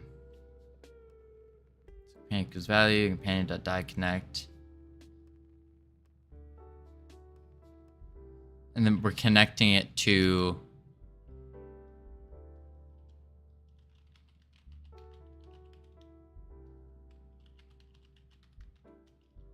now we need to connect it to a function that prints died. Func print died. Oops. Died.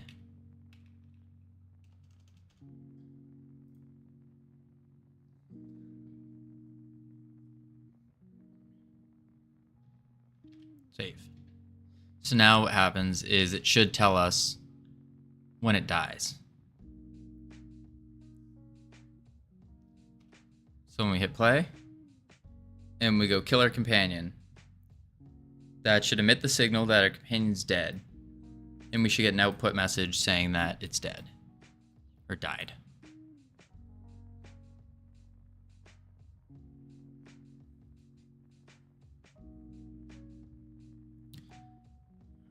Died. Perfect.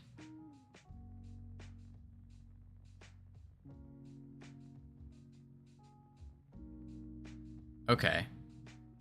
So now we know it's dead. It died 3 times though. Right. Let's open that. That doesn't say. For some reason.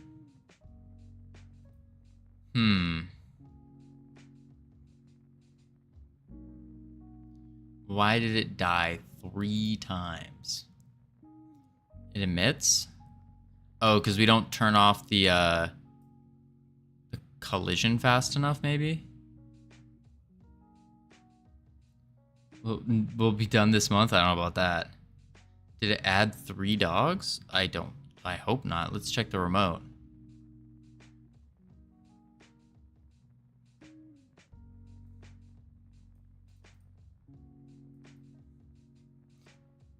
Remote. No, it's still 1 dog. 1 dog that died 3 different times. Why not just add and later check a dead flag? And we have the dead state, but we're just seeing if it connects.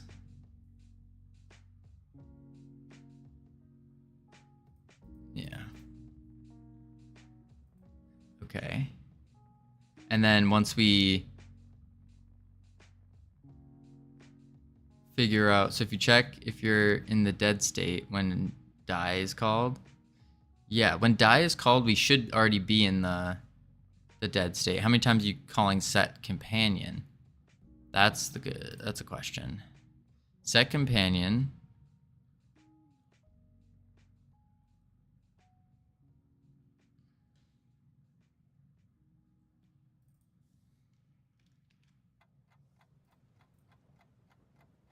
Looks like a couple times. So add companion containers, or we do it once. Then we do it twice in the ready. And then it must be called again when this happens. That might be our 3. Don't do it in ready. Oh. I thought this is where we did want to do it in the ready.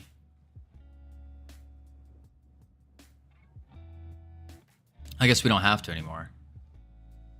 Because now it's being done by the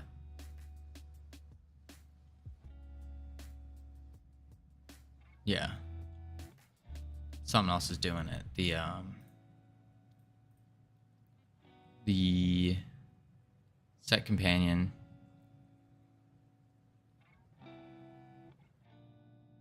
I feel like this is calling it as well.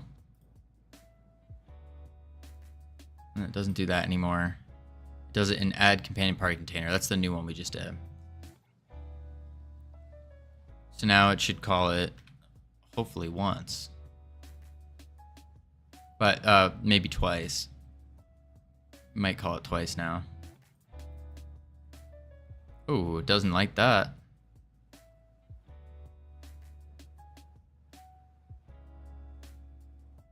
So we can't add it unless it's in the ready. So it does need to be in the ready.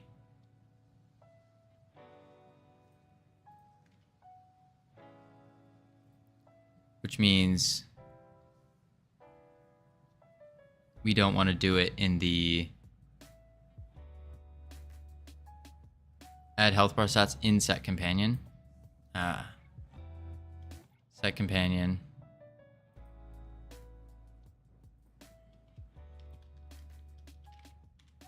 Add health bar stats.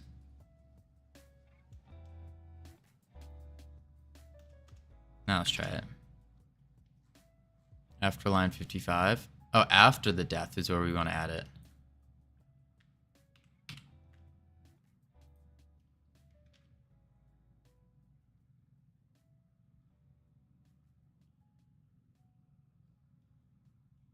Okay.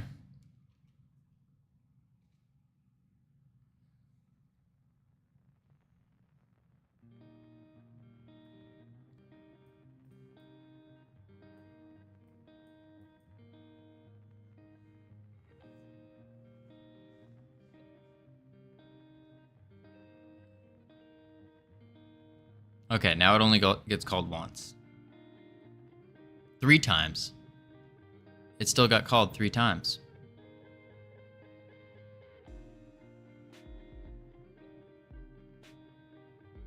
It was once and then 2 other. Huh.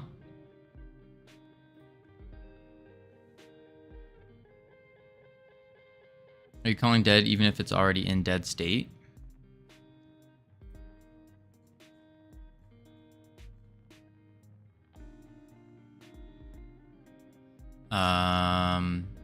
No, if state is dead, then it just returns.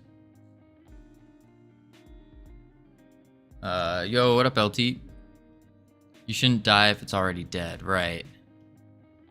So maybe we just do an if statement ahead of all this and just say, if not dead. Oh, wait, function on line 89. Take damage, if stats less than 0, die, which then runs this function. Whoop.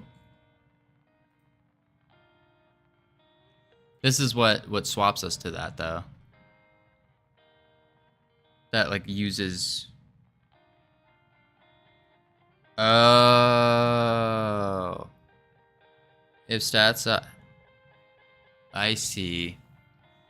If stats health value is less than or equal to 0.0, then die.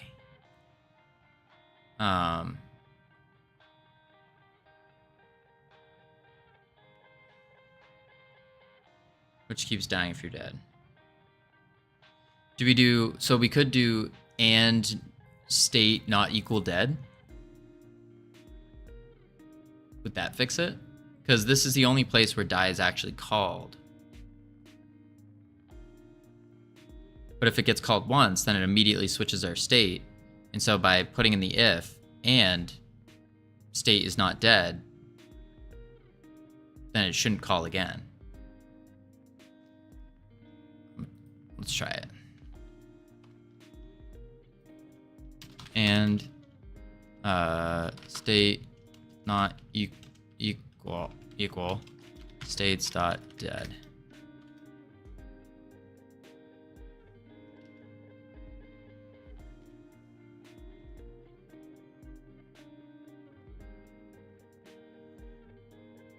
Maybe.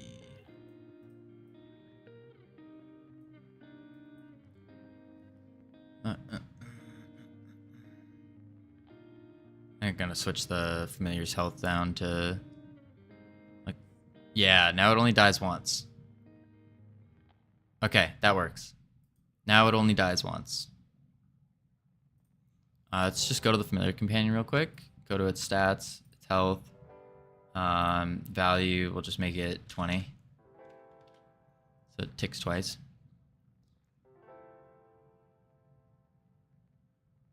Yeah, that's fine. Okay, so now we only die one time. Cool. Which means I also need to add this to everything else. Set companion to a new instance of the companion scene. When died gets omitted. So when companion died.connect, instead of print died, we're gonna do we're gonna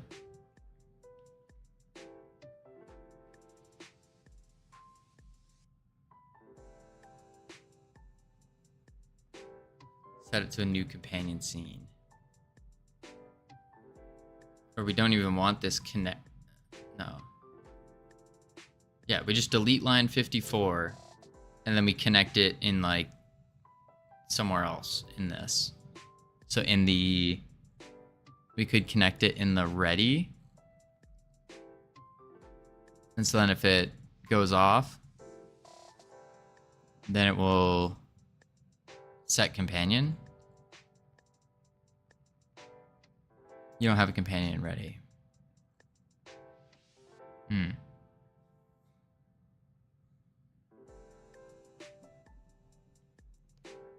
Okay.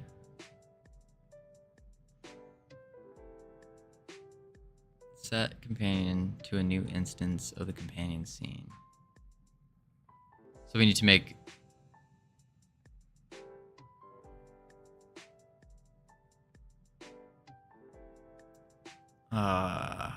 we don't need to make a new function. Dot new.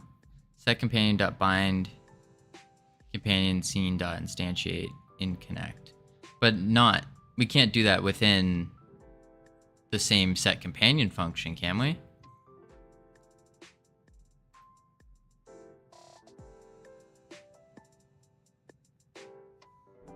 I guess we might. If it doesn't get called.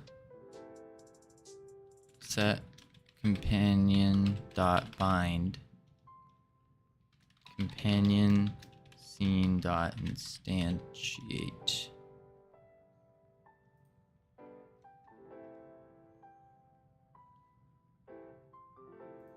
All right, let's give that a whirl. Give it a whirl.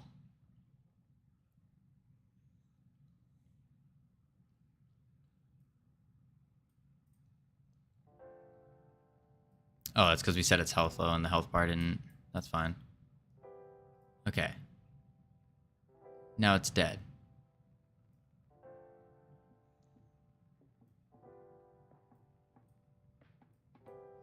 And there it breaks.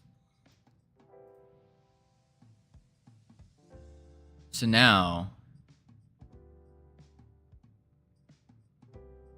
when we enter that area,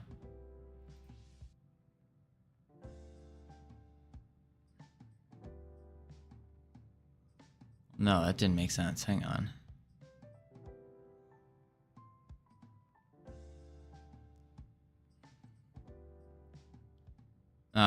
What happens when we enter this area is right now It will heal us, heal members in the party, and then, man, I hate being annoying. What do you mean?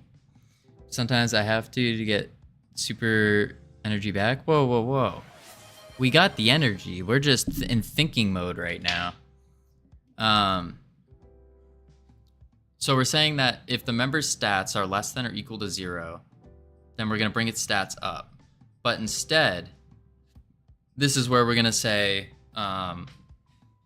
this is where we'll do the set companion, right? I think.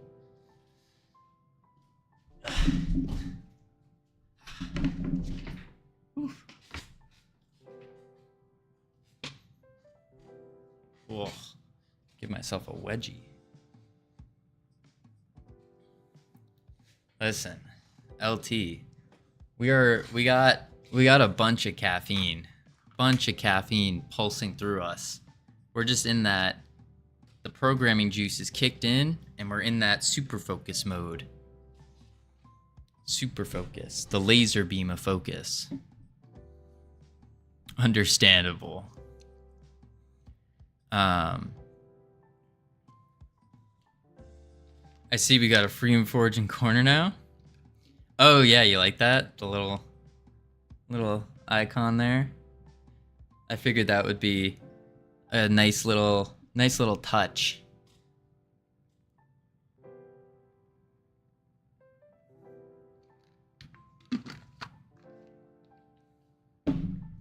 So everyone has these like wacky UIs with stuff all over the bottom and all that, but we don't got that. We just got that forge over there, that little anvil. All right, yeah, those overlays suck. Yes, it is supposed to heal everything in the party if they're not dead. How does it heal a dead companion? Right, that's kind of what the Elif was for. The idea with the Elif is it would revive them. So we had a function called revive in the members. So right here, which is just the opposite of dead, but this doesn't work now. Because it was supposed to untween them, basically. Untween, show them, and do all that. So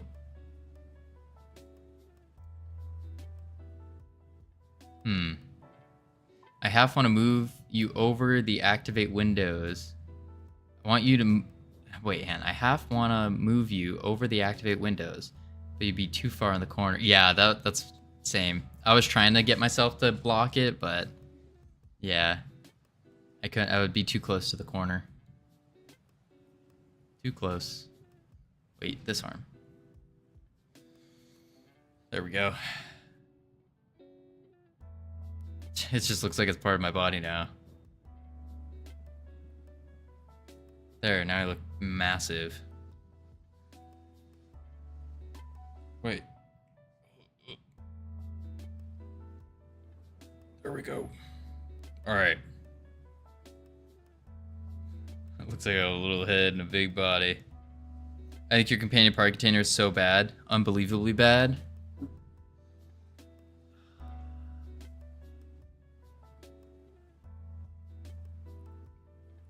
This is it. This is what it looks like.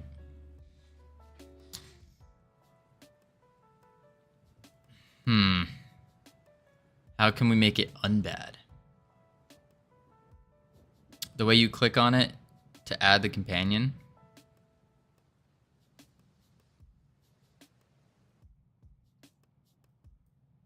What would an alternative look like while still having the same functionality though? Because we like the functionality it has, where you can just click, drag, because you're on the phone, so you're like tap and dragging it out, place it anywhere you want. But I don't know another way of being able to do that.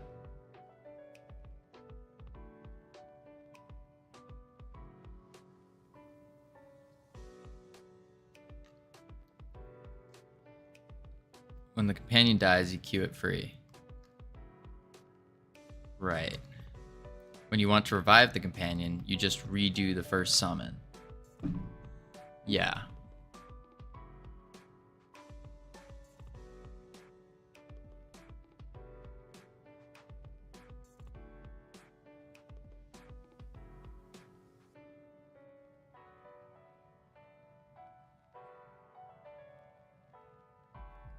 To redo the first summon, you have to reset the container when the companion dies.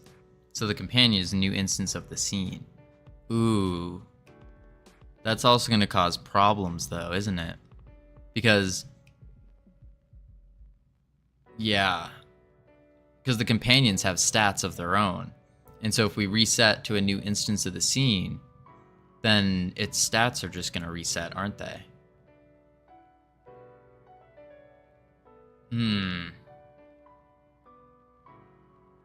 Crap. Isn't that the point? Not really. We don't, like, if you do an upgrade for the companion, we don't want those upgrades to be wasted. Because it's just a casual game. They don't have upgrades yet? Well, yeah, yet. But they will. Or else what's kind of like, what's the point of having companions, you know? Lamkey! Welcome. Thank you for the follow. Welcome to our team. Get a new companion to spawn in first? Yeah. That's the play. That's the play. Also, Lamb, you now have full access to these beautiful team emotes, where you can welcome people to the team. You can let people know you're part of the team. Nice little flex. Worry about copying the stats over after. Okay, so now we just need to spawn the companion back in when we go over the area. When the area does, so we enter the interaction area. And it uses heal, which goes through our party and will heal everyone. And then everyone whose max health is greater than their current health. And then we say if their max health, or if their current health is less than or equal to 0, so they're dead. Or we could do member.state is equal to dead.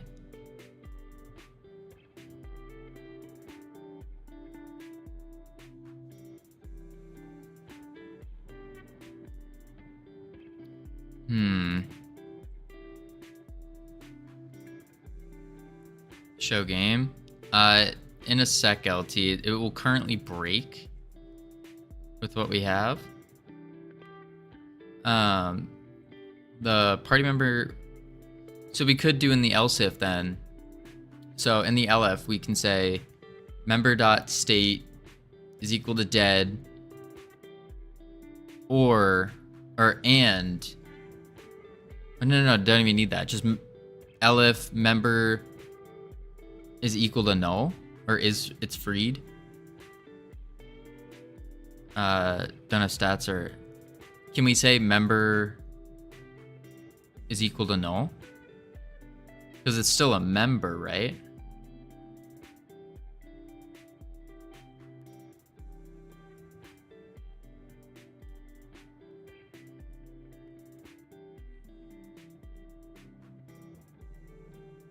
Maybe it's not. So the member just doesn't exist anymore. Thanks for the welcome. Sorry for furiously typing something down. Oh, no sweat. No sweat. Don't worry about this automatic thing. What do you mean? Companion dies equals pressing the container respawns it. Okay, so get it working that way first, and then we can worry about doing this. Doing the automating it.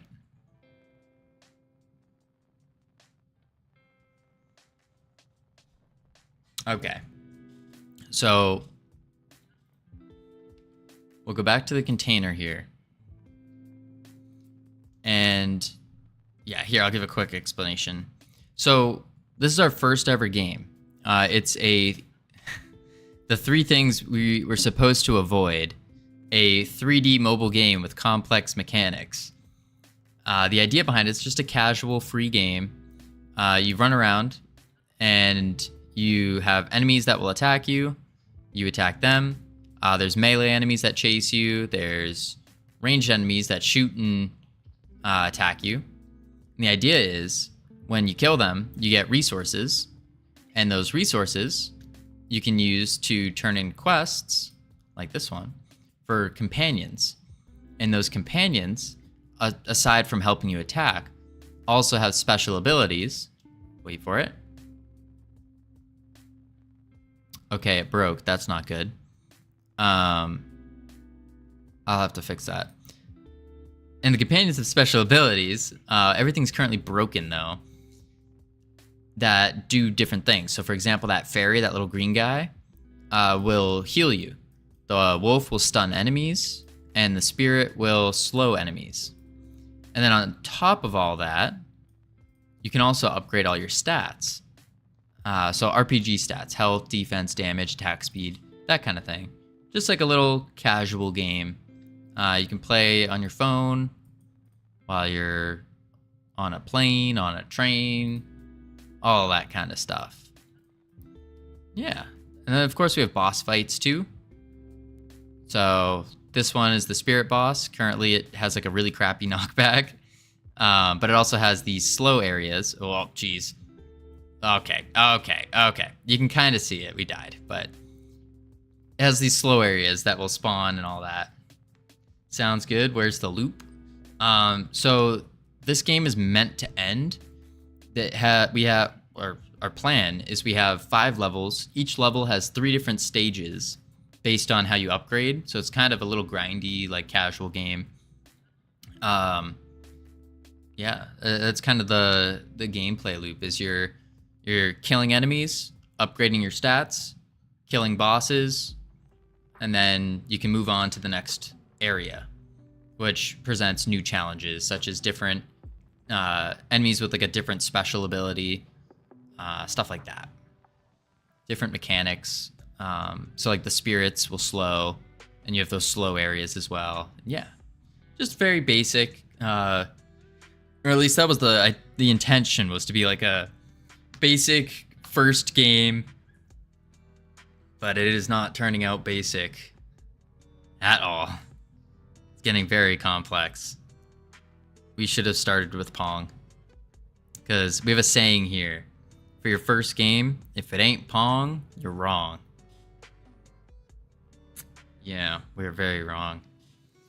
All right, so what we're trying to do right now is feature creep is a dangerous beast. Well, that's the thing. That's the almost the sad part, is we haven't really creeped much at all. This was, for the most part, was the plan all along. We just, not knowing anything about game dev 6 weeks ago, we just assumed it would be relatively easy to add, but not at all.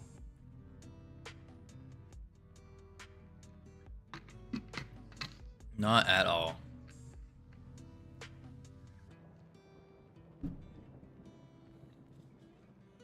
I think the biggest feature creep is probably getting the bosses to be more fun.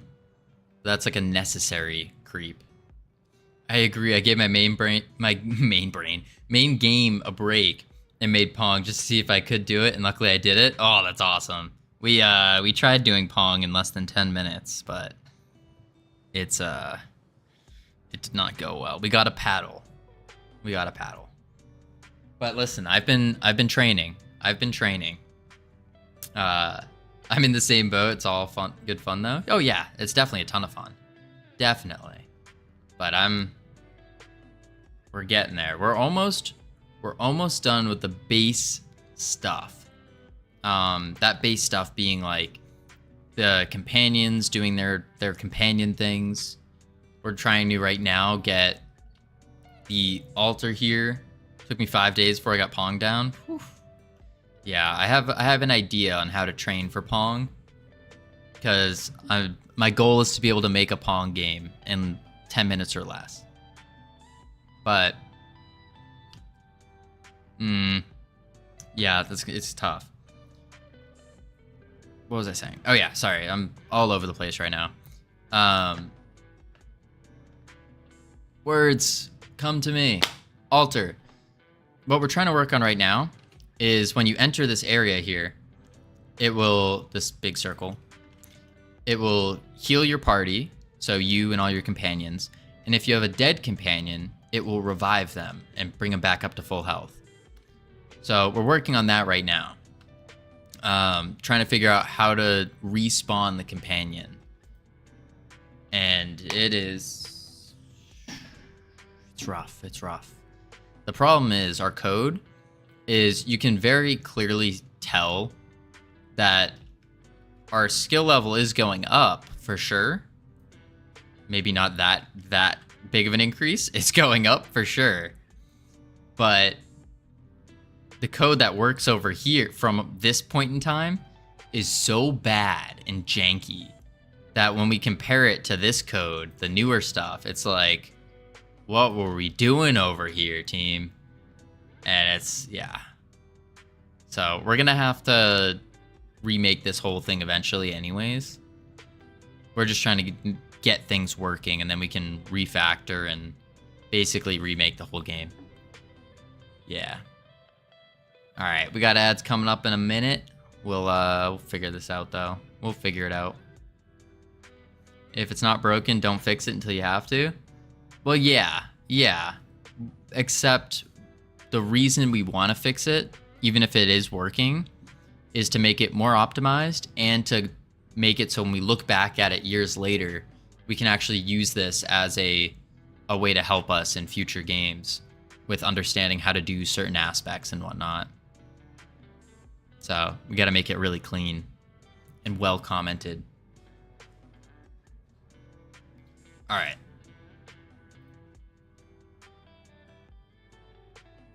While the ads are going off, we'll keep bashing our heads against this wall here. And we will figure it out. So. All right. We need to figure out how to respawn when we press the button.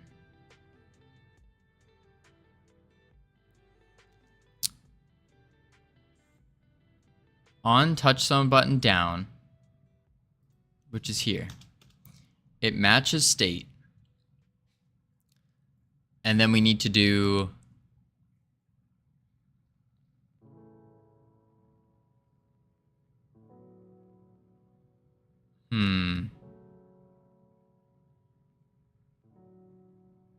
Could we do something like if companion equals null and then set state to respawn?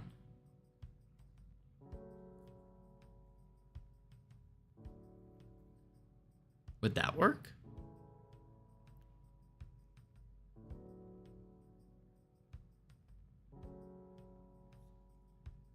Set state to respawn, then when died gets emitted.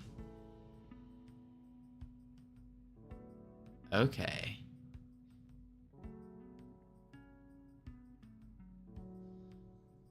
But we already have it connected here in the set companion. Does that matter if we double connect it?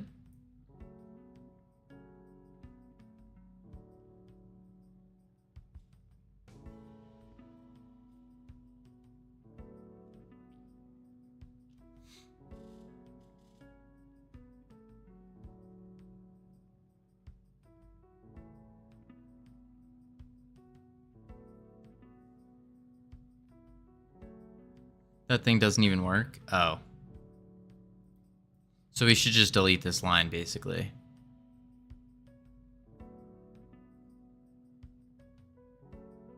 Or we just delete this, and we do companion.state equals respawn.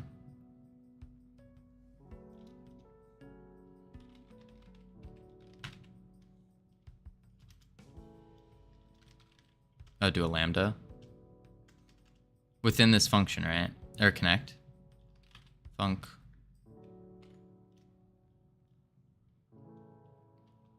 And then we do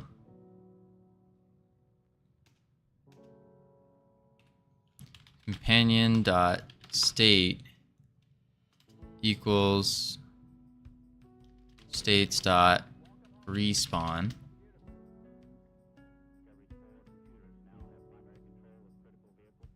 And what's the other function we want to do within the Lambda, though?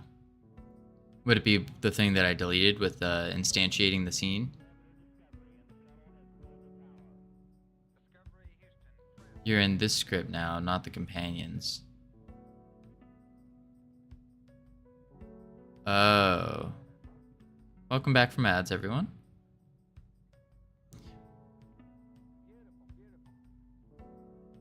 Wait, but if I am back, ads are over. LT, aren't you subbed, LT? I don't know, you have so many little badges above your name. It's like, yeah, 2-month subscriber. What are you talking about? Don't set the companion state. Do just state. Ah. State equals state states dot respawn. I am sub, but I watch the ads. I didn't know you could do that.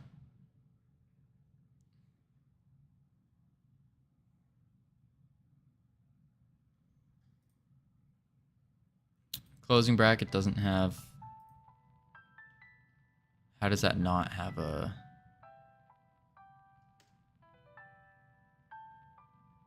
Huh.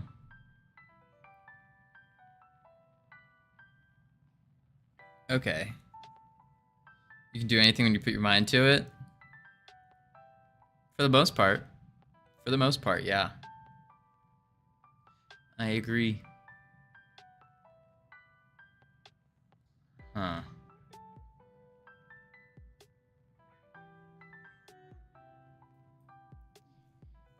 Okay. So we switched the state to respawn. But what else do we need the Lambda to do? I don't think we need it to do anything else. Because it's just, what this is going to do is it will add the child, or the children, set it to placed, and then set the position. So you need the companion to be a new instance. Oh. So it would be companion equals companion scene dot new.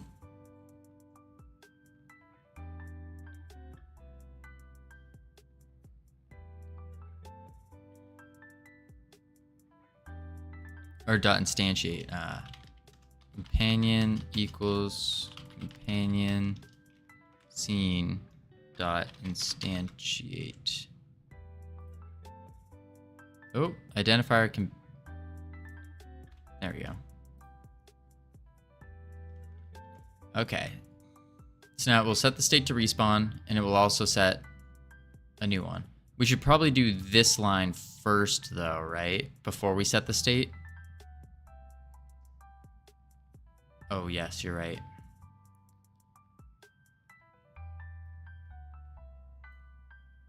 We really... Oh, whoa, whoa, whoa. So we could just take this line and just paste it here, right? Is the game broken still? As broken as it was 5 minutes ago. Most certainly. Scroll up to first time.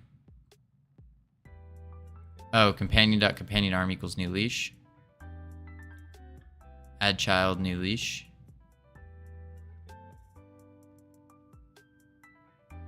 Ah, I see. Yeah, the difference is that this adds companion.companion arm. And this one sets companion.companion arm to the new leash. I don't think you use respawn anymore. I might not. This was back when clicking the container hid the companion. Oh, that's right. That's right.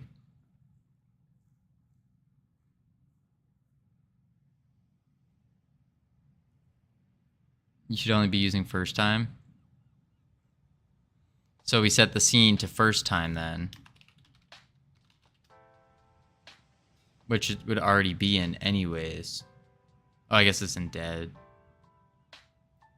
No.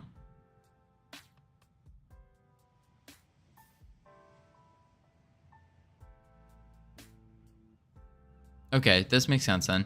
So then we're setting new leash to and instantiating it. And then what it will do is it will add the new child of the instantiated scene, right?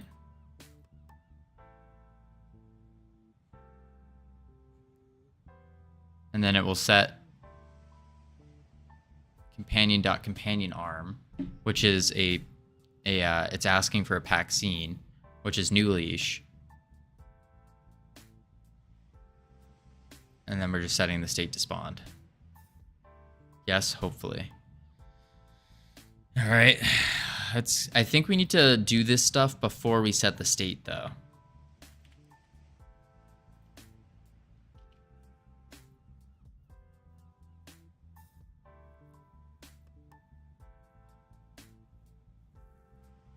Let's see. Moment of truth.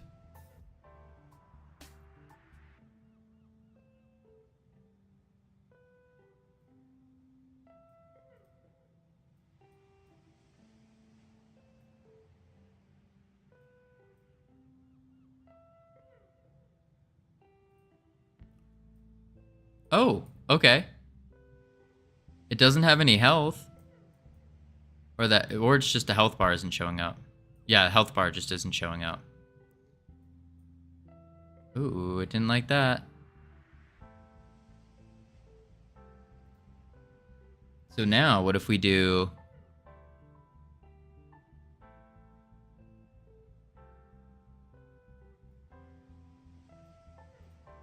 Go here?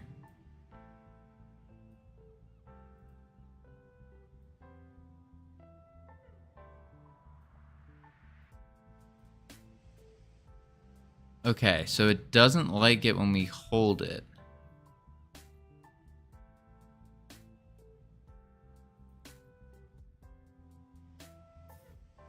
Yeah, the problem's how crisscrossy this mess is. Yeah. Different scenes trying to tell other scenes what to do. Yeah.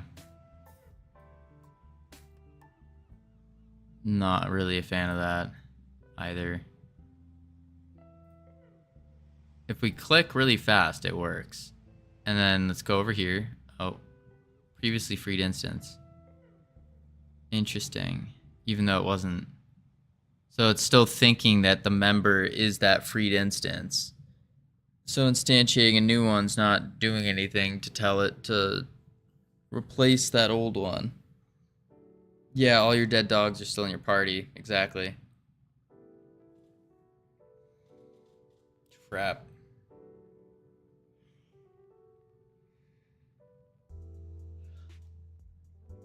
Crap. That's easy. We just reset the array to blank, right? Like we did with the H boxes yesterday.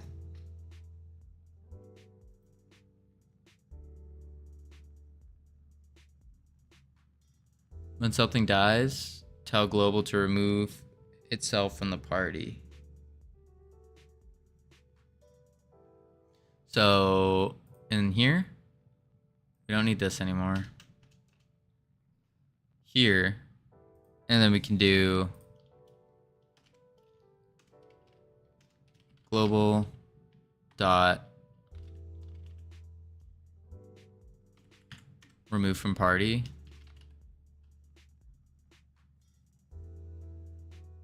I don't think self will work though.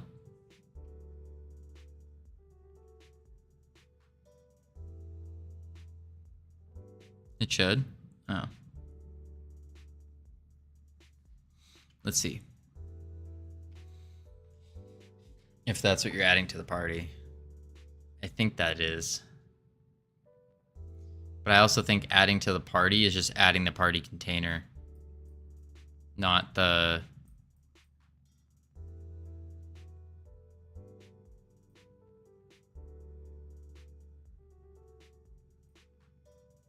Okay. Let's go to the remote. And let's check.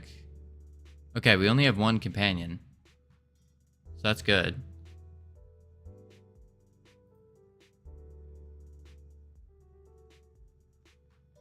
You can check global and remote.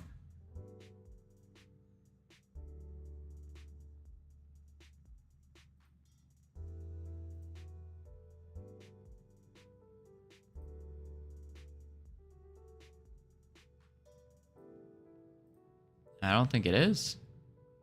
There's only one companion. So the dead companion got removed. Yeah, it did. Wait, in remote, party size 2? Party array size 2. But I think this one...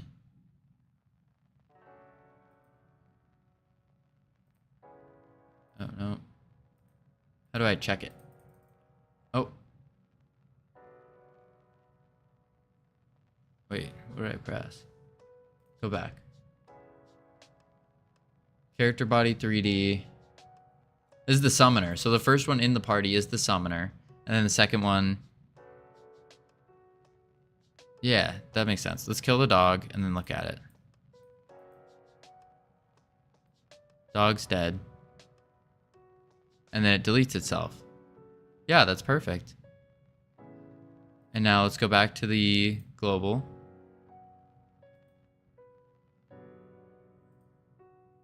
Yeah, now race has 1. Because this is the player. This first one's the player. That is perfect. Hicatile, what's wrong? Why are you so sad? Okay, so that's... The global remove from party worked. That's good. That's a good sign. Don't kill the dog. This is a reenactment of Marley and Me.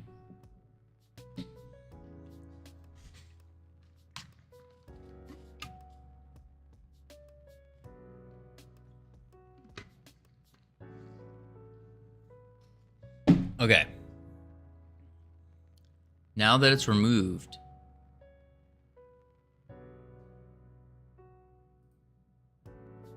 what's stopping us from adding to party? I guess defining what we're adding exactly in the argument is what's stopping us.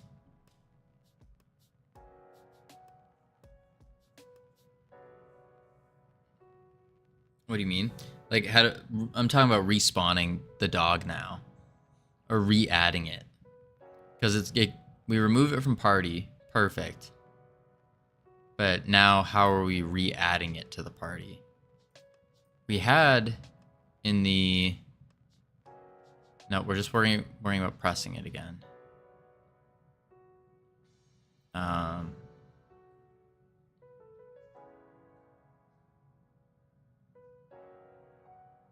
The companion adds itself to the party and ready. Wait. I might just be losing brain power.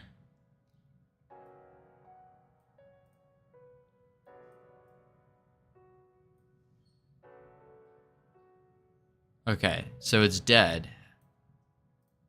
Let me click it. Oh, I see. Yeah. And now it's back. Let me go to the remote. Yeah, I'm just losing brain power. That's what it was. And there it is again. Companion's back. Okay. Yeah, Ironic has been our saving grace, our shining light, our knight in shining armor, our every good thing that my brain can't think of. Yes, you have way too many different scenes. Right. So now, have you tackled saving and loading yet? Not at all. Not at all. No. We will eventually. Just not for a little bit. Not for a little bit. I'm gonna watch I'm gonna try to find a guide online about it, so then I'll at least have a better clue as to how to do it. You're in a struggle bus with it. Welcome to on your way to Struggle Town. All right, so when we click the container, where is it? That's the ready. That's on touchstone button down up. Here's down. Oh, and we set the state to first time.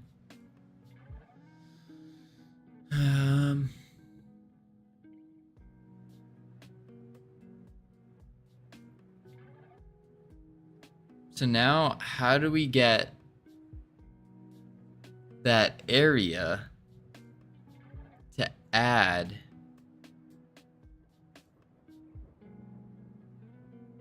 Yeah, how do we get the area, this upgrade alter area here, to add the companion? That's the toughie. Because trying to call so many different scripts is absurd.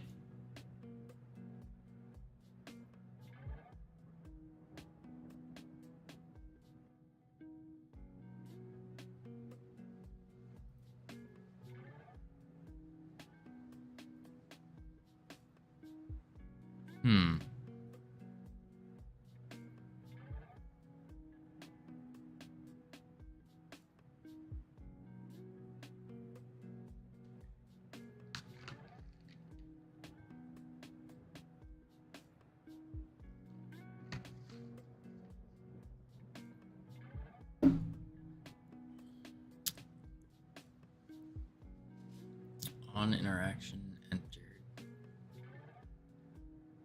Man. Man, oh man. Okay. We could do...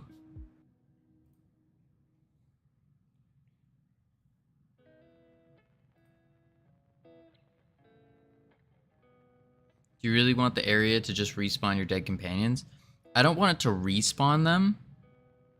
I just want... well, I mean, I guess technically, yeah. We want it for free just to fill their health back, fill their health bar back to full, and make it so we can... It's like we just got a new one again. And so that we can replace it. That's not the right thing. Replace it. Because again, we're not trying to make Morrowind here.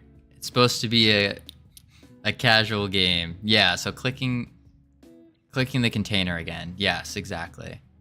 But it needs to... Should only spawn a companion if it's at full health. Right. Right. But it can't get to full health right now, which is the hard part. Because it's non-existent until you click it again.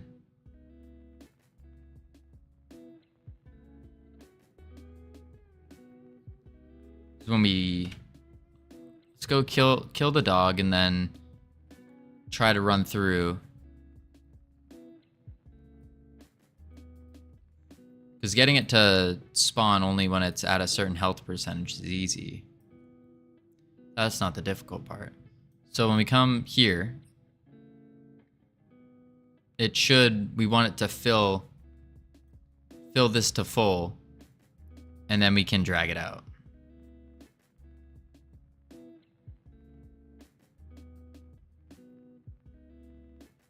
Should only spawn a companion if it's at full health. Right, so any container. Yeah, every container should only spawn if it... Well, that's the difficult part. Maybe, yeah. Only if it's at full health. We'll just say it that way. Make it easy. All these containers are in a V box. Yeah.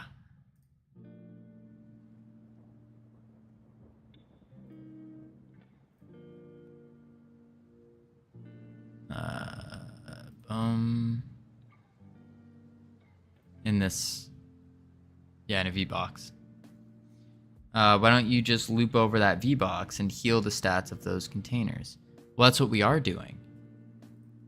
See? We loop through the party and we heal the stats of those containers. Oh, you're looping over the party. That's different from the containers. I see. Okay, hold on. So instead, you do the party and then a different loop. So then we do 4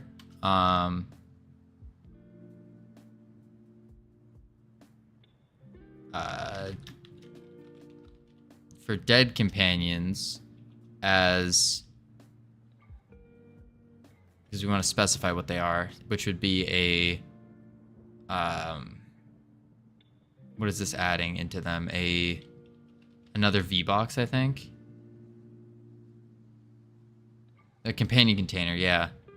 The companion container is a reference rectangle. Reference rect. Give that a class. Oh, like a class name. Oh wait, oops, that's the wrong thing.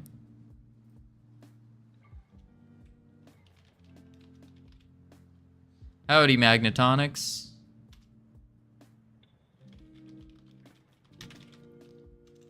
Alright, companion party container.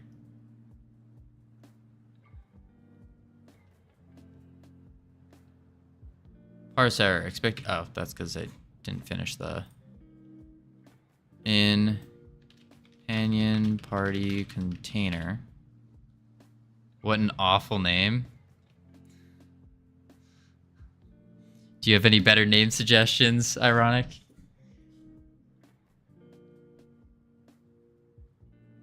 Just companion party container. I thought this was like a very descriptive name.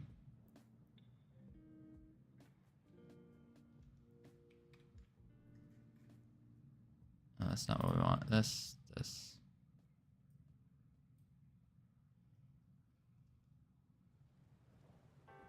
It sounds like a good name to me. I like the name.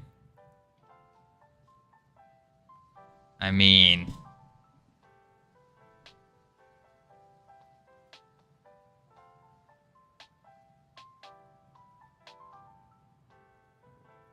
I see. Because look at this. This is 1, 2, 3, 4, 5, 6, 7, 8, 9, 10, 11, 12, 13, 14, 15, 16, 17, 18, 19, 20, 21, 22, 23. Okay, so it is like 20, what did I say, 23 or 24 letters? That is a little crazy. A little crazy.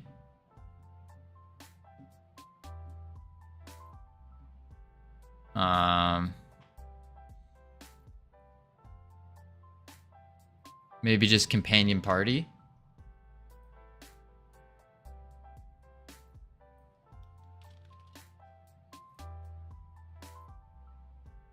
It's not a party or a companion. Well, it's a container that holds the companions. Right?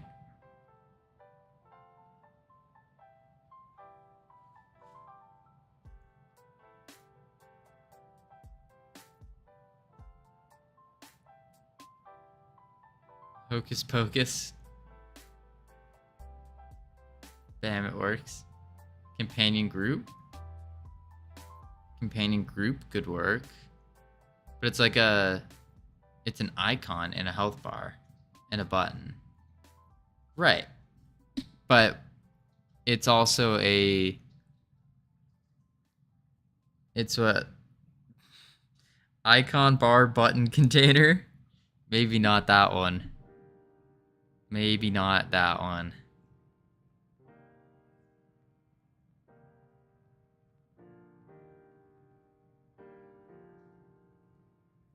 Can't be companion stats. Companion help. Companion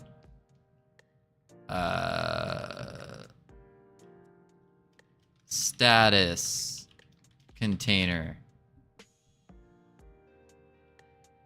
Yeah, companion status or status container. Keeping it your style so you know what it means is good. I would know what companion party container is. Because whenever I think of a party, I think of like, you have a party. 2, 3, 4, 5. 1, 2, 3. Oh, geez. Okay, that's a bigger party then. Okay, you get the idea. You have a party, and I'd be like, oh, what is this thing called? It's like, oh, that's called a party container. This party sounds fun. I don't know. Does it? Does it? We're doing companion party container. I'm sorry, ironic, but it's just there's no other. It doesn't contain the whole right, but it's the container for a singular one in the party. I know what you're saying.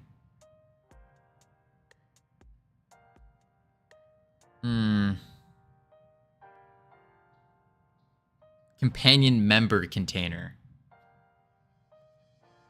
Just leave it. Yeah, we'll leave it. We're gonna refactor all of this anyways in the future. So I think it will be fine. Member container. Yeah. Okay. So in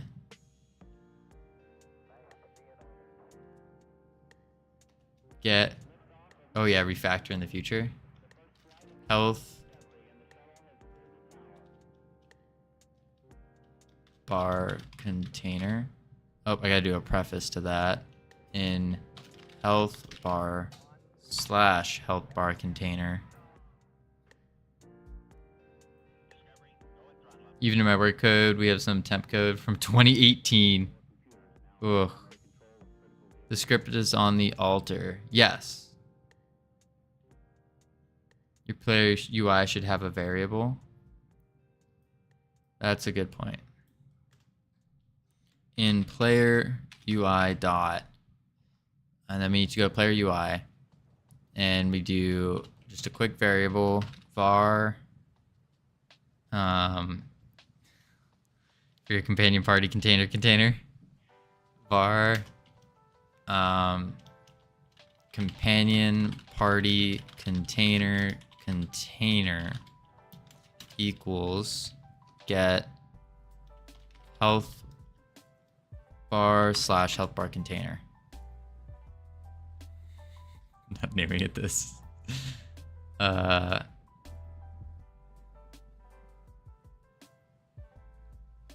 it's called a health bar container. Again, you can tell what parts of the code we did as pure novices. Now we're just a pure novice. So we'll call it party container.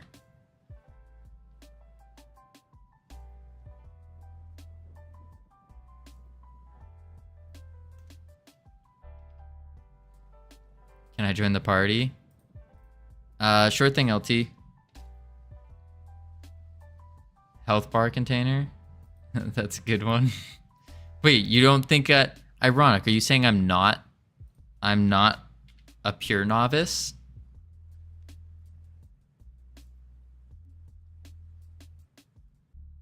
Oh, I have to do it on ready. Party container is a good name. Oh, okay. Phew.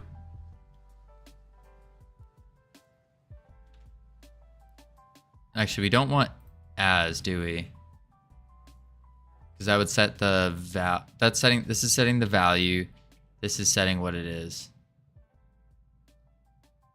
And we don't want the value to be the node. Just as. No, as would do.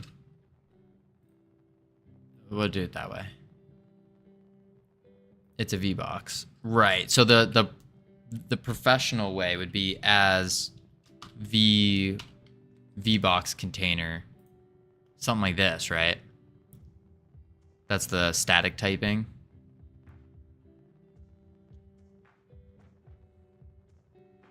I think it is. Well, technically, it's a reference rectangle into a static container. Well, I mean, into a VBox container. So this is the VBox container. Yeah, that's right. That's right. Okay. Now we do player UI party container. Party container.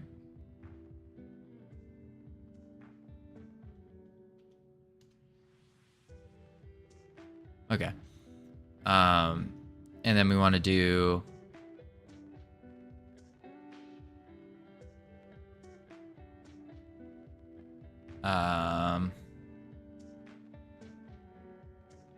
if dead companions dot state equals states dot dead. No.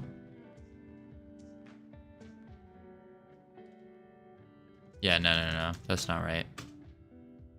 We want this to loop through and check if the health of the stats of the container. Okay, so if dead companions dot stats dot health dot value is less than or equal to zero. I'll just make it a float just in case. Oh, I don't think it can be, but oh well. What the flip is this?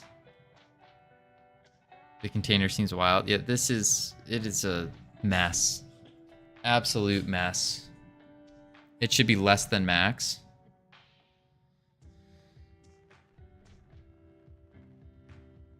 Well, if it's less than max, it just heals it. But if it's dead, right?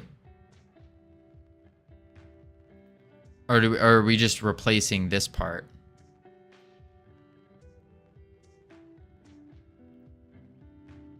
If this isn't the companion. Oh, I see. Is less than dead companions dot stats dot health dot max. And now we need to run I'm already forgetting the name of the variable here.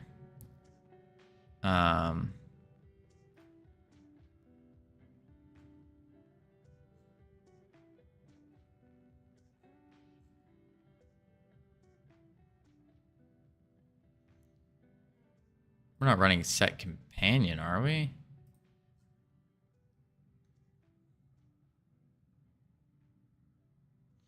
I also just implemented a system that's a mess. I don't feel like coding at all, but let's together have the courage to make more mess. Make, break, iterate. Yes. You're healing the health.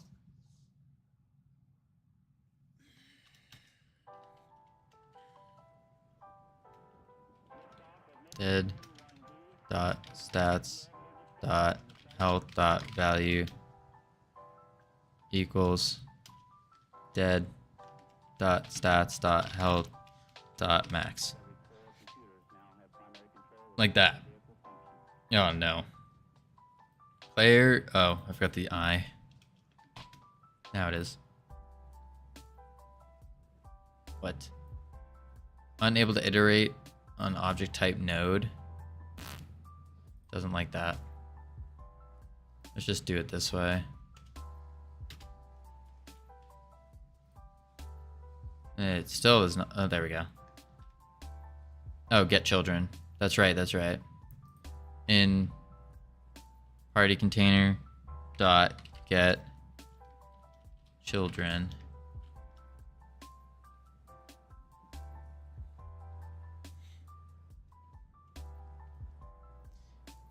So for dead companions, so which are companion party containers, in the player UI, so in the children of the party container,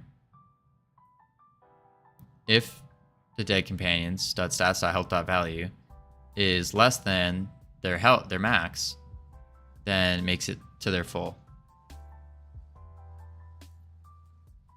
Yeah. Now let's see if that works.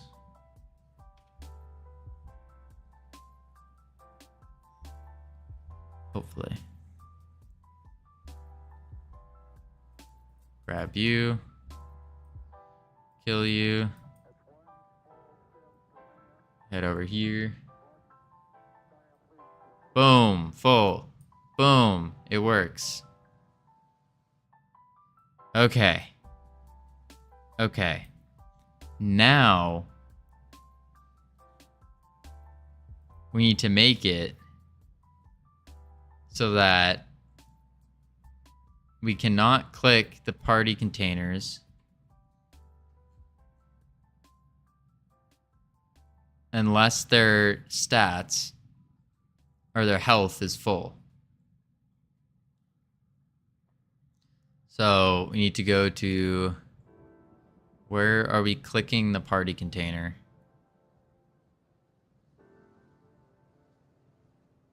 On touchstone button down. And we can say if stats.health.value is less than stats.health.max, return, and then else it does that. Does this have stats? Yes. What do we think here? So if the stats, if the current health is less than the max health, then we just return. Seems good? Moment of truth. Moment of truth.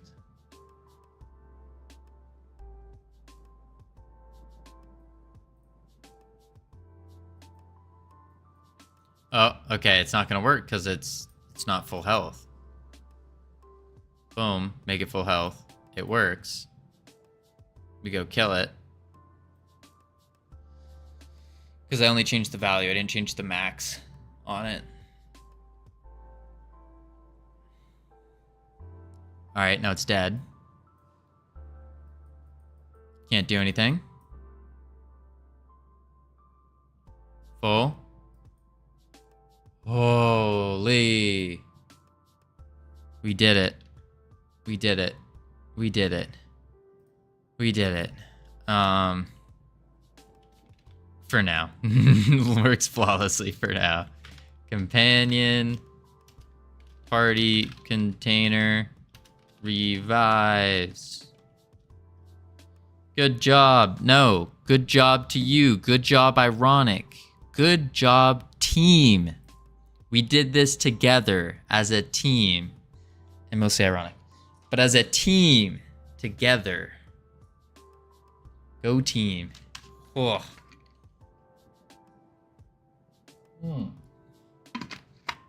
Oh. Okay.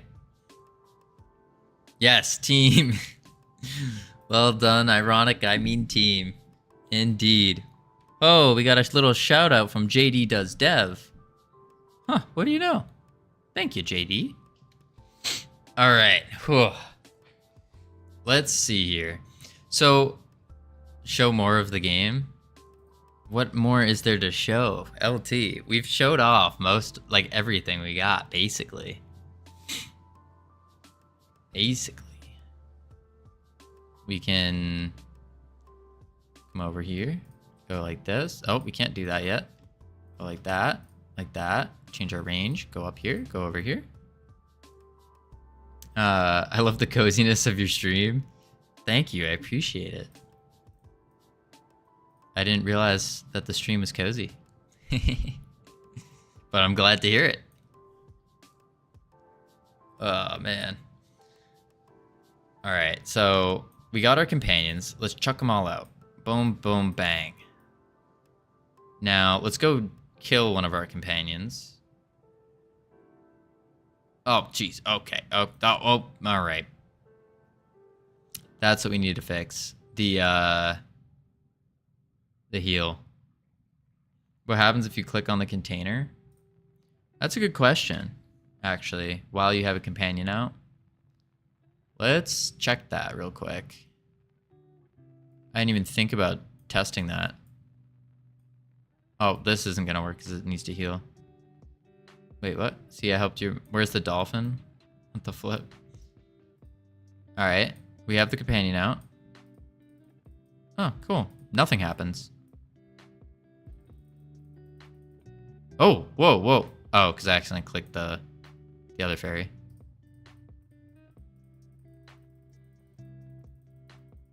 Yeah, nothing. Cool. Even when we take damage? Okay. So what's happening now is our fairy, when it goes to heal, it's not liking if distance manager and state's not dead. We can just remove this part. Bang. Save. And now it should work.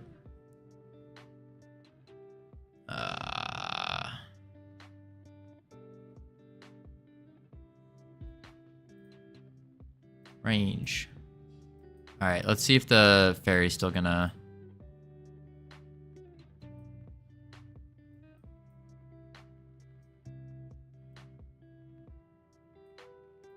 pull you out. Let's take some damage.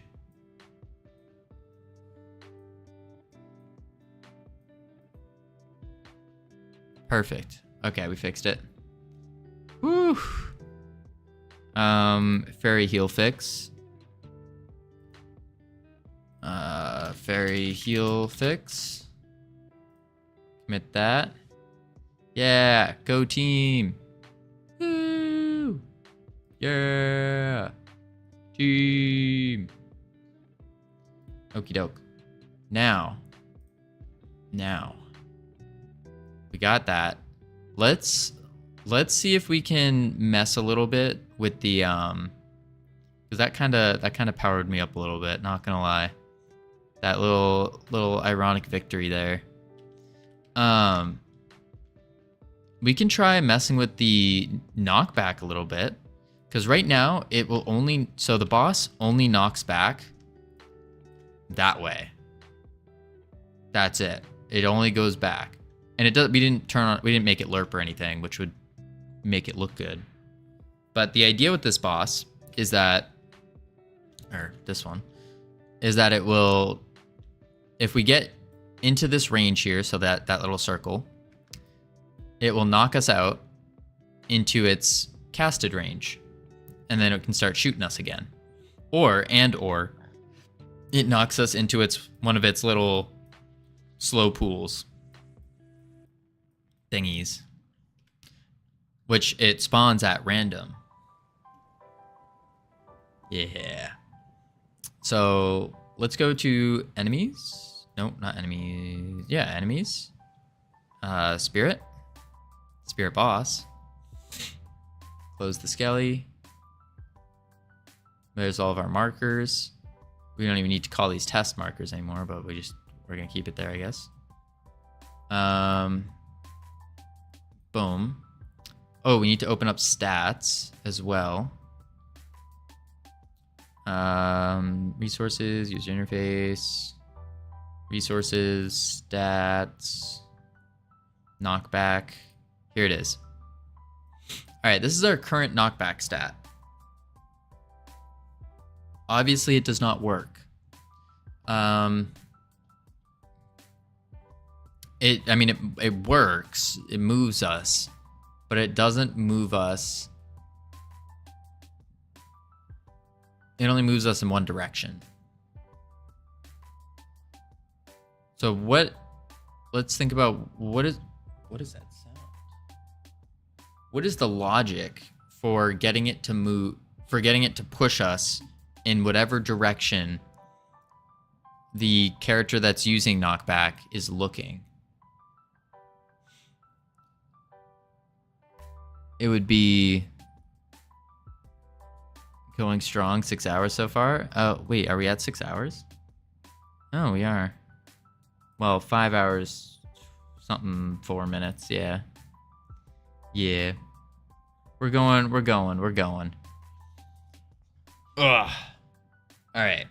We might need to raid out soon. Yeah, we're not doing a 12-hour. I can't do that. Listen, I gotta I gotta get the YouTube videos ready. I've been remaking them left and right. Daily 12-hour stream. Yeah. Don't remake, just upload. No. They're not high enough quality. You guys deserve better. No. Because we already we're already at like 20 something subs on YouTube. Pretty crazy. But we need to deliver. We can't just have crap, you know? And I know they would get, even if we do put up crap, like it will eventually get better over time. But I'd rather just keep trying to get better until it's at least acceptable enough to send. And then we go. Daily 24-hour stream. Yeah, that's a great idea. Let's circle back to that at a later date and discuss it further. To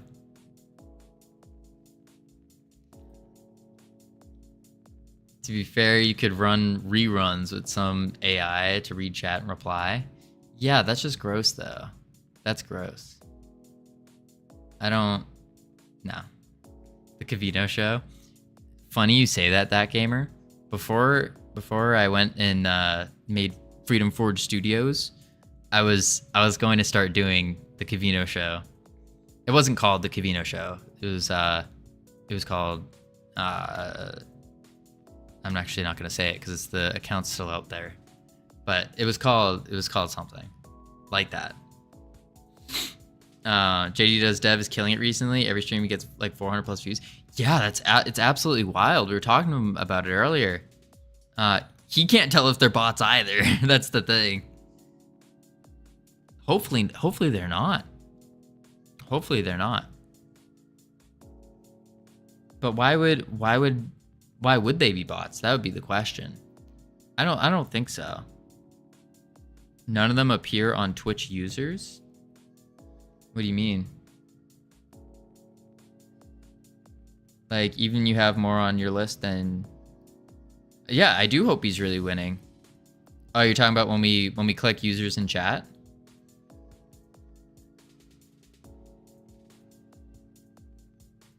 Yeah, no, I hope he's winning. Because I mean, personally, I would rather stream to 5 people that are like talking and active than like 500 people that are not, you know? But yeah, no, JD's a very cool guy indeed. Indeedly.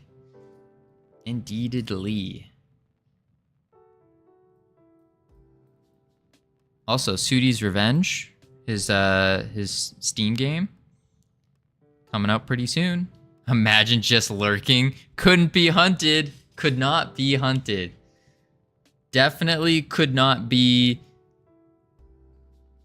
This is the part where we just call everybody out right now, and then they go, "Wait, what?" Did they hear their name? Couldn't be a non-ad. Couldn't be the Captain Coder. Could not be Chili's. Couldn't be digitizable. I saw Elbin talk. Couldn't be Flying Kiwi. Couldn't be John Caro. Couldn't be Pandon17. Couldn't be Pulvis. Just start calling out. Just go down the list. What was that sound? I just heard some voice. That was weird. Come out wherever you are. Listen, we need the Captain Coder back. It's been gone for too. It couldn't be Sir Lurks a lot in chat. Sir Lurks a lot. I love that name. Oh man. They're all shaking in their boots right now. We see you. We're losing our minds over here. All right. No more hiding. Get back to streaming. All right. Listen, team. I wanted to get going with this knockback. I don't think it's happening. I don't think it's happening. What we're gonna do is we're gonna find someone cool to raid out to. Someone maybe we haven't raided to. Let's check the Godot tags. Godot. And then we got oh wow, there's a lot of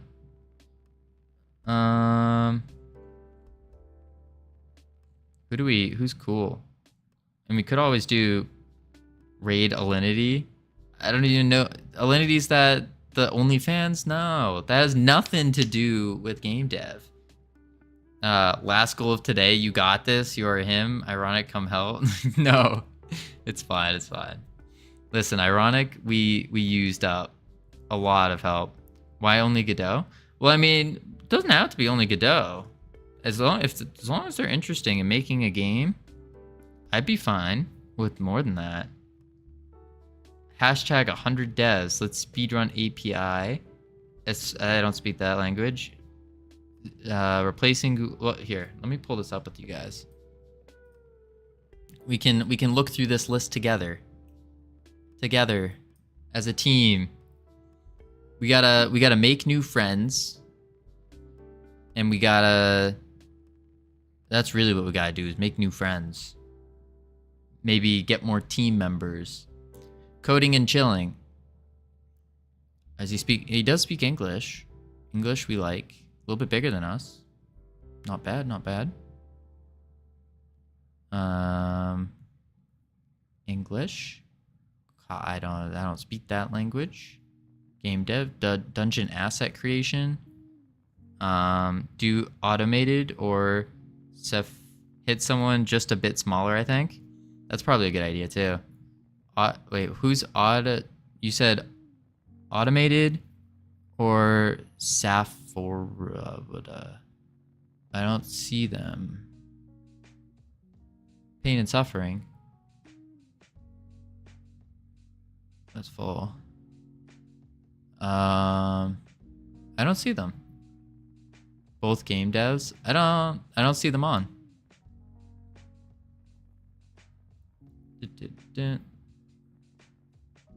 Oh, 100 plus viewers though? No. Listen, we're losing people right now. Should we just raid Code? Yeah, Code works with Quellis. We raid Code instead. Quickly, slash raid Code 807. Lose like 10? Yeah, we already lost like 10 just from spending this time doing this. Listen, thank you everyone for stopping by. Please join us for the raid. Oh, no, we got 28. We got 28. Thank you, everyone. We stream every single day. No stops here. No breaks. We keep going. I will catch you all tomorrow. Make sure you tell Code. Spam those, spam those emotes. Tell Code you think he's cool. And I'll catch you all tomorrow. Have a good one. Then we wait 3 seconds. 2, 1. Boom. Did it work? Violin, right? No, did we not? Has that not been merged?